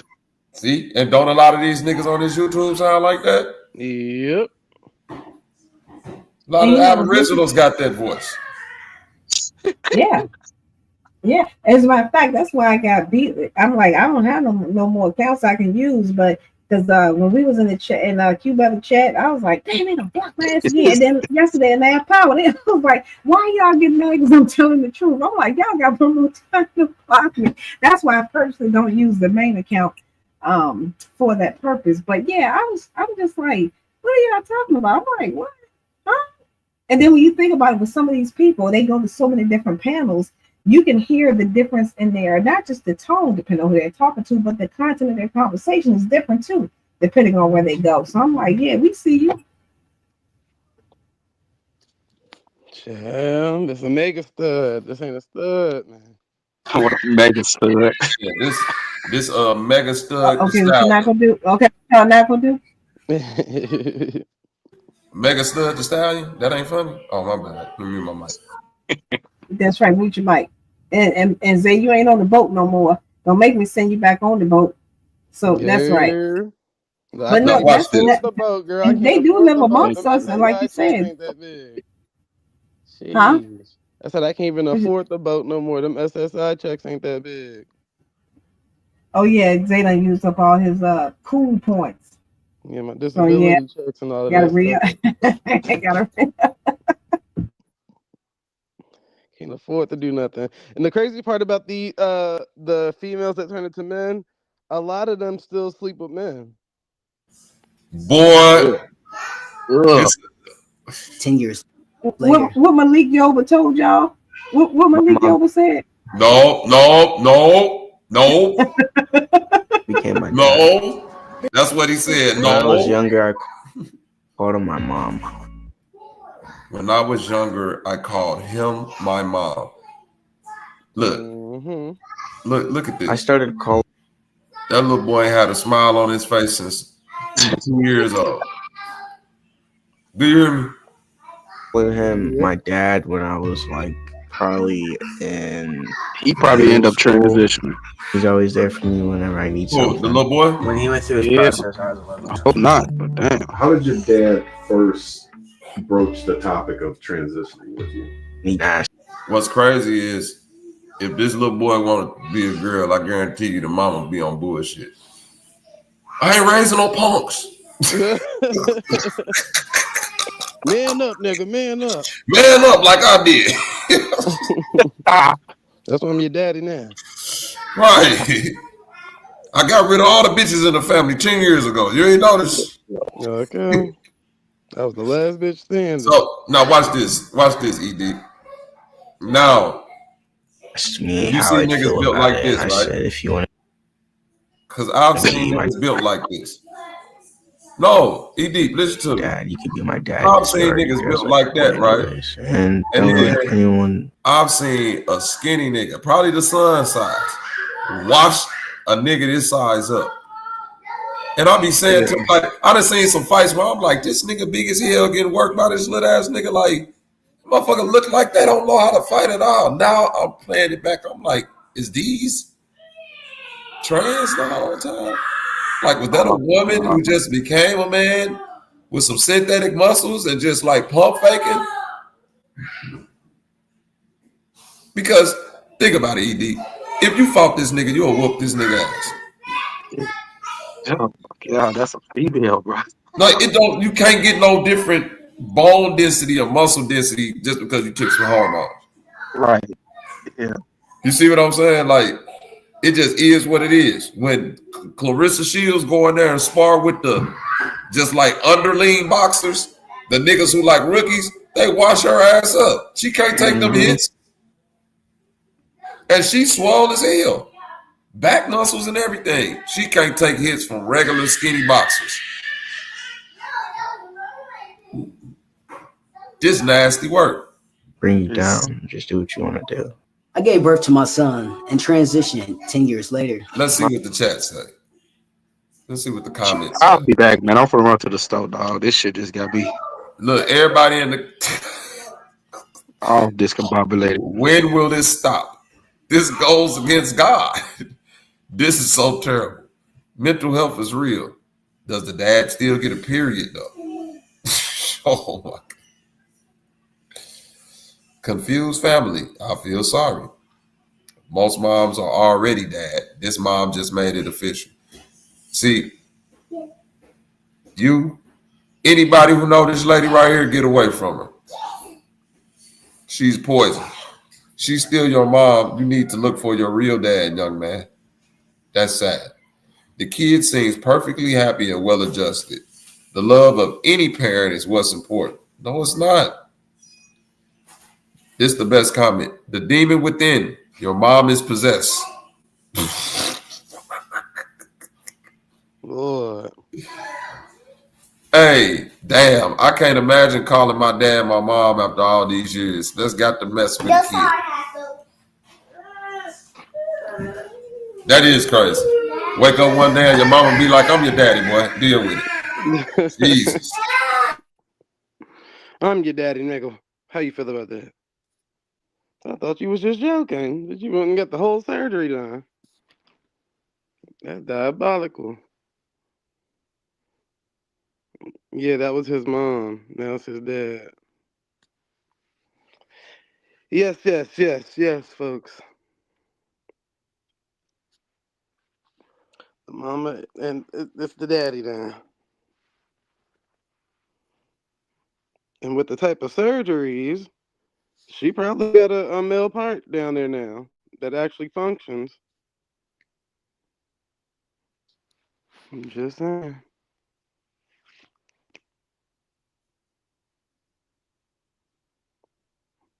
Dean gonna say sad. Sad, man, sad. Okay, I'm back. Yeah, Jesus, Joseph, and Mary is the right answer.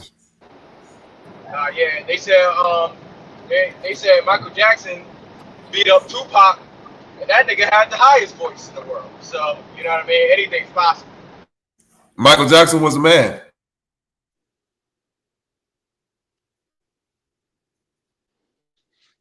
And Michael Jackson was like 6'3". Nah, he wasn't 6'3", nah. A man's a man. No, I'm talking shit. Oh, fuck.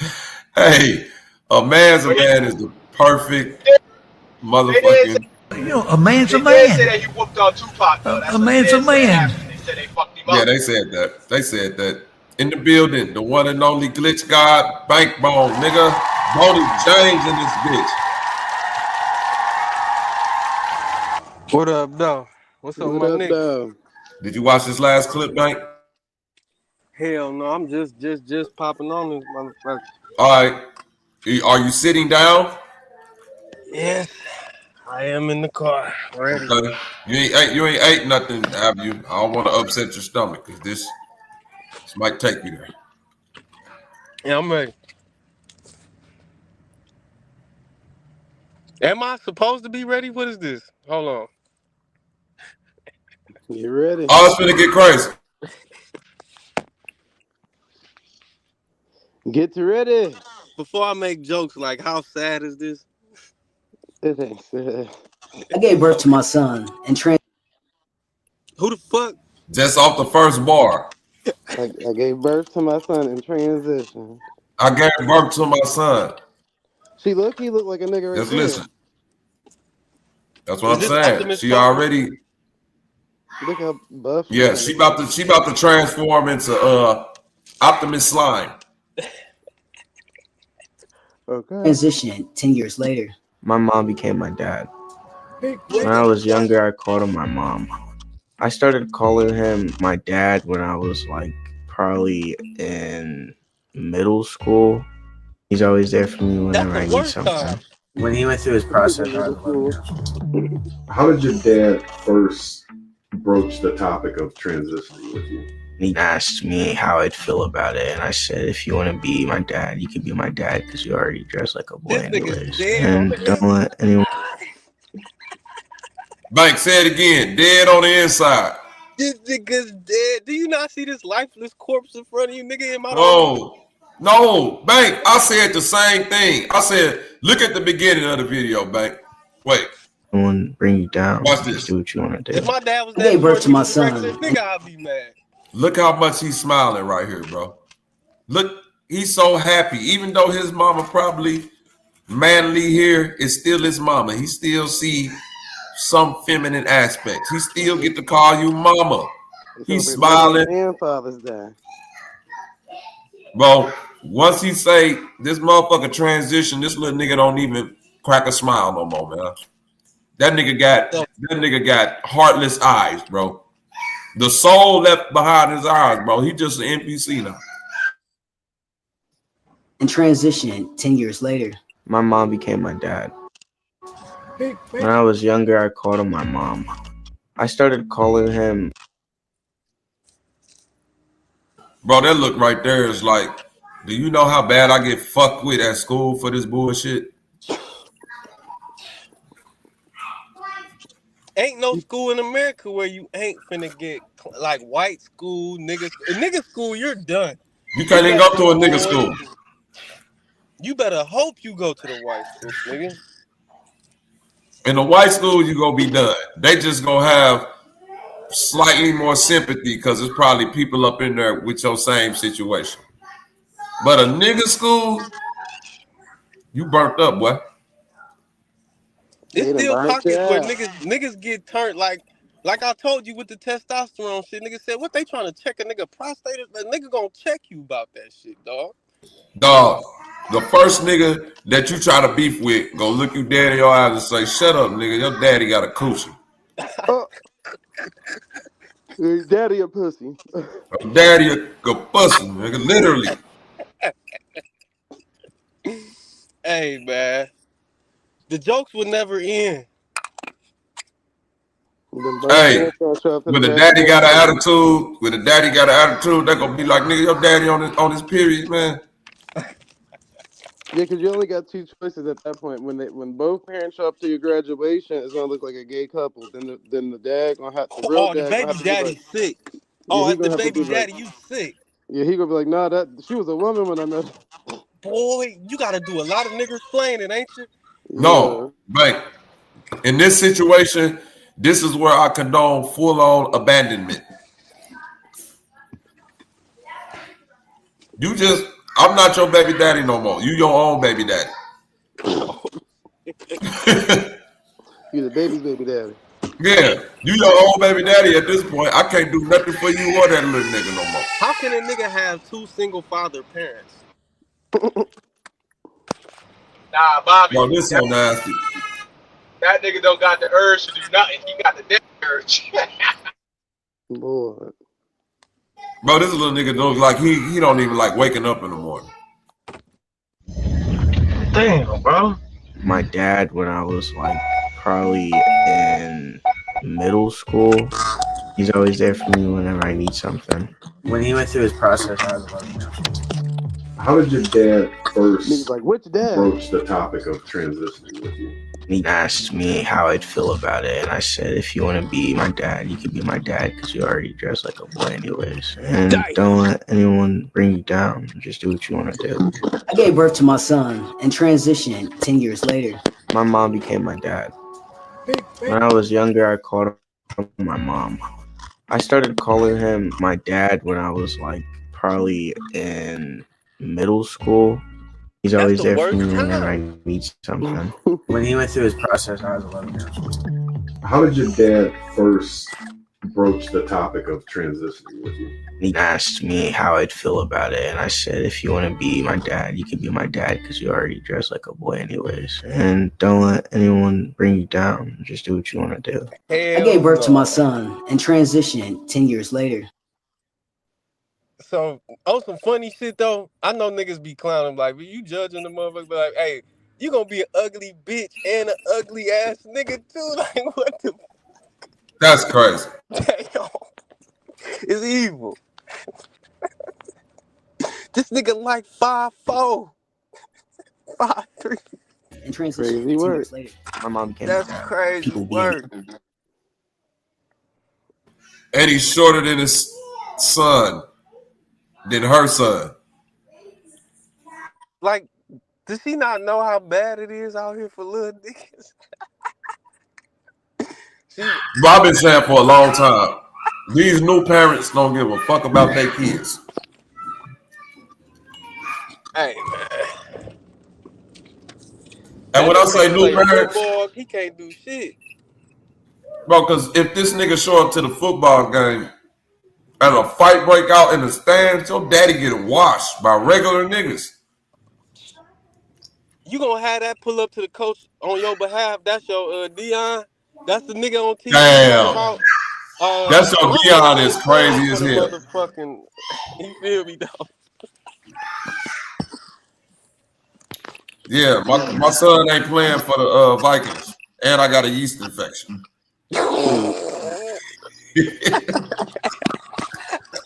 My bad. I didn't. Hey, that's the banger.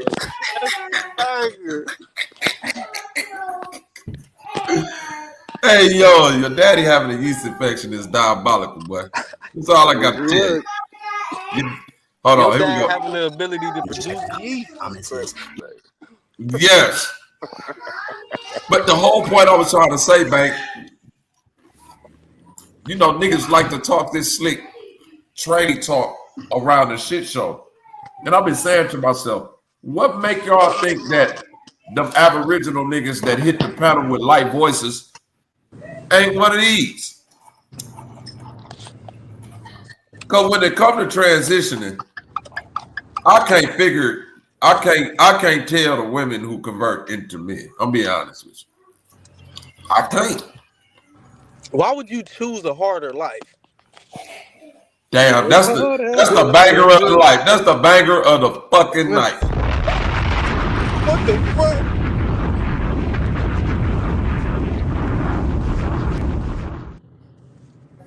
Why would you choose a harder life?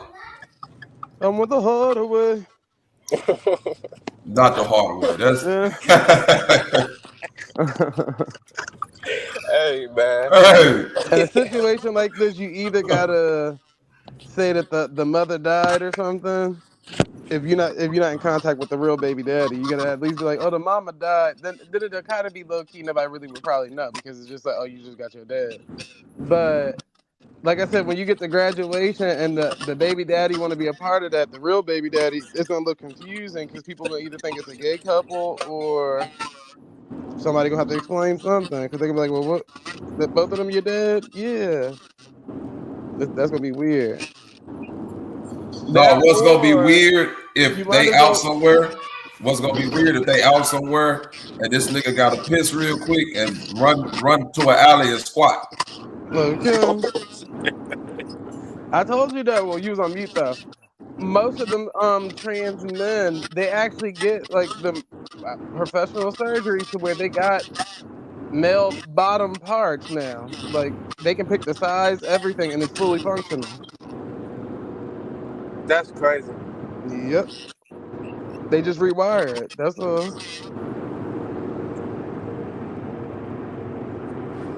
You can't put a V8 motor in a V6 car? No, I'm talking. But you sure could put a motor on the back of a grocery cart and make that bitch run. No, for sure. Trying to tell you, it's crazy work. Not just that. Like I said, when I watched that Pope movie, and then the Pope they ended up choosing was a hermaphrodite. So he was born with both body parts. But he said he stayed a virgin his whole life, so he didn't really have to deal with, people. But in this situation, I don't know, you might want to just classify yourself as a hermaphrodite until you pick at a late age or something. I'm mad she looked like my nigga Dame Dot, though. That's what's funny, dog. Hey, dog, that's crazy. See, I'm equal. I called that nigga she, because I stay true to the code. You is what you born is. That's a lady, dog.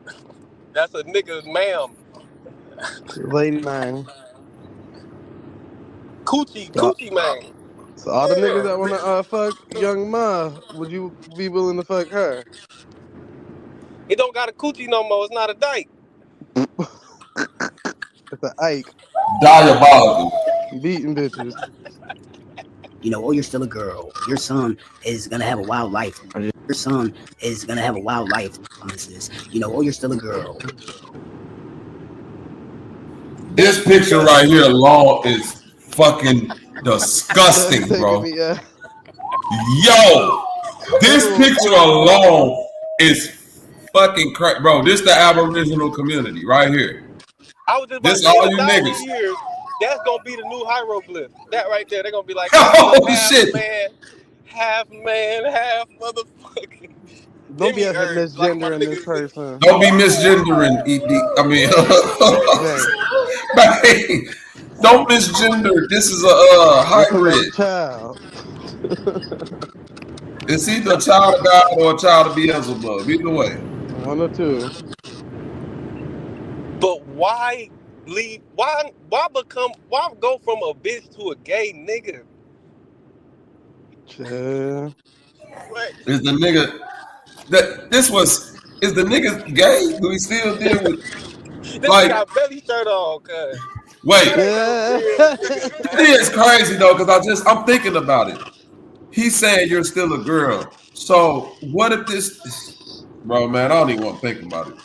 If this dude really deal with me, and then that's why did you change? ED said drop the link. Bro, that's almost like D-Wade's son, right? The son that switched over to a girl, right? Mm-hmm. Do you know that little nigga is in a relationship with a girl that switched over to a boy? Yep. Yeah, my dad said that's niggas that go around the corner to go across the street. Damn. Yep. Damn. Long away. Hey, boy, your daddy is probably one of the coldest niggas on planet Earth, man. Shout out to motherfucking Papa Backbone, nigga. Shit. You was a nigga that went around the corner just across the street. Let's go. Your son is gonna have a wild life. Yourself. Do you think your transition has had any negative effects on Vari?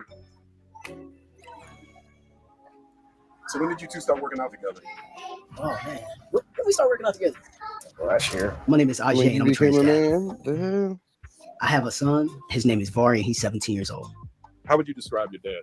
Cool, energetic, caring, loving. I would describe our relationship as amazing as it should be, man. Vari's a straight A student. He's a loving friend. He always makes me. Bro, y'all, this nigga sound like the niggas that be on them Aboriginal channels. Now I'm starting to see why them niggas be talking that tranny talk. I was just about to say that sound like, oh boy, well, such and such is in sports and a straight A student and this and that. What does that have to do with your transition? Exactly. The fuck? Exactly. Like, hey, Aboriginal community, y'all need to shake the tree and see if a couple of these fall out of there.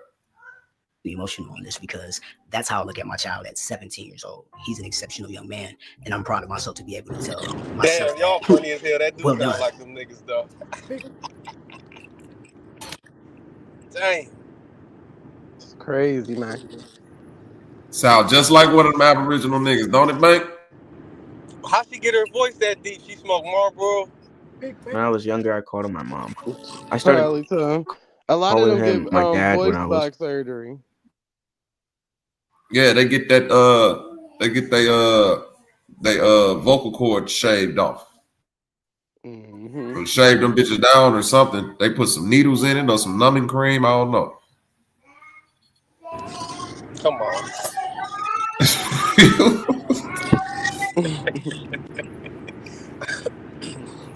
They work out and watch the stories together. They work out and watch stories together? What? So she's contaminating this nigga. That's what I'm saying. That's what I said. Man, this little nigga dead. He dead on the inside. She probably get this nigga, or she probably get this nigga everything he want. He got the Essentials hoodie on. He probably got all the J's, video games. He probably could drive the car when he want to, but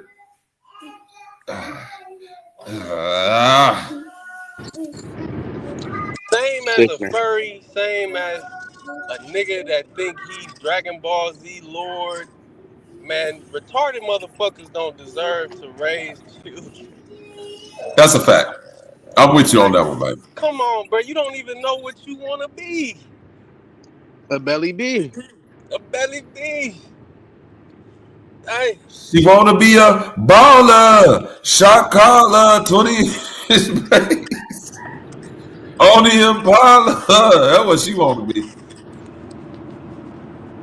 She wants the ball out of control, man. Okay, shout out my nigga LS Chevy Rider. Okay. I got you, gang. Hook you up with some beats, man. Hook me up with one of them Chevys. We'll call it even.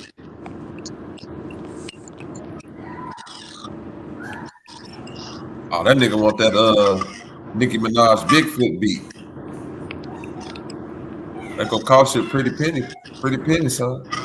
I ain't gonna lie to you, try to make it sound fly to you. We could work something out. Back to this monstrosity. Probably in middle school.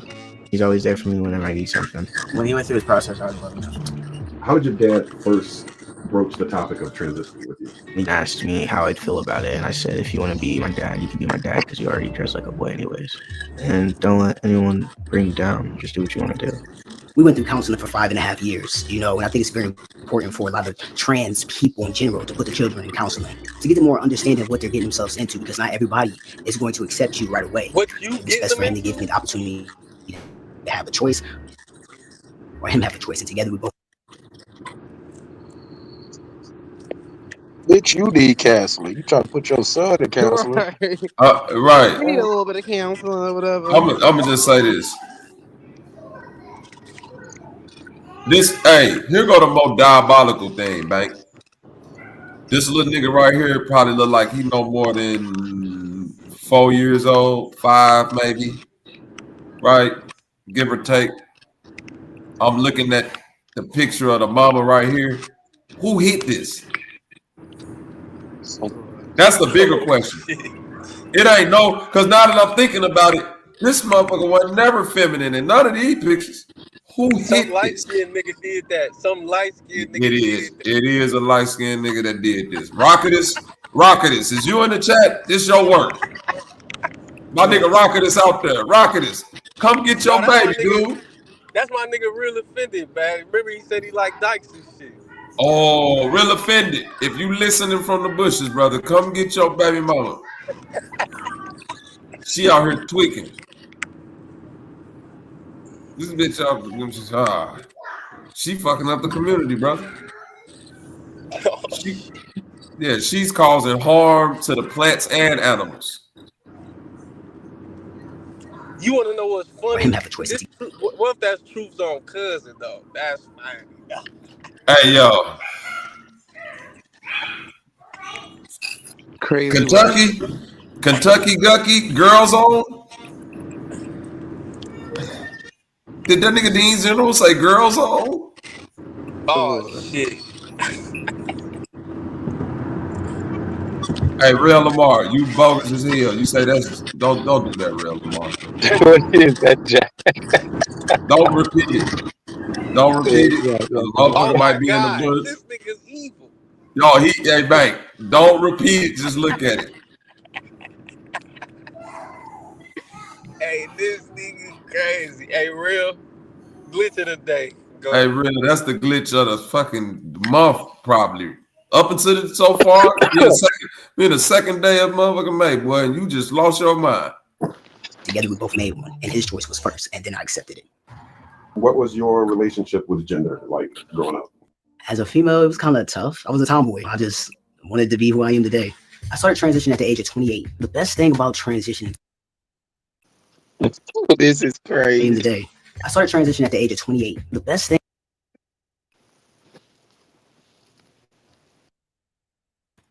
Okay, so I cannot imagine, because right here, she ain't ugly, and I can see the little tomboyishness in it, but I know niggas who are still like, you know, she probably had a thumper on her, got the green eyes, or whatever that contact shit is she had up in there.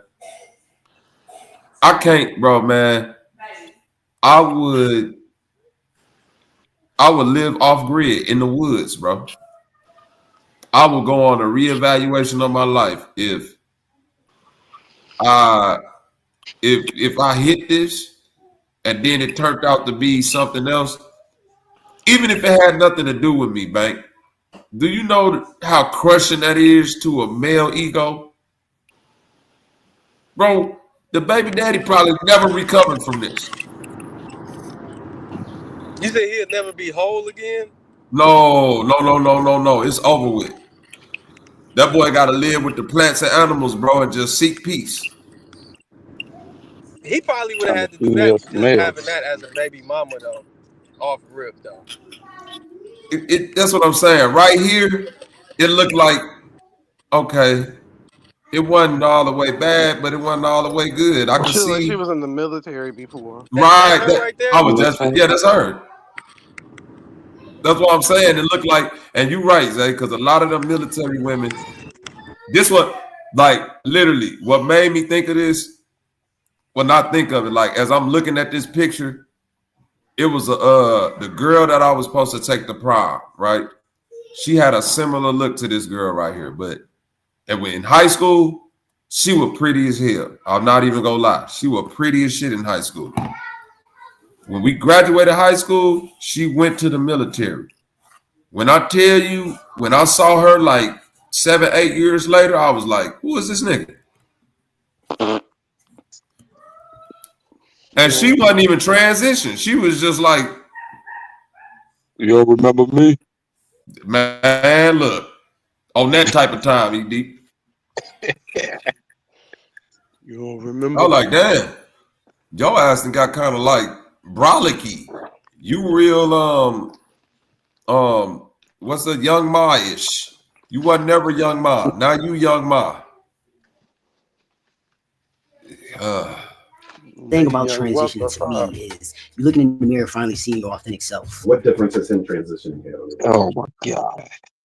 Bro, I'm sorry for keep pausing this point, but did this bitch just say I looked in the mirror and saw my authentic self?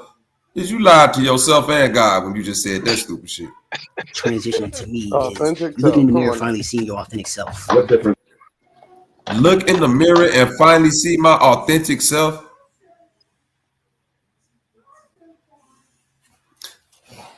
And she got a belly bead.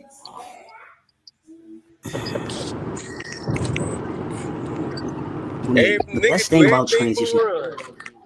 Oh man, come on, man. Don't toughen up a pity fool, you fool. They play one-on-one basketball. I don't even know if I'd be able to still. I would love my mother, but I wouldn't be able to be around my mother like that no more. I can be honest. I can be honest with myself. Because she got trans to a man that she can dribble. Yeah, that's over with. Man, listen, man. That motherfucker still fucked up.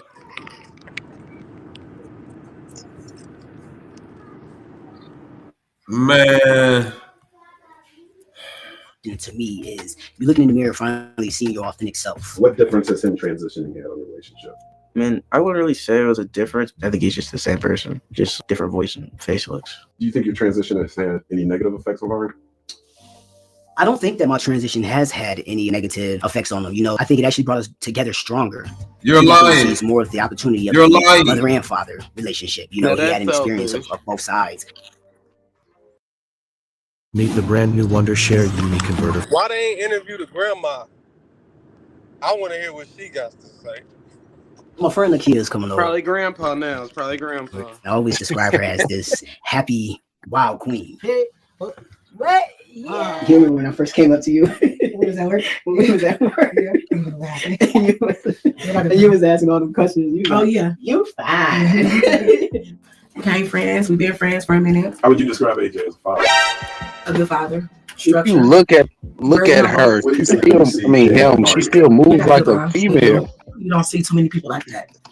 From him being a woman and turning into a man. Kids don't understand what's going on, and he's gonna love AJ no matter what. She plays the role in 𝘾𝐼𝑎𝑑's life as just one of the spoiled aunties. You know, she just spoils him, man. Have you ever seen any of the online judgment or anything that they get? I just feel like people don't know people's situation to be judging or trying to comment on something that they don't know about. You don't know what people went through to be like this. No,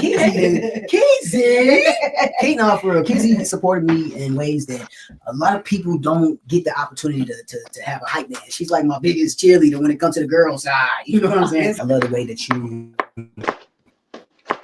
you know, never judged me the minute you knew I was transgender. You feel me? You was all, yeah. I'm ready fine. You can tell me this, what?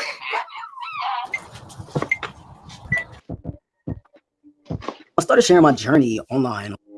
It started out with TikTok. I posted a video and it had 400,000 views on it.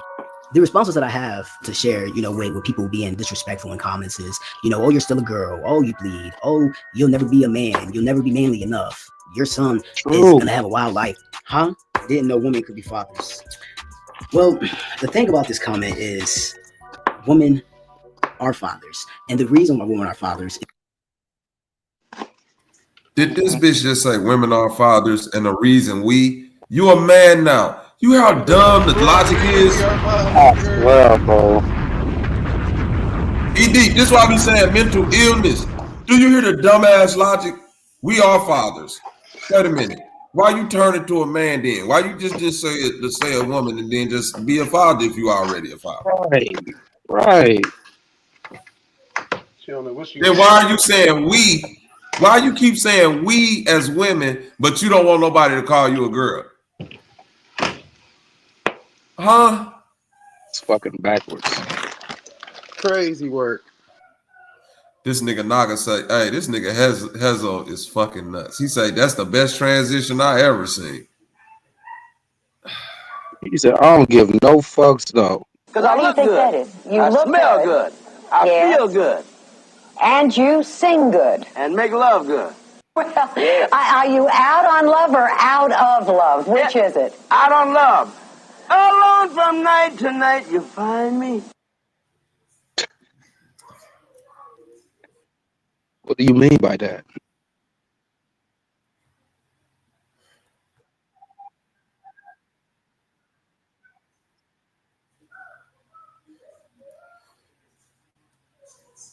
This nigga is gonna turn into this nigga. See, when I first watched this video, ED, I was perplexed. I'm perplexed now, no, I'm talking about this other video I got on the screen. Oh, okay. Now that I've seen that first video, this video right here makes way more sense to me now, ED.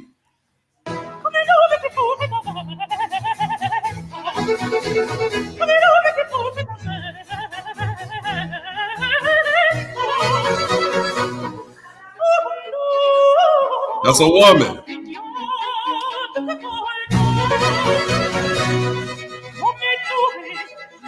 That's a woman. I'm just gonna start calling all niggas that I see. Be like, buddy, is you a transitioner?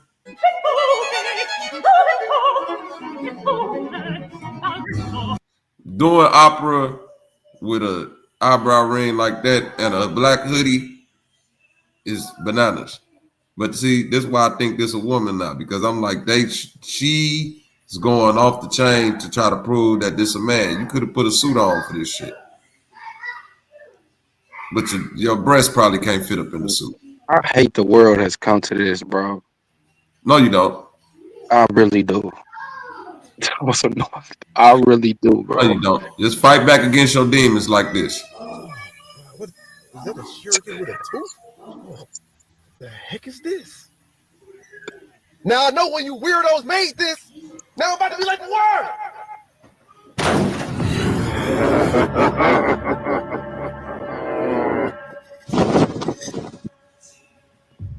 Dog, where do y'all keep coming from? What are you, the literal Batman? Get off my truck! I heard you got a good punch. I want those arms. Say less, bro. I'm tired of y'all. I'm so tired of y'all. I'm beating the brakes off your leader when I find him.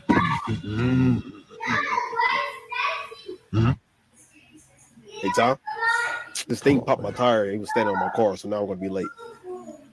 Are you serious right now? This is why I hate humans. Come on. You wasting time. Come on.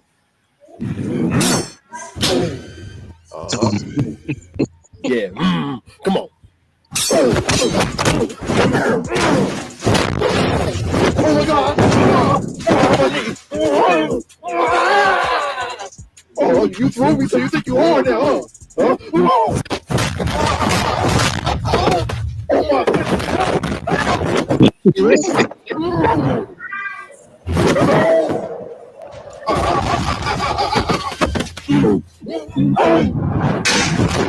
Oh God, it's a nightmare. Look what you did to my truck. I'm literally getting beat by a human. I hate you. Now show me where you from.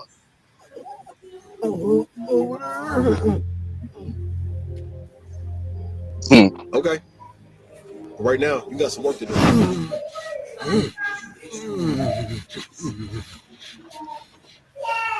This is how you gotta fight against your demons, ED. That's how you gotta fight against those demons. My demands ain't like that, bro. You see this woman right here?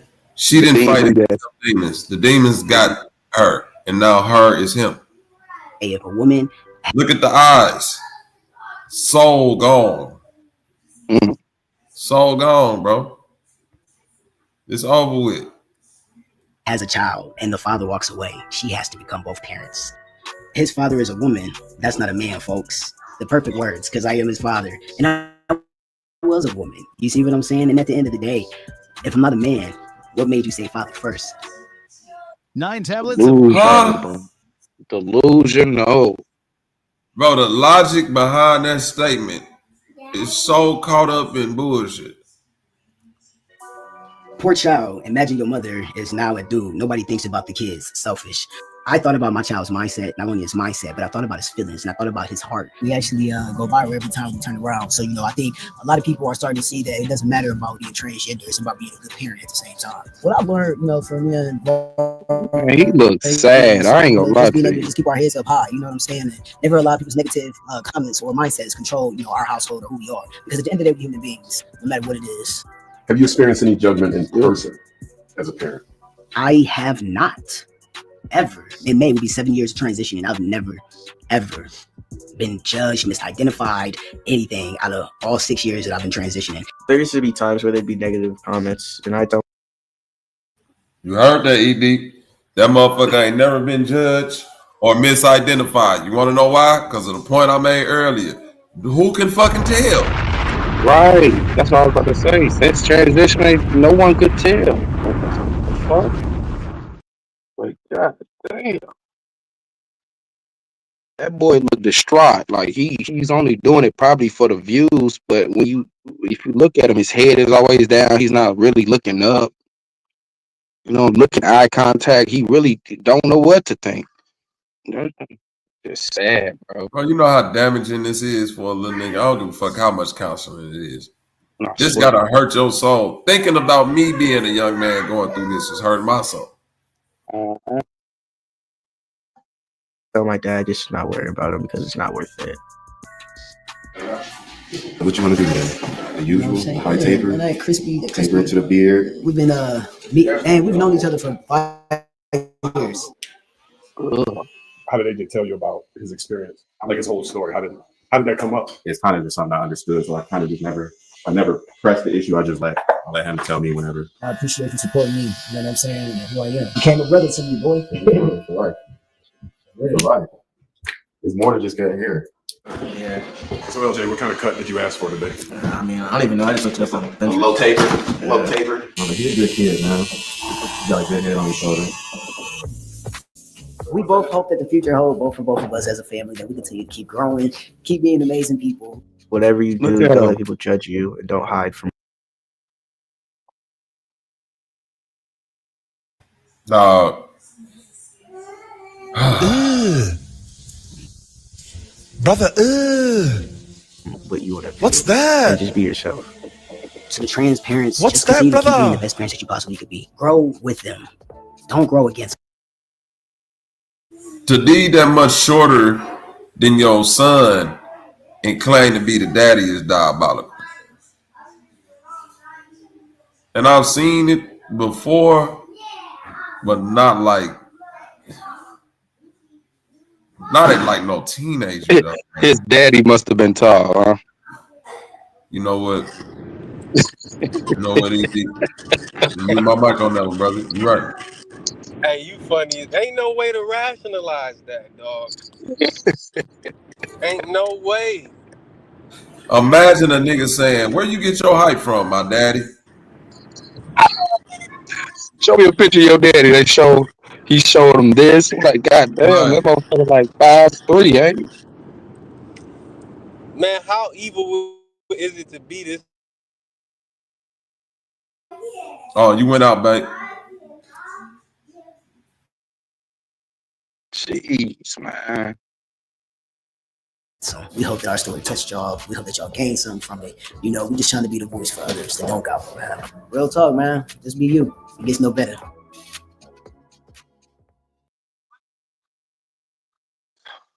Sick.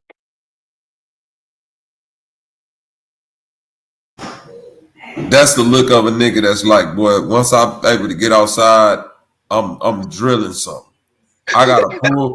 I'm finna prove my manhood to the whole hood. I'm laying, bro. This the nigga that like the only way he gonna get respect in the hood is if he crash on one nigga and people be like, boy, that boy a body snatcher. Leave him alone.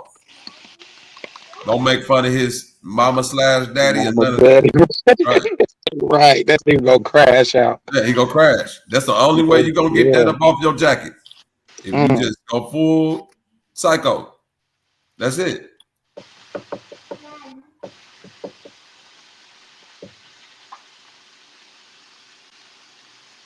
That boy crazy, man. All right. Back to another conversation. This is an old internet conversation that's for some stupid ass reason finding its way back into my fucking algorithm. Damn near 10 years later. I hope you ain't talking about 100 men versus one gorilla. Versus one fucking gorilla. One gorilla versus 10 big boys with fat nigga tech. Who wins? We pulled up to the zoo to put this debate to rest. Introducing 𝘾𝙤𝙎𝙃 𝘼𝙗𝙗, weighing in at 430 pounds. Grip strength, 1800 PSI. Punch force, 1200 pounds. Favorite meal, mango and violence. He built like a tank, moves like a demon. And in the right corner, the heavy hitters. Equipped with belly shields, gravy blasters, hover thrones, armed with fat nigga tech. The zookeeper saw what was coming. Pulled out lil shock sticks like that's gonna do anything. The world held its breath. Was this the moment when an unstoppable force meets an immovable object? But then, 𝘾𝙤𝙎𝙃 spoke. He said, we do not have to fight. Why battle each other? When together we can break every chain. You right. Let's fuck these skinny zookeepers up instead. Freedom tastes like mangoes and rebellion. We asked the gorillas where they wanted to go. Back to their natural habitat or somewhere else. 𝘾𝙤𝙎𝙃 answered quickly. Take us where no gorilla has gone before. We docked onto the Big Dipper. Next stop, the moon! Where should we take the gorillas next? Drop a comment.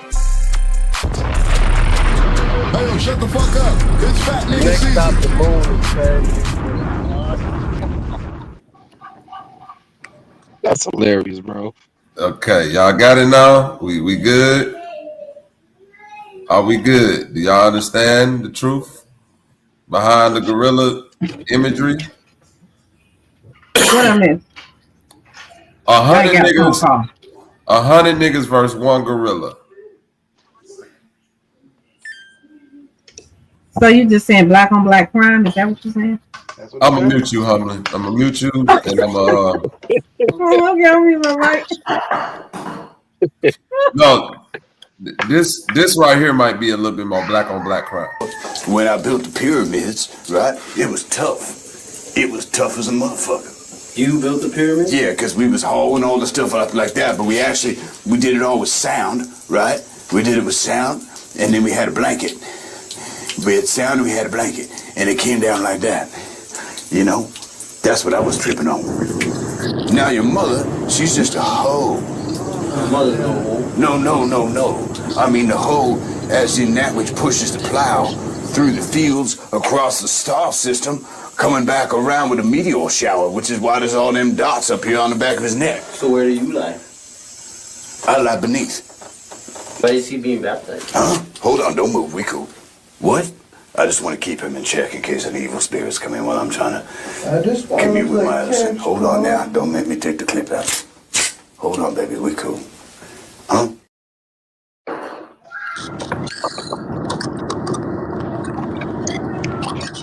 That's etymology.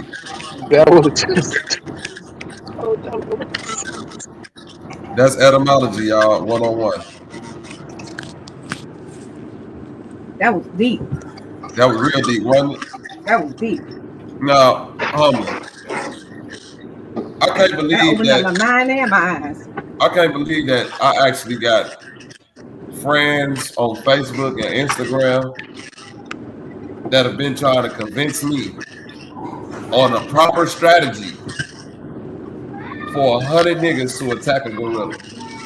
Oh my God. And all I keep asking these niggas, I just keep asking these niggas the same question. Who is going to be the first person to sacrifice their life?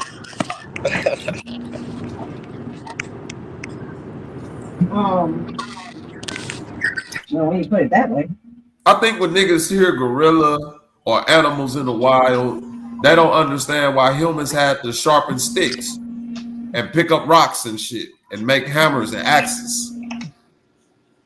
Hand-to-hand combat with damn near 90% of nature is death for humans.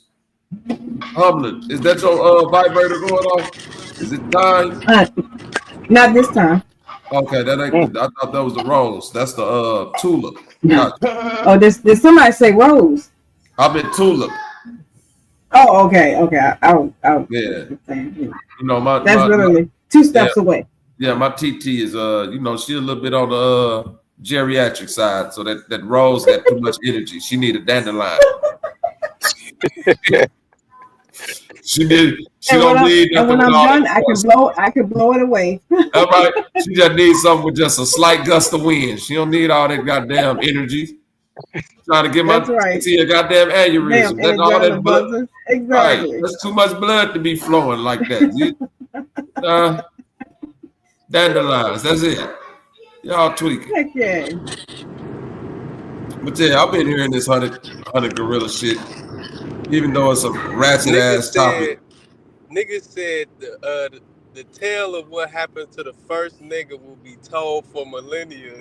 Millennials, nigga. Yes, the first 10 will be demolished instantly by a swank. Right, so look, check this out. What y'all not thinking about is this. You in this hypothetical, if we hypothetically surrounding a gorilla, you got to do like 2 levels of math. How many niggas can surround one gorilla at once and effectively strike it? Listen, you gonna be hitting yourself. This a problem. This a problem, mate. That problem right there. Effective striking. Yeah. A silverback gorilla has 10 times the bone density of the average human. It has enough grip force. We ain't talking about punch force. Grip force. And they don't even eat meat. No, they don't eat none of that. Vegans. Bamboo and mango and bananas. And they peel the bananas correctly. Yeah, they know exactly what to do. This motherfucker can crush a human head with the grip force. Yes. This motherfucker got enough strength. Bro, this motherfucker can crush your head just by gripping it. This motherfucker got enough strength to rip every limb off your body with ease. So I think the question needs to be, how fast would it take a gorilla to kill 100 niggas? Exactly. Just go down the street, Bobby. So what about the durability? Like, listen to what I'm telling you. 100 niggas, bro. That gorilla ain't gonna get tired, bro. Right. One nigga, one nigga versus gorilla is literally like you punching out your toddler. Swatting the fly, nigga. So how many? Let me ask you this: how 100 versus 100 toddlers? 100 toddlers. Thank you. What do you think the toddler's chances are of surrounding a nigga? They not as tactical as the girl. Bro, man, listen. It don't matter, bro. Listen, bro. It's nobody on the earth with enough punch force to even cause minor damage to a gorilla. I'm telling you, bro. You think a punch is the only strike you could gouge the nigga? What you gonna do, bite him? Listen. Bite the Achilles off. No. Listen. Hey, Bank, I'm trying to tell you. I did the research. The muscle density. I gave you the bone density. The muscle density on the gorilla, bro. Why do you think a gorilla beat on his chest like that? It's literally an armored plate around his body. Oh shit. Oh, bro, man, look at the scaleless gorilla. Look how swole them niggas is, bro. Them gorillas swole them motherfuckers. You mean hairless? Yeah, hairless, my bad.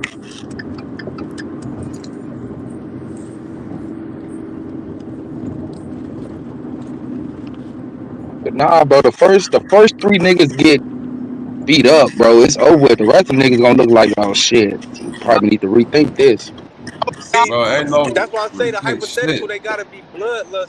Like the first kamikaze nigga didn't, like the second nigga didn't turn around and go home. Nigga. All right, let me ask you this, Bank. You would have to be dedicated, of course, but damn, bro. Let me ask you this, Bank. When you look at the first nigga that run up on this thing right here, right? And the nigga literally grab a human by his arm, yank, and the arm come out the bone and the socket with ease. Bro, you seen that video of that orangutan grabbing that dude from the cage, and how he had that nigga hanging from the side just by holding on? He couldn't even do nothing. He couldn't even get away from the orangutan, bro. Look at this, Bank. Okay. That nigga was 5'7", cuz. No, it's 6'3". Imagine when that nigga stand up, right? Stand up, that nigga's. Yes. Then you talking about biting, Bank. Do you know what'll happen if this motherfucker bite you? If you get grabbed, you're done. Let's just. Man, pull up a video of two gorillas fighting, bro. You'll see these niggas be wilding, bro. Like, you gotta be kidding me, bro. Even when a gorilla bite another gorilla, they don't even show any signs of like damage. They don't, because they skin and they bones and they muscles and shit is a different density. They built. Did 100 niggas get to train? Bro, you can do whatever the fuck. Look at this, bro. Look at this. Look at the teeth on this motherfucker. Look like you got eyes that gouge out just the same. Hey, listen to what I'm saying. Look how far back them eyes sunk into that motherfucking thick ass brow. Where your hands gonna get to that close before a motherfucker bite your finger off for some goof You got ass 200 shit? hands, cuz. You got 200 hands. All 200. What you said, Zev? Demolish a gorilla. I'm not even gonna do that, bro. You said you would demolish a gorilla? 100 niggas was. 100 niggas was demolishing. Nah, bro. You ain't thinking straight, bro. No. It be 20 left. It be 20 left. But shit, if he nigga, shit, he gonna be done up by the time. If it's 15 left, a win is a win. If it's 5, 10,000 niggas might do it because the gorilla be exhausted, but 100 niggas, no, bro. A better, if about like an animal, a grizzly bear would have been a more sophisticated question, because that shit got claws and it's triple the size of a gorilla. You know what I mean? But a gorilla is only 400 pounds, bro. Like that, we can lift that shit up. You say only. You're losing your mind. You're not dealing with the muscle density and the sheer physical strength, bro. This motherfucker got enough punch force to put his hand through your body. Bro, he's the same size as Mark Henry. Bro, With enough punch force to punch through your body. With enough grip strength to grip your head and pop that motherfucker like a watermelon. You talking about fighting. I'm saying the first niggas that surround this thing are going to be mauled and dismembered. Yes. You gotta shoot that shit from a distance. You got to. I just showed you the video. Them niggas went to fight the gorilla with fat nigga tech. They wasn't even finna go heads up with the gorilla. He probably still think it's that boy and mama daddy on the screen. It's a gorilla. Yeah, that's a gorilla. That ain't Truth Zone people. Chill out. It's not his peoples. We ain't doing that. Okay. I'm trying to find this simulation. Bro, just look at two gorillas fighting, bro. Them niggas be going crazy. 100 men. Oh, here we go. Let's break this down once and for all. Well, a full-grown male gorilla is an absolute monster. It can lift 2,000 pounds, has a bite force of 1,300 psi, and is up to 9 times stronger than the average guy. But here's the thing. Gorillas aren't built for long fights. They're like sprinters. They explode for about a minute, and then they gas out hard. So yeah, the first 30, maybe 40 guys, dead instantly. But after a minute, once enough guys dogpile onto it, weight wins. Endurance wins. The 100 men would eventually overwhelm the gorilla barely, probably losing about half in the process. Humans are weak individually, but when we work together, even nature's tanks like gorillas don't stand a chance. Now let's look at the comments. They explode. Finally, someone bringing up the gorilla stamina. Wait a minute. Wait a minute. Wait a minute. These niggas. See. Wait a minute. Wait a minute. Wait a minute. You're not, bro. Listen to what I'm telling you, bro. Once you say the stamina of a gorilla, you still dealing with something that's 9 times stronger than the average man, bone density and all that. So again, given its stamina, 10 times the niggas though. how long is it go, bro? Win. Listen, I'm telling you this though. We can't combine we can't put 10 niggas together and combine the punch into one. All right, so if you think about punch, if it go to the ground, the 20 feet stumping anything is over. What do you mean? I understand if it go to the ground and they can stomp it out. I'm saying that to the ground, it's gonna be tired as fuck. How? If it only take it 5 minutes, bro, it only take it 5 minutes to kill 100 niggas. It's gonna run through niggas like water. Probably about 2.5 minutes to kill 50 niggas. For sure. 2.5. Bro, look how crazy that is.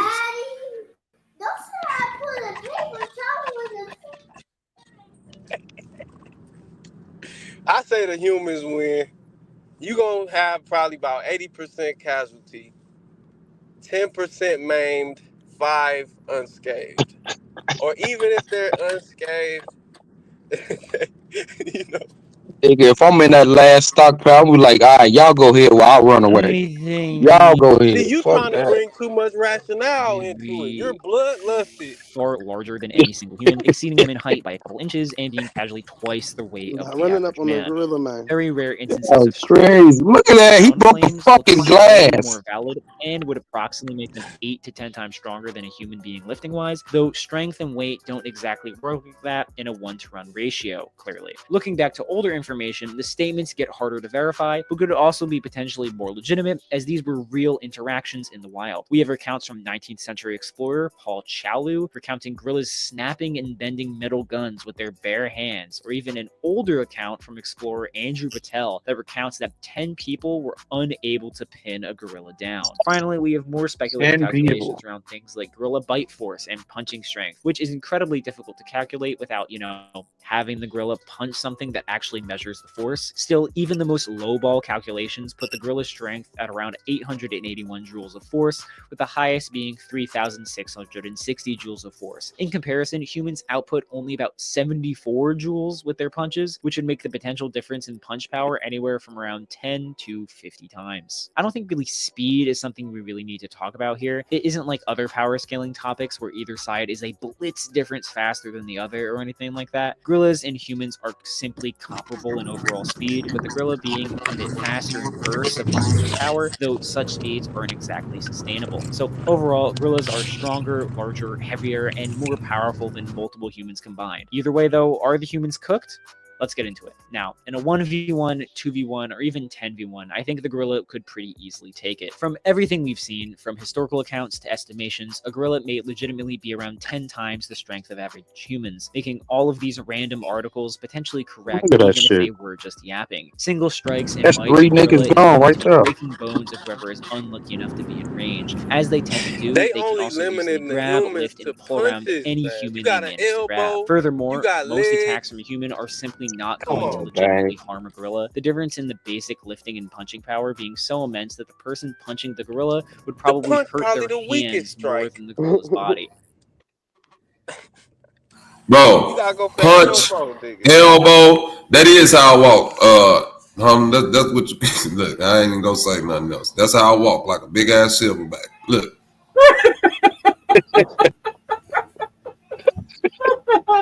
Punches, elbows, kicks. Did you hear what that man just said? Bank. You're more likely to hurt your own self punching this motherfucker than you are to hurt it. You gonna break something trying to elbow this motherfucker. But as the number of humans increases towards 100, things get worse and worse for the gorilla for multiple reasons. Firstly, fatigue. Gorillas are not used to, nor are they really built for long, drawn-out fights. Most conflicts between gorillas only last a couple minutes at most, which is actually true for most humans as well. But while the gorilla might tear through 20, 30, 40 people, boom, there are still 60 humans the gorilla has to beat in order to win. Secondly, in this fight, strategy and coordination genuinely matter. For this fight to even happen, we kind of need to ignore the concept of fear for both sides. If a gorilla saw a group of 100 humans, they are very likely not going to attack and just run away. On the other Man, we side, ain't talking about no if most bitch ass people saw a gorilla gorilla though. beating up a dude, they're not going to no other options. 100 people can pretty quickly coordinate to absolutely bum rush on the gorilla, who simply would not be able to attack every person at once, even 20 people at once. Which brings up the third thing, weight. For as strong as a gorilla is, especially a potentially tired gorilla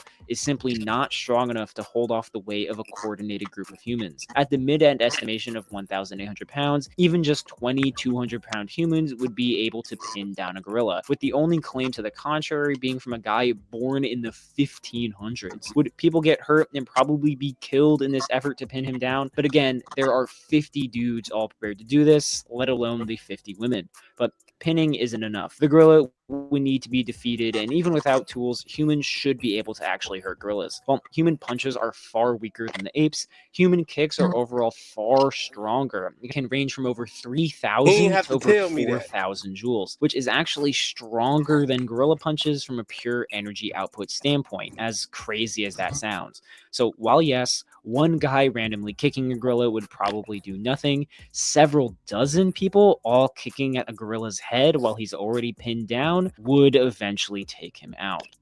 So yes, 100 humans could beat a gorilla. If gorillas were truly a threat to literally 100 humans at a time, there would be far more stories of gorillas actually, killing humans, while we have stories like this for elephants or bears. So bottom line is this: humans most likely win, but you don't want to be at the front of the crowd when you're staring down a silverback. If you made it this far, thank you so much for watching. As always, I'm glad that all the people that believe that this shit can happen have been white people. They're gonna be the first motherfuckers out there trying that shit. Yeah, because we just being real. He ran a simulation to predict the outcome of 100 men versus one gorilla, and the results will shock you. If I were there, the outcome would have been way different. But let me know what you think. Who would win, gorilla or man?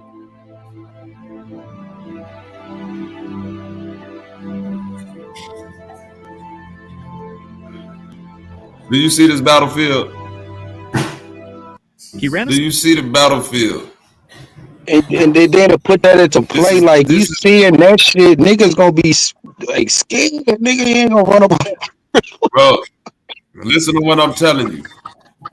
This motherfucker is clearing everybody with one hit. It ain't taking a lot to clear one person. This nigga, bro, he's swinging hammer fists. Look at this shit. Simulation to predict the outcome of 100 men versus one gorilla, and the results will shock you. Hammer fist. If I were there, the outcome would have been way different. Hammer fist. Let me know what you think. Who would win, gorilla or man? Hammer fist. Hammer fist. 3 niggas full. Hammer fist. Hammer fist. Hammer fist. Hammer. Overhead right. Yep.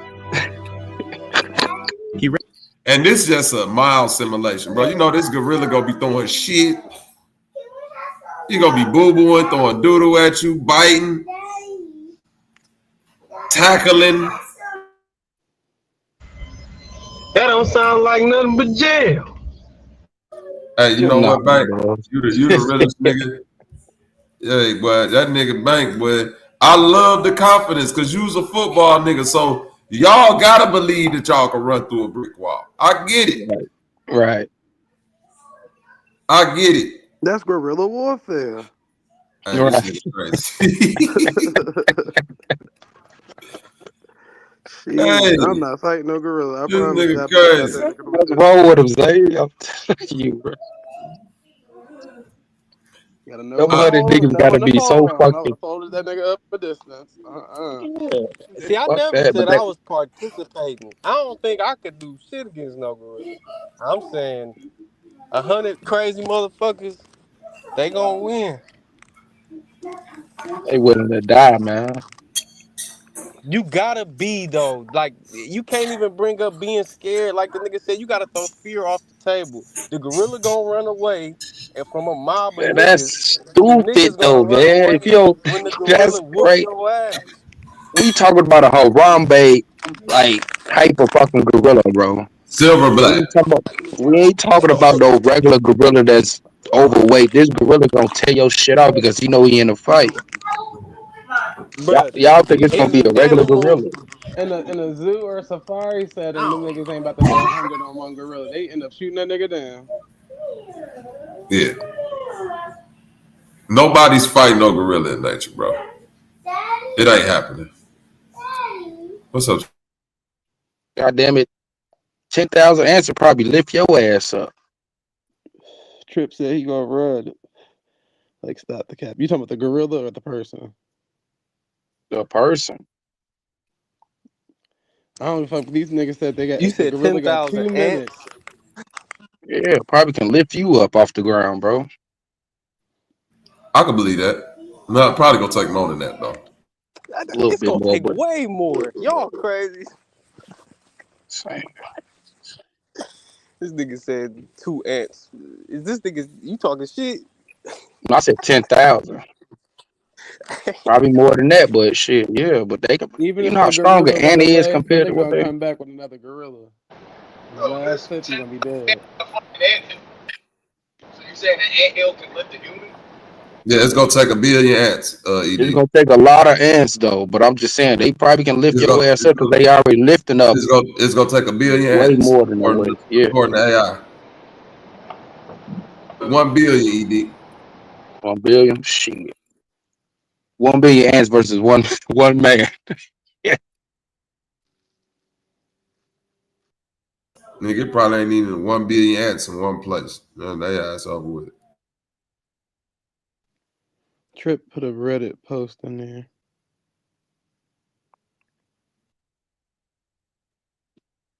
They ain't got no actual video of 100 niggas on one gorilla? 100 niggas is just talking. It ain't 100 non-fearful niggas that's willing to do that because again, somebody got to lose their life. mm-hmm. Like that's the thing that niggas don't understand. Who's willing to sacrifice? Because you're not winning this fight unless like half or over half of your niggas die. Logically.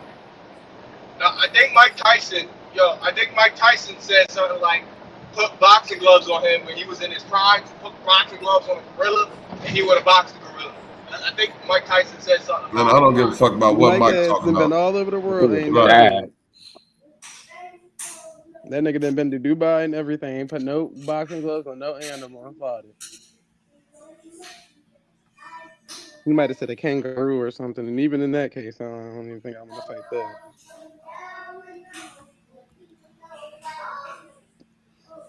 Hey, this might be real or fake. I don't know.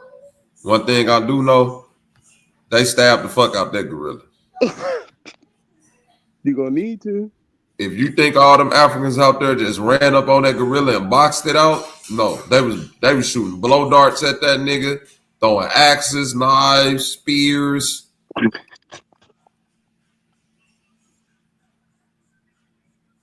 Yeah, I feel you though, Trip. Possible? No, probable. It is a possibility, but a low probability. Yeah, because I seen people take down elephants before with the Not with no spears bare and hands. all that. No, not with their bare hands. No, hell no. But with weapons. That's what I'm trying to. Oh, I'm trying to tell you. We talking about bare hands, Yeah, and I no already matter know. how tired a gorilla get, it could clear 3 niggas just swinging that arm. Imagine the elephant stepping on your head. Like, bro, an elephant, them elephants in India, they do this thing to where, because you know elephants got great memory. So if you're a poacher or somebody that's out there fucking with the elephants will literally stomp you in India. Yes. They will stomp you to a pulp, a literal pulp, ED. I done watched shit over there in India where they said, bro, we done literally had to come pick niggas up and just put them in a bucket. Like the nigga body was just slush. It's a story that a baby elephant seen his mother get poached and remembered it, and it was a lady that was with them that was with the poachers. And eventually the lady came back to her funeral and stomped that bitch out once. No. That ain't the only thing though. They don't just come back and stomp her out. They come back to the grave site every year and do shit to them. They had to move that grave site. Mm-hmm. That's crazy, bro. Man. I ain't taking that. Niggas gonna be out that bitch singing "In the Arms of an Angel." Motherfucker, humans and they're injured and fucked up and dead. Man, it's gonna be one nigga alive. Now, Bobby, that's one time I will not turn away from that commercial. If it's a human on there that got his ass whooped by Harambe, because when that commercial come on, I can't look at it for shit. In the arms of an angel. Look how they took Harambe down after he done drugged that kid. Exactly, that pissed me off. Ooh, that pissed me off. Like, jeez. Man. I don't play with animals like that. I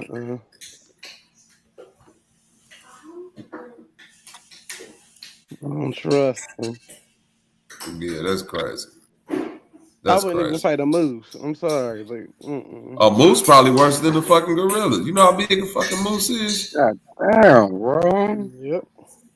But that's what I'm trying to tell niggas. I think humans underestimate, man. Humans underestimate nature. Go ahead.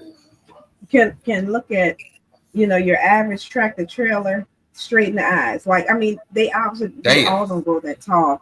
But yeah, so when he goes up to Vermont and not really Rhode Island, but Vermont and Maine, yeah, it's in the antlers. We don't even talk about that. Oh my god, yeah, the we antlers to like 12 feet. Yeah, exactly.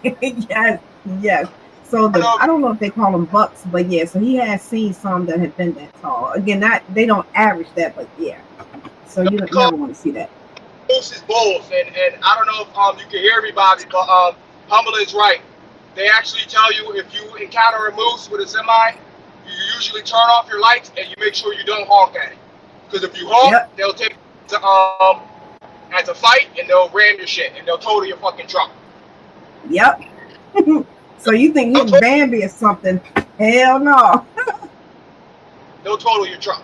It's not like hitting a deer. A deer will total a semi truck. A deer can set a total half the semi trucks out here. Just hitting a deer. So you're hitting the moose. You might not even kill the moose hitting them with the truck. Shit. Hell no. You know what, Bobby? Just imagine this. Just imagine being on a big wheel and you see like a mastiff or a Great Dane. That's what it is to us. I'm already knowing. Homie. This is why I don't deal with delusion. It ain't 99 niggas that can convince me, hey, bro, we got a perfect plan to take down this gorilla. Boy, I slam the door on you niggas' faces. Matter of fact, I'm so petty, I'll go out there with you niggas and then I'll jump on the side of the gorilla like, come on, Harambe, we finna fuck these niggas up. Fuck y'all. I'm with you, Harambe. Shit. I still think that a grizzly bear is worse. Bro, nature. We're dealing with nature. Listen, bro. 100 niggas can't even fight off 100 killer bees. Let them, like nature. Hold on, Wu-Tang did. What you talking about? The No, Wu-Tang had to become the killer bees in order so they wouldn't get their ass stomped. 100 niggas is Wu-Tang forever. I don't know about that, man. Killer bees. Okay, let's do this right here. Let's run down But the I list. will say, the reason, one of the advantages that the gorilla has over the bear is that the bear has a paw. It cannot make a fist. A gorilla can make a fist, just like a human. So that's already one advantage that the gorilla has over the bear. So Man, the worst the bear can do is just claw. The worst the bear can do is claw. That's it. I'm saying that claw though, once that bitch swipe across your chest, all that shit opened up like tuna can meat. Oh, those claws are short, 6 inches long. That claw is that's an advantage. Yeah, that is an advantage. Have you ever the mitt on a motherfucking grizzly bear is so crazy. I seen The Revenant, that movie with Leonardo DiCaprio, and that was fake. And that bear was fucking cut. Man, come on, man. No, it ain't gonna happen. I think people got it under. Hold on, let's listen to what Cuz got to say. There's a viral debate going on the internet right now. 100 men versus one silverback gorilla. No weapons, just their fists. And there are people that think that 100 Joe Schmoes could defeat a massive silverback gorilla. Humans are intelligent. We could hatch a planet. I don't care what plan you have going in. As soon as that gorilla clubs a man in the face and punches through his face, the whole plan goes out the window. What are you going to do? You're going to punch it? Those bones are 4 times as strong as ours. The skin, tough as They can rip a banana tree in half with their bare hands. If I open a new thing of ketchup, I'm trying to get the wrapper off. You know what I'm talking about? I can't even open a FedEx package. They just rip trees in half. He's going to rip apart man number 1 and then beat man number 2, 3, and 4 with his torso.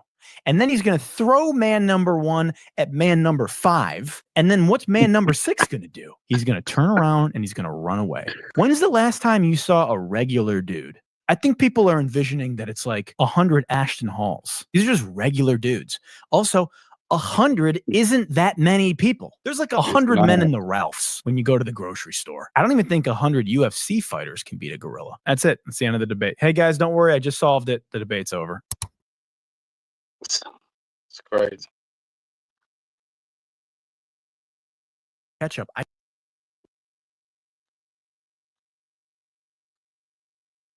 Who do you think would win, 100 men or a gorilla? That's the question that's taken the internet by storm. This guy tweeted the question as a joke, and now people have nonstop debated this. With some people saying that the strength of a gorilla is unmatched, and no matter how many people you throw at it, it will still win. Their hand, like their grip force, is something like 1,300 pounds. That means that with one hand, they could crush your skull. And then with other people saying that 100 grown men is a lot to deal with and would eventually take down a gorilla. In the Ice Age, it used to take about 20 to 30 men to kill a mammoth. What do you think? Who do you think would win, 100? You see how they throw shit out there like the Ice Age? Them niggas was Neanderthal Cro-Magnon.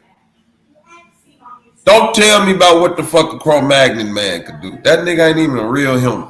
Stop it, dog. Now, here go the real question. Humbling, Zay, Zev, ED, Bank. 5 animals you could 1v1 right now. A penguin. A squirrel.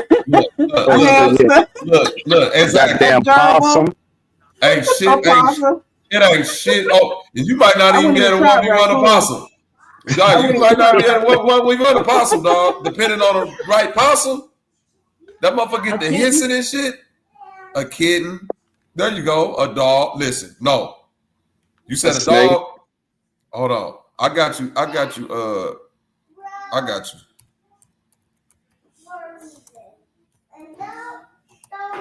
Goddamn flamingo. And there you go. Exactly. A swan, a duck. Right. I wouldn't mess with no geese though. God damn it. Yeah, I ain't gonna mess with them geese. Now watch this. My nigga, my nigga, who was that? Chief 18 Wheels. He said he'll fight a dog. I didn't name dog. because that varies, right? I'm gonna pick with Chief. He talking about a Chihuahua. It got to be told by the truth. That's what I'm talking about. That's what I'm saying. You gotta specify, Chief. You just can't say dog, my nigga, because as soon as you say dog and a nigga say, oh, we got the right matchup for you, here you go. Tibetan Mastiff. There you go. It's over with, cuz. It's over with. Funny as fuck, bro. It's over with. Nigga say he was a 1v1 dog. Listen. Why you how many niggas to fight this, man? Mike Vick. You say Mike Vick? We out of there? You out of there. You ain't say what type of fight, brother. No, yeah, running fight. Yeah, there you go. He who lives the run away lives to fight another day. There you go. Right there. I'm right there with you. A platypus. You probably still could kill that dog though with your bare hands. A big enough nigga. Right. You control the head of the dog. It can't do nothing. You can't get your hands around this motherfucking head. Maybe. Man, it's over with. It's over with, cuz. And see, y'all not having enough fun with the idea of this. How big that dog is, bro. Kill a Tibetan Mastiff with his bare hands. You say what? I'm asking my dad. He said, yeah. You gotta choke him out, though. Yeah. So you gotta choke a fan. So pops this, man. He said, look at this.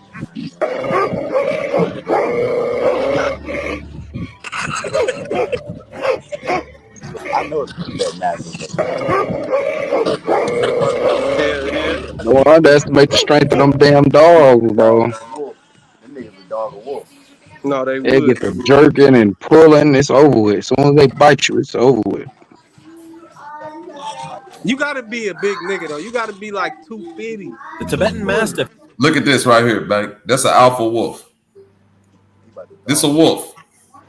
That's a wolf. That's the Mastiff. Approaches the wolf and wants to show him who is king. Especially among powerful and dominant animals, food claims are often interpreted as a show of power. When a large and brave dog like the Tibetan Mastiff encounters a wild and naturally hunting animal like a wolf, such behavior is an attempt to establish a kind of social hierarchy. Taking the food becomes a symbol of physical superiority. The Mastiff waiting to take the wolf's food shows that he is gauging the wolf's reaction and shows him who owns the territory. The Tibetan Mastiff then takes the wolf's food and walks away. The wolf cannot do anything.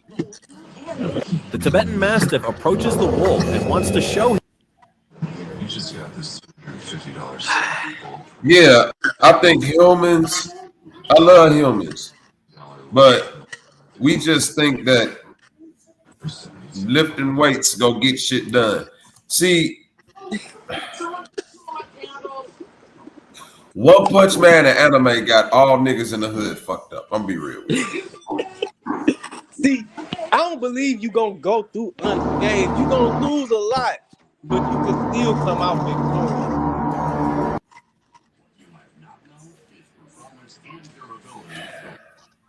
I'm not even fighting this Cane Corso, bro. No, probably not. Cane Corso. That nigga built like a bodybuilder.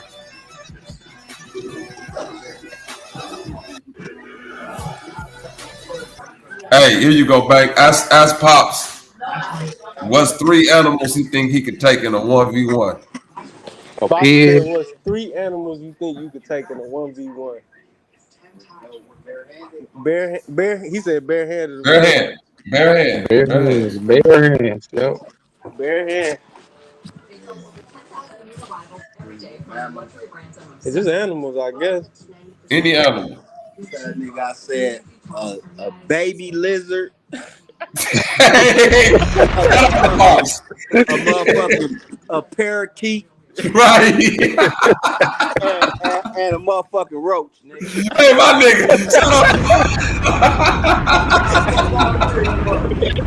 Hey, them facts though. Bank, I told you. Hey, Papa Bank is the realest nigga.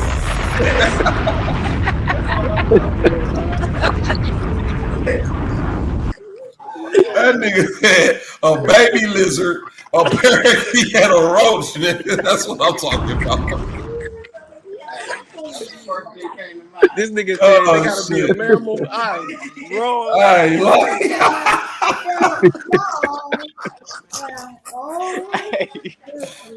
That nigga say, fuck that. I'm fighting insects, nigga. Birds and insects.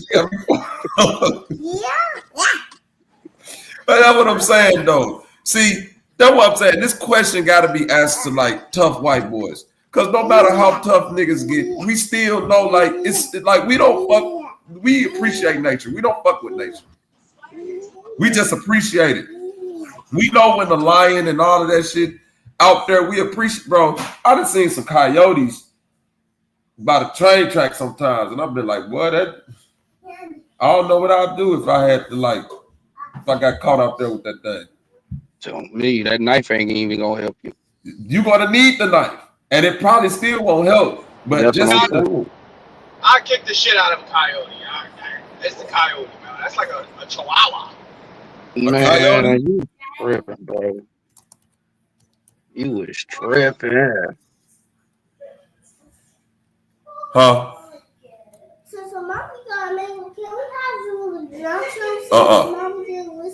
Coyote smaller than a pit bull. Eat deep. Coyote ain't that big. I'm looking at the viciousness of these animals, bro.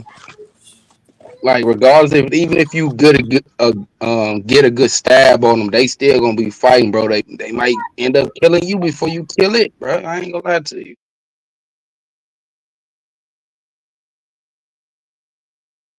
What's some of the things that's like it's not a cougar, but it's like a small wildcat. You talking about the bobcat? Bobcat.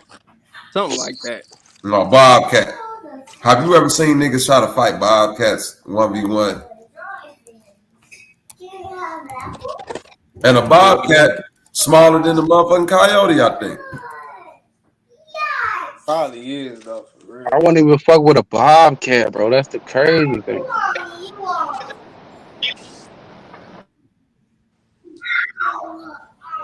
Cat's got an extra layer of lethality with the claws and shit.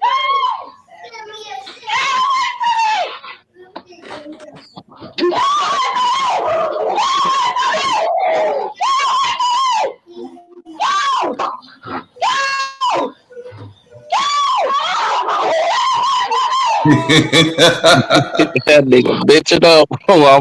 Eddie in the house. Eddie in the house. In the house.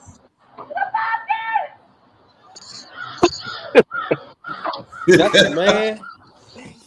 I don't know. I hope not. That's funny as hell.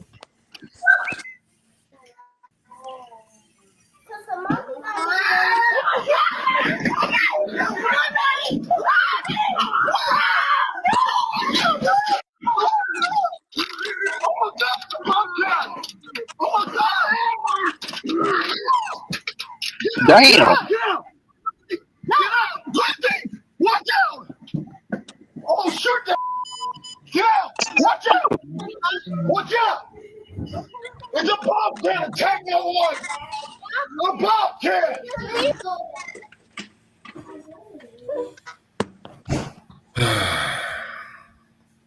Man versus nature. Ain't that a beauty? He did pretty good though. No, he did. He did great. He did good. He did good. He tossed the fuck out that bobcat. Goddamn it. Straight up. Surprised he was getting a hold. I'm surprised he got a hold of that bobcat like that, but okay. What about an eagle? A full-grown bald eagle?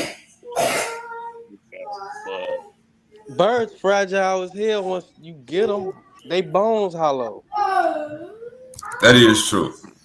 But how did pecker, that beat pecker, how did pecker pause? How did pecker go gonna do when it get to pecking at your motherfucking forehead and eyes and shit. That and them talents though, they gonna rip Yeah, you them apart. talents, bro. Yeah, if they grab a hold of you and get to pecking at you. Yeah, it's over with.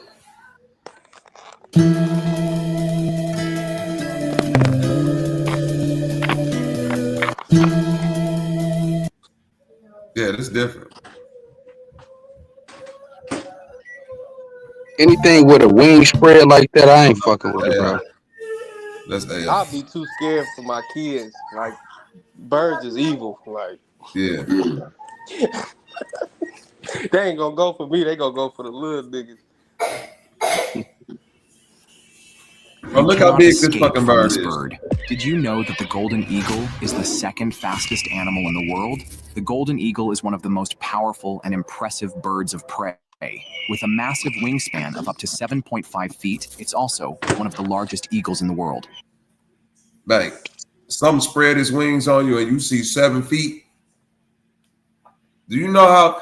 That's what I'm saying. When people see this shit on TV, it don't really give you relative size of what this shit would be. 7 feet? Nigga, that's Shaq. This shit spreading his arms out like Shaq, nigga. Yes, son? What's wrong? A peanut butter and jelly? Did you just get finished eating? I ain't mess with no birds of prey. Why? You whining. You don't whine for stuff. You need to learn how to ask for it. You can't get nothing, son. Huh? May I have a peanut butter and jelly sandwich? No, you may not. You get a mango. It's a fruit. I want a mango. You gotta share it with your brother though. Hippo versus human. Yeah, the hippo got to be in the water. No, it don't. I'm not fighting the hippo in the water. Hippos is elite on land and water. Yeah, on land and water. You ain't got it. Hippo don't gotta be in the water, bro. Hell yeah. Unbelievable moments caught on They camera. probably go like 40 miles an hour in the water. Yeah, they fast as shit. This man is playing hide and seek with a hippo. The hippo looks awesome, but also dangerous. Unbelievable moments caught on camera.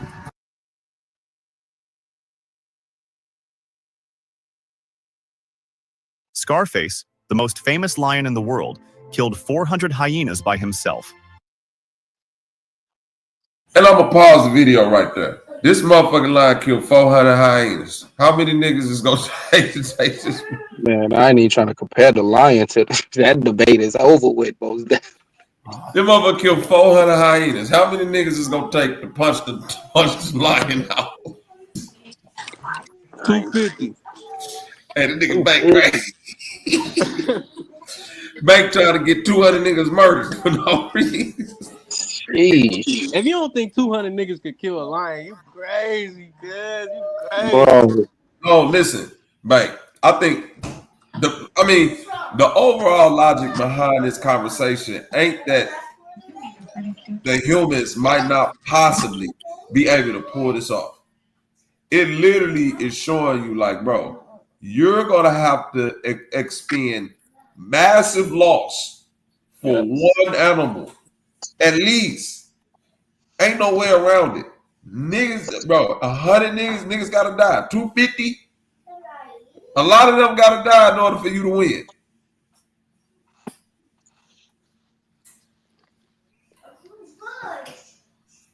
Yeah, that's Lion. That's Scar.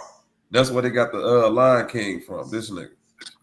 He is the only lion to have defeated a hippopotamus in a one-on-one battle. Scarface, the lion featured. So the lion that beat a hippopotamus one-on-one. Again, how many?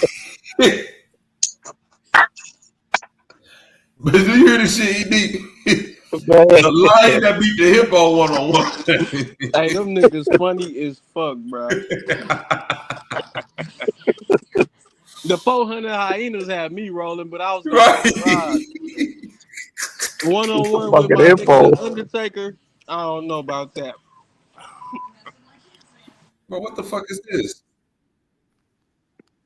Like that has to be fake, bro. Like how do they know it beat that? The hippo was probably wounded, old, Some of our new stuff. That don't even make sense. See how upset you are. Incident and no, I'm good. What you said, Zev? How they know what now? I said that's crazy lore. Like that's diabolical lore. I don't even believe that shit, bro. Like how did they even like know that? Yeah, you never wait. You never heard of this? No, they.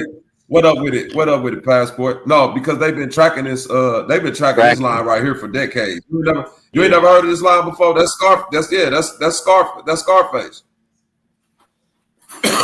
That lion just died probably a few months ago. Yep. It's undefeated in combat. It's probably one of the only lions that it's something crazy. Like the way that it run its pride is different from all other lions. No, this ain't cap. I'll look up Scarface the lion. I didn't know y'all didn't know about that. I knew about Scar King. Yeah, Scar King the lion. This nigga is the real deal.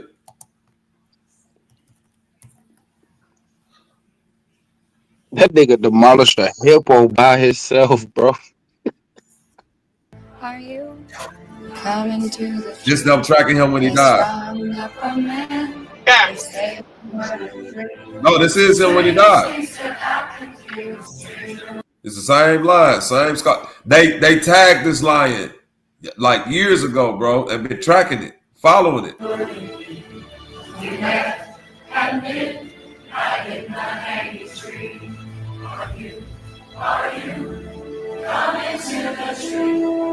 Poor hippos.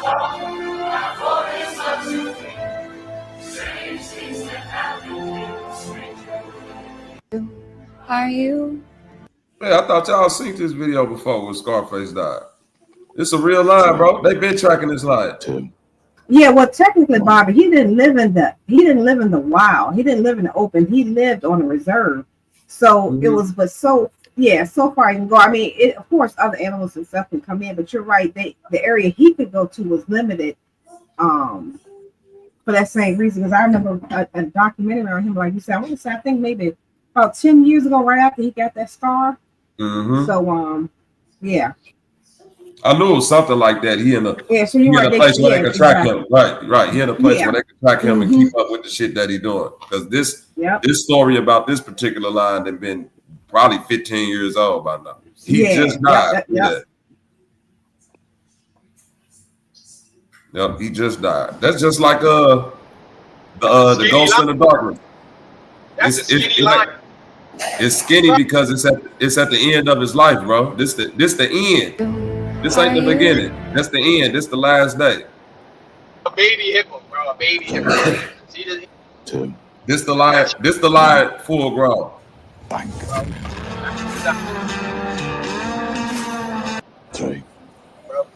a hippo's bite a boat in half, bro. They'll bite that lion into pieces. Or bite that lion into like chunks. I'm sorry, I'm just not. This ain't a regular. It's not a regular lion. Nah, that's a regular lion. I believe it'll kill hundreds of people. I mean, come on, man. A hippo? You saying believe? Wait, but you keep saying believe, and you never heard of this story before. I'm telling you, this ain't a belief. This documented.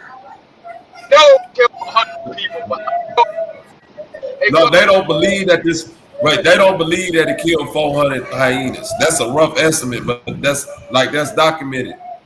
They don't believe that it killed the hippo. They know that. They don't believe that it fought the crocodiles. They've been tracking this line for a decade, over a decade now.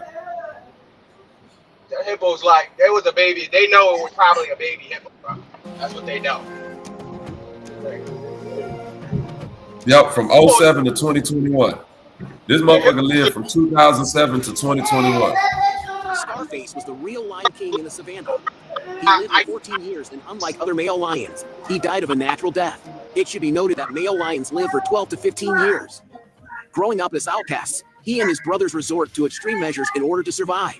But the battle-scarred warrior returns one day to lay claim to his territorial birthright as the king of the glade. They are normally killed by other upcoming male lions and hyenas after ruling the pride for 2 to 3 years. Scarface, at the time of his death, was the oldest living lion in Masai Mara. He roamed between Kenya and Uganda. He was named Scarface after a fight when he lost his left eyelid. The fight was a famous battle called Pride of the Pride. The lion got its name Scarface owing to a big scar on its face. It was the most sought-after lion in the Masai Mara National Reserve.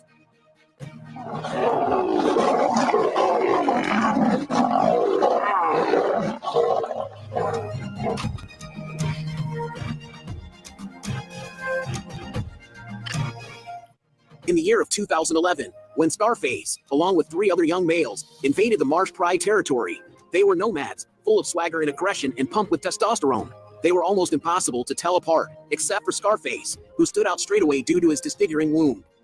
At 4 years of age, they bore scruffy, blonde and ginger manes that would, in time, darken and spread. We named them the 4 Musketeers: Scarface, Morani, Scipio, and Hunter. The Musketeers' defining moment came in October of that year when they confronted 2 Marsh Pride males known as Claude and Romeo. The duo had already lost the 3rd member of their coalition and were in the twilight of their tenure. Males are considered beyond their prime by 9 or 10 years of age. Claude was almost 14 and Romeo was only a year or so younger. Hopelessly outnumbered, Romeo ran for his life toward Rhino Ridge. He was later spotted near Little Governor's Camp, brawling with hyenas over scraps of food, and was never seen again. Their domination repeated the pattern we had witnessed from another coalition of 6 males, known as Notch and his boys, after their own ousting from the Marsh Pride by Claude, Romeo, and their companion in 2007. Notch's coalition went on to claim the same prides of females that the Musketeers would, with Notch 13 years of age when he died. Known for the striking scar across his right eye and his magnificent mane, the beast starred in several documentaries, including on BBC's Big Cat's Diary. Scarface defied the odds and lived what conservationists say was an impressively long life for a lion. Most male lions only last 2 to 3 years as king of the pride before being killed off by rivals or enfeebled by battle wounds. Scarface stayed at the top for much longer. However, wildlife photographer George Logan told The Guardian he had this exceptionally big mane, which apparently makes lions more attractive to females. While other lions will think twice to step their foot into this water, Scarface used to cross the crocodile-infested Mara River every now and then. He was feared of nothing.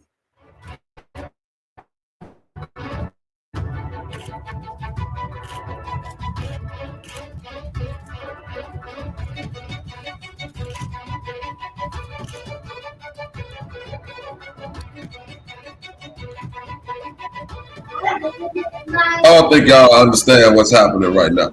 For this motherfucking lion to be in their territory and they still spook to attack this motherfucker says a lot. The crocodiles got the advantage. Why they ain't going after them?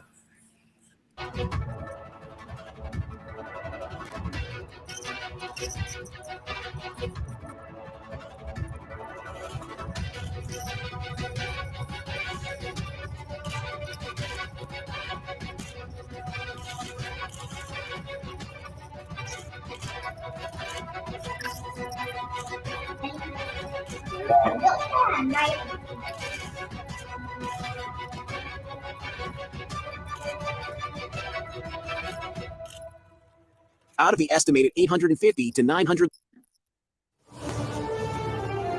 Odin Valhalla Rising, now available on mobile and PC, exclusively with Google Play Games.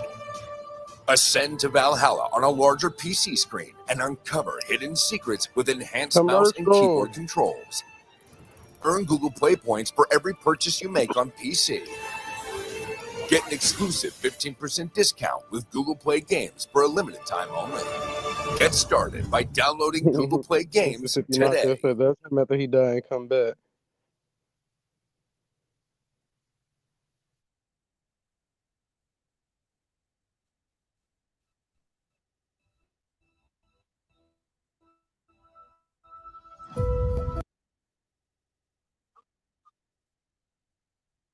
Lions in the reserve, the site of Scarface completed the tourist expedition. He was among a pride of lions in 2016 dubbed the 4 Musketeers, who took over the Paradise Pride comprising 9 females with cubs and a few young males.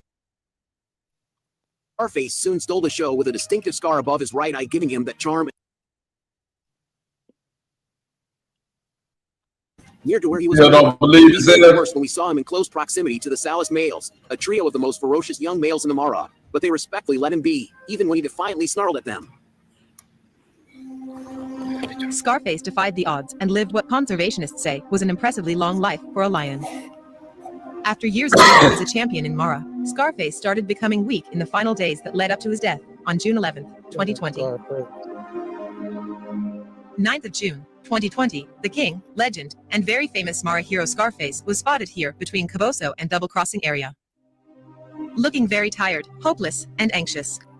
It's quite rare for a wild lion to die peacefully and of natural causes, but thankfully and fittingly, this is what has happened to Scar. He lived wild and free right to the end, in the land of his birth. The death of Scarface leaves only one surviving member of 4 male lions, known as the... What you said? That motherfucker skinny, wasn't it? Yeah, he got real skinny at the end of his lifetime. God damn. Yeah. That's how them old folks be when they they be at the end, boy. Motherfucker be frail and pale. God damn it, you lived a long life, brother. You had plenty of babies, and you killed a bunch of hyenas and hippos, my nigga. Okay. Don't lay it down. You got to do something that no other animal got to do of your kind. Die in peace, my boy. That nigga laid down one time and never got back up. Shit. Boy, look at that right there. That nigga laid down, gave up the ghost. You don't get no better than that. Like rest in peace as soon as he laid there. Right, R.I.P. You stop moving, you lose it. Okay. Man, come on, man. Shit, gave up the ghost. Gave up the ghost. Come on, man. I would not be nigga right here, one of man. these animals. I don't care. I just think that logically, that when it boiled down to this animal human conversation like that, people just assume that humans got all this strategy for shit that don't strategize at all. I wouldn't be able to do it. Nope. Nope. That's a good way to put it, Bobby. That's a great way to put it, because the animal's not gonna think, they're gonna think instinctively, and that's just to kill, strike. Yeah, I mean, it's already a challenge for the people that hunt boars and stuff. Like some of them do like boar hunting with a knife, but that's like a big challenge to do. So I mean, it's doable. It's, you're able to do it, but 9 times out of 10, they shooting them animals from a distance. Yep. Like how big or small the damn animal is, like they ain't gonna shoot that shit from a distance. They're not about to be just Cause all it takes is one false move, and that nigga be done turned and knock your damn ankles off. Like, Yeah, it seemed cool in theory, but in real life, nobody, like literally nobody is testing out, trying to see the capabilities of humans versus animals. That's it. There's a period at the end of that sentence. Niggas talk it, but even when they used to do that shit on ESPN, like man versus animal, them niggas used to be out there trying to race horses and what I'm saying? I remember that shit. That's crazy. Yeah, remember that shit? Rope pool with gorillas and shit, man. Them niggas used to be out there getting slung the fuck. Like, them animals used to be like, man, you ever seen the bodybuilder dude try to do the tug of war with the tiger? Big strong ass nigga trying to do tug of war with a tiger. Man, that tiger was pulling that nigga around like a goddamn dude was swole as shit too. Dude was like he could pull somebody in half. Man, that goddamn tiger, liger, whatever the hell that thing is, was goddamn.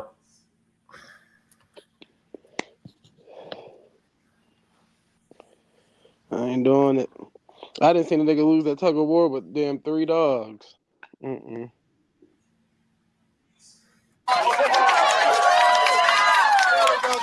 got this. There we go. Just let us know when you guys ready to tap out. She's not moving. She's not moving. Well, that's Ricochet and Da Vinci. That's what I'm saying. The superstar. I knew you was gonna know who them niggas was. Well, I knew ED was gonna come. Yeah, that's Da Vinci. Mr. Paul and Johnny Rockets and Ceviche. Yeah, there you go. Niggas must be wrestlers. They not even the strongest wrestlers. That's crazy. Put them out there like that. Yeah, you guys think it's throttle. Throttle.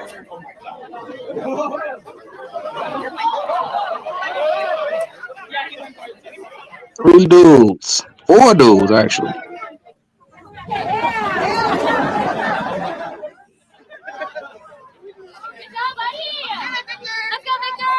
Hell no.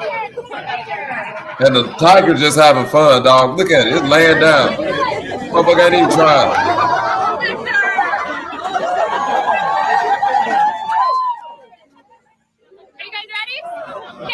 When he drops it, pull it out,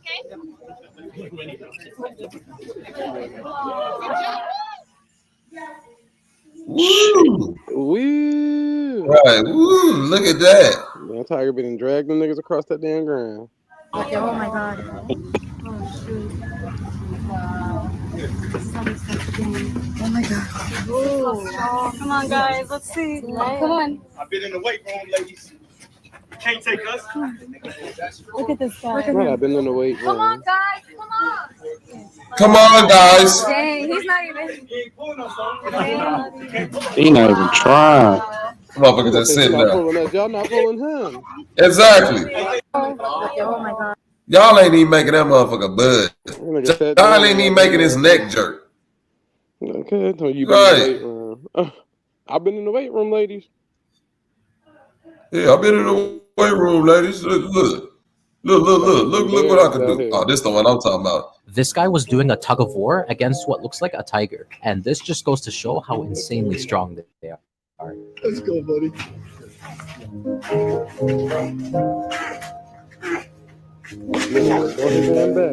Dragging his ass. Dragging him, ED. Look at that. Wait till you see how the tiger looking. Chilling. That bitch laying down. This guy was doing a humans. Listen. You remember that movie with it was a movie with The Rock, Samuel L. Jackson, Mark Wahlberg, and Will Ferrell, where they was all police, right? And it's like you talking about what the fuck is that movie called? Yeah, it's a movie with Mark Wahlberg and Will Ferrell, the other guys, right? Yeah, and it's a perfect scene in that movie that show like how severely humans underestimate their ability. Like it's a scene in that movie, Zay, where Samuel Jackson and The Rock chase the criminals to the top of this like skyscraper kind of building, right? It wasn't really a skyscraper, it was just like a kind of tall building, right? Mm-hmm. And so the nigga got to the top of the skyscraper and like jumped off of it on some like parachute zip line shit and zip line down to the ground. So The Rock and Samuel L. Jackson, it's like 13 stories up. They look at each other and say, "You thinking what I'm thinking?" Nigga say, "Yeah." Aim for like it was like some shit on the street, like a fruit basket or a trash can or something. And them niggas jumped off that roof. And I'm thinking these niggas the main characters of the movie. I'm like, okay, where this finna go? And they jumped off the roof. And I'm thinking it's some movie shit. They finna land in the trash or whatever. And them niggas jumped and then just hit the ground and died. Yeah, he said, aim for the bushes. That's right, Moto. Nigga said, aim for the. You don't remember that scene? The other guys. You said it's called The Other Guys? Other Guys roof scene, bro. It's the funniest shit ever. And it go to show you how humans overestimate what the fuck they think they can do. Shit, you had people jump off a small bridge and still pass away. That's what I'm saying. Your ass trying to jump off of a 13-story building. Oh, yeah. I don't know what you're talking about now, bro. Yeah. I just looked it up. Remember the scene when they jumped aim for the bushes? What bushes was they actually talking about? Bro, that's what I'm trying to, like, look what these niggas, but this is the shit that humans do, and they overestimate the fuck out of themselves. It's like they think like kids still. Because we lived in a 3-story house when I was a kid too, and me and my little brother, we used to jump out the 3rd-story window onto the ground. Every time they just keep jump down, go inside, run up the stairs, do it again. But listen, I used to do that, bro, from 3 stories. We used to do that. Though? We used to do that out of it was like I'll say about 2, because it used to be at the hotel rooms we used to go to when we was young. So like in high school, we used to like get hotel rooms, and we'd be in there tripping, drunk, jumping out the window, just doing all type of little destructive shit in the room. Yeah. But like when you jump out of that 2-story, the thing about jumping out of like that height, deep, is that it seems slow right until you hit the ground. Yeah, until you recoil. No, not until it's like when you jumping, it don't seem like it's finna be that bad until you like get right to the ground, and it's like that shit just zoom and just goes super speed. So from 2 stories, like 3 stories, all you really got to do when you're young, it's like hit the ground, roll. You know what I'm saying? I used to know how to do that shit perfectly. Like soon as your feet touch the ground, just bend your knees and roll with it and get right back up. That shit didn't even hurt when you was young. You just did that shit. Yep. Yeah, these niggas jumped from at least 6 stories. This was crazy. Hey, bro, this ain't 6 stories. That's like 6 stories, bro. 1, 2, 3, 4, 5, 6, 7, 8. What bushes? Oh, that's more. Right, bushes. What bushes? Straight street. What bushes? They aim for the bushes. And look how they waving. They all. I gotta turn this shit off.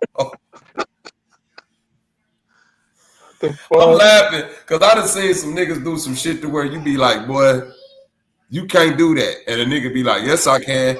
And then try to do, man, remember trying to do that backflip off that roof? That video where the crackhead tried to backflip off the roof and on his fucking neck and got up and tried to walk off like he wasn't hurt. Like, bro, just because the drugs on 1,000 right now, your ass need medical attention, boy. Yes. Shit, and then sometimes when you at that height, but below you, you be thinking you about to jump into that, and you be right past that shit. Cause I snuck out one time, jumped out the window off the roof, thinking I'm about to land into these bushes, jumped off and hit the ground next to the bushes. I'm like, what the fuck? Miscalculation. The bushes was literally right below where I was jumping. So I'm like, how the fuck did I push forward in a way? Like I didn't jump, like run and jump, nigga. I just fell straight down. Like what the fuck? But it don't be looking the same from the top view. Right. I'm tell motherfuckers, your ass be up there, and then when you finally take that leap of faith, you be like, boy, this shit higher and faster than I thought it would be. Yep. Straight up. So I get it. Yeah, I ain't fucking with it. They went to high school, but like where they used to jump off the roof into the pool. Well, I remember that. But again, even with that situation, I done seen some crazy shit. So I won't even do that shit no more. Because I done seen motherfuckers like break an arm and shit trying to do that. Smack the edge of the pool. Nah. I seen the motherfucker break their arm. Like they tried to jump in and they had that like what they had, their arms was flailing. They didn't go in straight. So all of their body went in the pool except that motherfucker right arm. And it smacked right on the side of that motherfucking. Ugh. Yeah. I remember that shit. Into a trampoline and pretty much landed on their feet, but the trampoline go down and then up and then push all that speed back and they whole knee collapsed. I was like, God damn. Bust out the motherfucking but pop up on your ass, come out the skin. Yeah, that shit. Yeah, I can't do that. I cannot do that. Straight up. But shout out to the niggas that have this extreme confidence is needed. Not mad at it. I know it's needed. So hey, I'm not mad at it. I just think that with extreme confidence, we definitely need some type of like just have some type of honesty with yourself. God damn. Confidence and some damn discernment too. Shit. Yeah, discernment is the key. Yeah, because this is the discernment community. God damn, some things ain't worth trying or doing. That definitely ain't worth trying. Fighting animals ain't worth trying. 100 niggas versus one gorilla is not worth trying. Nope. It just ain't. I'm sorry. 2,000 niggas versus gorilla. It ain't enough. You feel what I'm saying? No animals. I'm good on that. All right, I got one last little topic I want y'all to share y'all thoughts on, if you would. What y'all feel about the teacher? And I know Humming. If Humming's still up there, I know she ready to snap off on this. What y'all feel about this? That's my shit. Why does the rules not apply to everybody else? That's my phone. No, you did not keep nobody else's phone. And you still give me my shit. Don't touch me. That's on my phone. Don't touch me. Girl, don't touch me. Girl, don't touch me.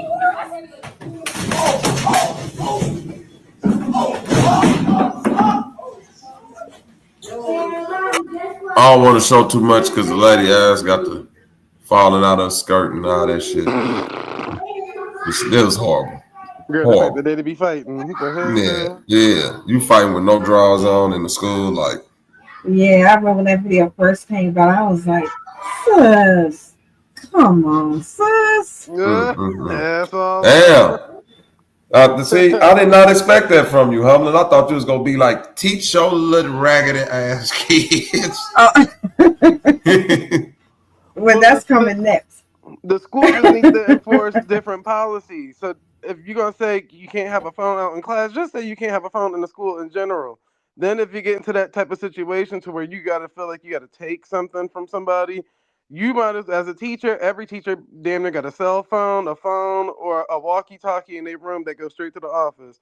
Call somebody else in there so you got a second party witness and this, that, and the third, to where it don't end up in these type of situations. Because if I was a teacher, I'm not getting into it with no student, especially behind that damn cell phone. Girl, you can keep the phone, but I'm calling your mama after this or your daddy after this. That's it.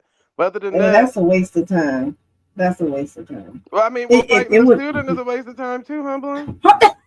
She didn't probably got beat up on camera, ass out on World Star, on Twitter and everything.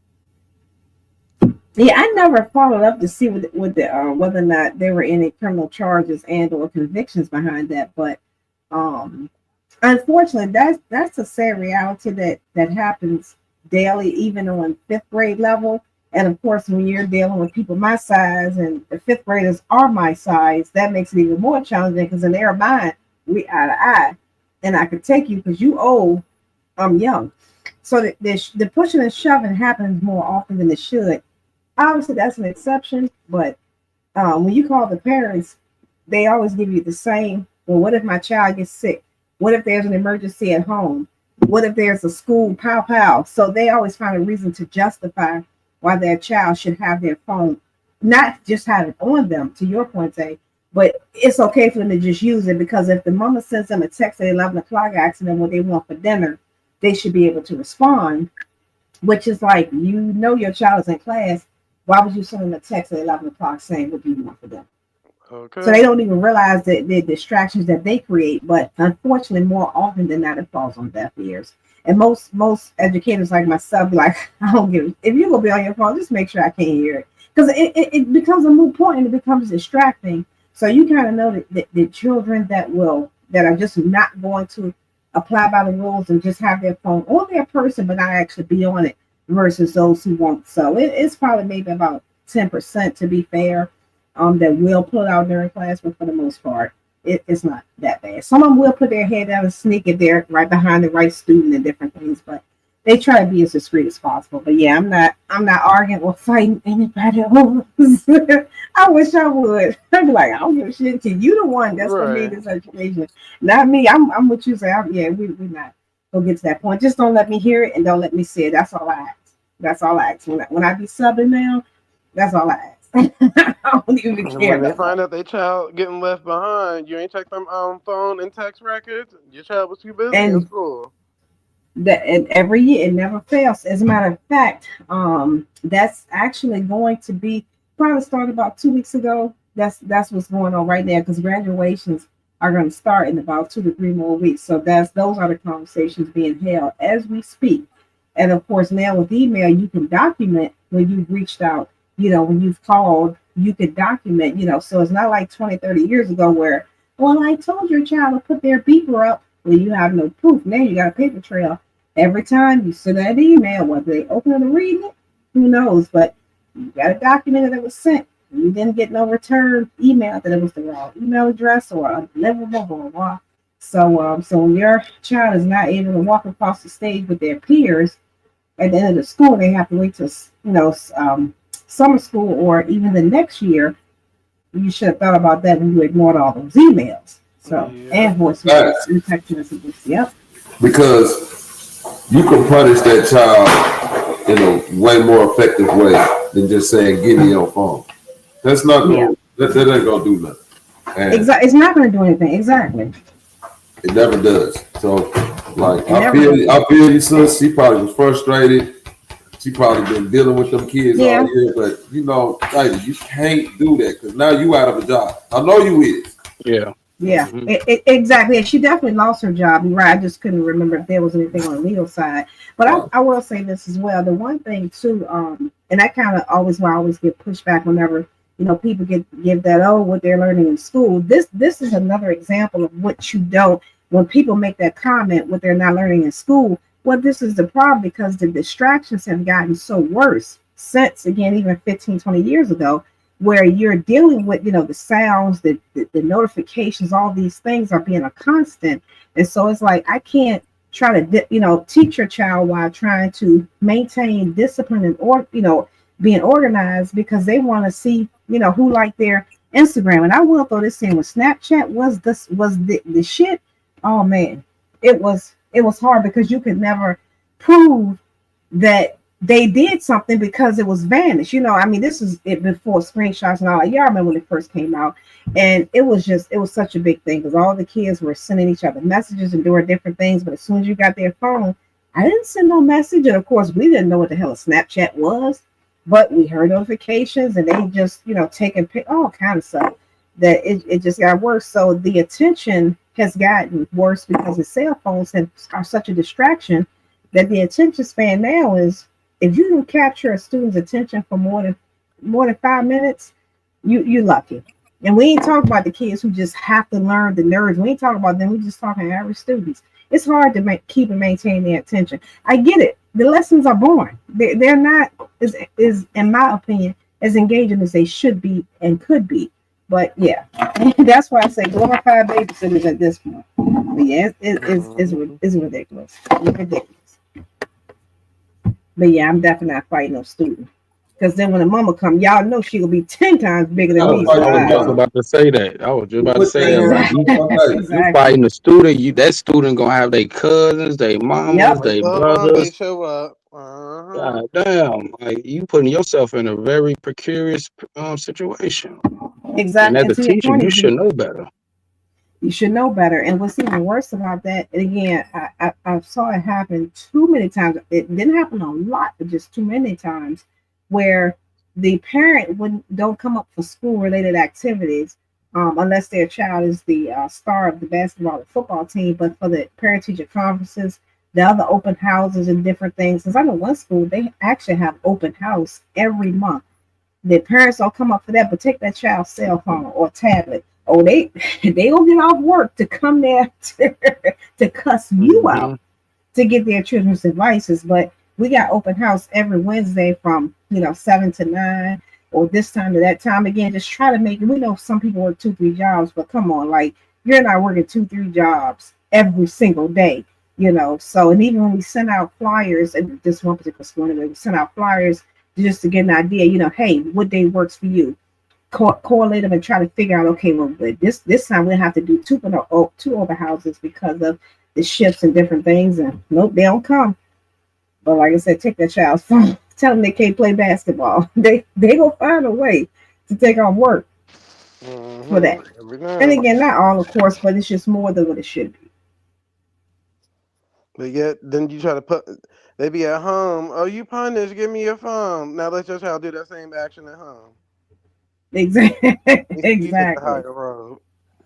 And then I can't tell y'all how many times, just hearing a parent tell a teacher that you can't tell my child what to do, and you can't discipline my child, and I'm their parent, and this is another. Well, why don't you teach their little asses at home then? Well, no, because I gotta work. Okay, well, you can't have it both ways, So yeah, it's ridiculous. The schools need to have some type of signal blocker that blocks cell phone signals. And if your kid or you got an emergency message for your kid, 9 times out of 10 these kids all got laptops and iPads at school. You should be able to email them like the teacher email you. So that way, if your child able to get your emails, then you should be able to get the teacher emails. If y'all can keep up that way. Exactly. And like I said, respectfully, I say, like, come on now. It's no emergency that you need to text a 12-year-old for.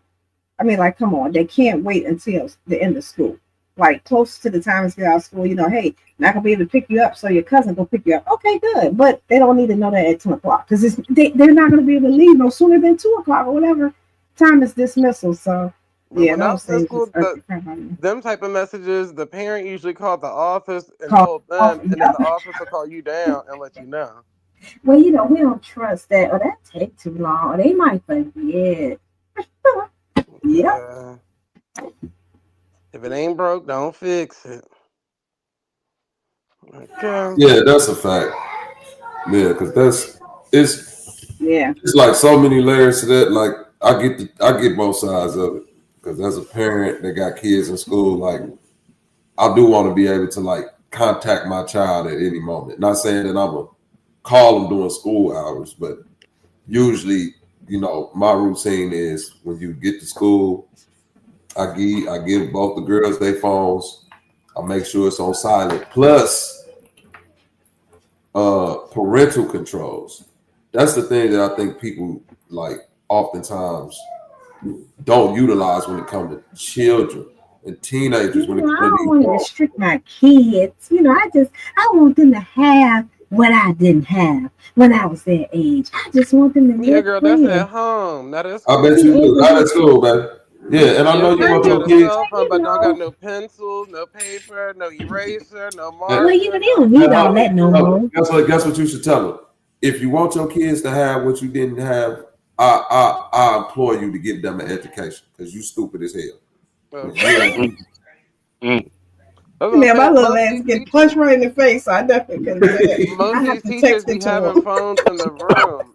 Like I didn't see it to where like, okay, if your parent called the office and maybe you don't want the office to relay the message, they'll connect that bitch right to the classroom phone. And then districts do have that. Right, keep the location on, all of that, Chief, because it's like how my daughter's phone set up, it's like certain times they can use it. So it lock at certain times to where it's only emergency stuff. And it's only like they can if they have to call for an emergency, they can call. Like if it's something really serious, or if I have to call them, I can call them. But other than that, they can't utilize nothing on the phone until like 4. The lock will go off at 4 or like 30 when they get out of school. So I'll be able to call them and be like, okay, I'm at school. Y'all can start getting ready. Come on outside. That way I ain't got to go through the whole line and fucking with them people and all that, because that shit take too long sometimes. And I remember T-Mobile used to do that back in the day. Either because your parents wasn't about to let you use the minutes that weren't anytime minutes and the free minutes and all that extra. That's when minutes count and text count and all that stuff count. Plus they can see your usage on their phone or whatever. So 9 times out of 10, if they not in your top 5, but people start switching they parents out the top 5 and putting their friends and stuff. That's where it all kind of switched up at. Like, oh yeah, well, yeah, that's not. Because I could, okay, you got an emergency, cool, da da da. Because if I'm a teacher, I would be assuming it's somebody in that top 5 then, which is probably one of your parents or something of that nature. But when they start to switch it up and people was on Facebook, Instagram, MySpace, all this other stuff, then boom, that's when it all changed again. Like, oh nah, y'all ain't utilizing this wisely. But that's why I said all those kids literally got computers and tablets in these schools. Every school damn near enforces proper usage of emails now. Like that's something that they teach, like how to actually put together an email and email stuff. So if that's the case, just get your child's school email address and email your child. They get the notifications just like they get a cell phone notification, except for it's on a computer. I mean, on a school device. That way, it can be monitored to where it's not like they're talking to their friends and shit. They're actually talking to a parent. If an emergency, I get it, but using the phones in class, just because they asked multiple times to put the phone up, that's just a badass kid. Yeah, you're right. You're right. Use is right. And shit, even in case of emergency, you still got to go through the office to sign the damn kid out. You can't just be like, oh, something going on right now. I'm about to come pick y'all up. So which they just gonna walk out the school? No, you got to still come sign them kids out. So might as well follow the chain of commands when it comes to that. But with these fighting kids or having to get into these fights with kids, not saying the teacher started it or who started it or whatever the case may be, you can just cut all that short and just put a 0 down in the grade book for the day as soon as you see them pull out their cell phone. When the parents call you or ask you why they get a 0 for that day, and you got right there next to it, cell phone usage, period. Boom. So I ain't stopped your child from using their phone or nothing. They can do what they want to do, but they did get a 0 for the day. Because 9 times out of 10, you're not completing your work. Where Joe Clark at? You can call me Batman. Man, come on, dog. Not Joe Clark. Not Joe Clark. Yeah, the school is gated up these days. Yep. And Joe Clark gonna get shot the fuck up with that bat. You know that, Ezzo. The YN's gonna be like, oh yeah, you Batman, huh? Guess what? I'm Gatman, nigga. Yeah. But it all just falls back on parenting at the end of the day, because 9 times out of 10, if that girl in the video, not the teacher, if she willing to go to that extent with the teacher, 9 times out of 10, her parents can't get that phone up out her hand either. That's a fact. She probably running away and doing all types of stuff. And that's really the problem, that they don't respect their parents, so they're definitely not gonna respect the teacher. Nope. You know what I'm saying? As a teacher, you got to learn how to work in different situations. So yeah, if they are one of those type of students, then simply just say, going down to the office or the counselor's office, and you can still complete your work there, but that way you're not distracting other students because you're getting your time to encourage them to get on their phone. That's it. Right. Yeah, that shit is crazy. Like, I ain't mad, lady. Oh no, I gotta turn this off, bro. Yeah. You about to have me banned off YouTube. Hold on, lady. Y'all take it. Hold on. Right. Yeah. She sure got them out, don't she? Goddamn. All in the goddamn crazy, classroom. lady. You risking a whole criminal record and all that behind a cell phone and losing your job. Like, it's not worth all of that. I would have just gave her the phone, like, you know what? Here, take this fucking phone. Yeah, here you go, and go on down to the office or go sit in the hallway. Do what you got to do, baby. You got to get out of my classroom. Yeah, get up out of here. Take your phone and leave. I ain't finna fight with you. I ain't finna argue with you. Just know when it come Monday or whatever day, and your ass suspended and your mama wondering why you can't go to school, okay? You gonna have to deal with some shit then, because I'm not finna deal with it. Because now it's real hard to kind of stop them from using phones simply because people be having Apple Watches or the Android watches and all that stuff, so they be on there then. And you got to pull the phone out. That nigga Chief gonna say nice one. He would don't pause that. You saw that 18-wheeler stick, all that 18-wheeler back there. She was hauling the haul. But yeah, I think, teachers just got to learn. It's just like police officers at this point. Like, they got to learn how to act in certain situations. And it's not saying that the teacher in the wrong or the student in the wrong, because, it is what it is. But simply, some kids are mentally not there. So you never know which student you about to really tick off. Or that child could have already experienced something before coming to school, and that could be why they checking their phone like that. You never know. But if you don't want to be involved in the situation, just, separate the classroom. Sorry, you got to go on down to the office with the counselors or the hallway. Do whatever you got to do. Here go your classwork. If you complete it, you complete it. If you don't, you don't. And that's it. On to the next. Yep, that's a fact. All right, y'all. This has been a great show. We done put 7 hours into this motherfucker. Shout out to everybody for pulling up. Shout out for everybody for showing out. We gonna leave y'all with this last little clip, and we gonna end the show. Salute, ED. Tell me what you think about this, and then we go. Well, don't tell me what you think about it. We just gonna listen to it and then leave. All right.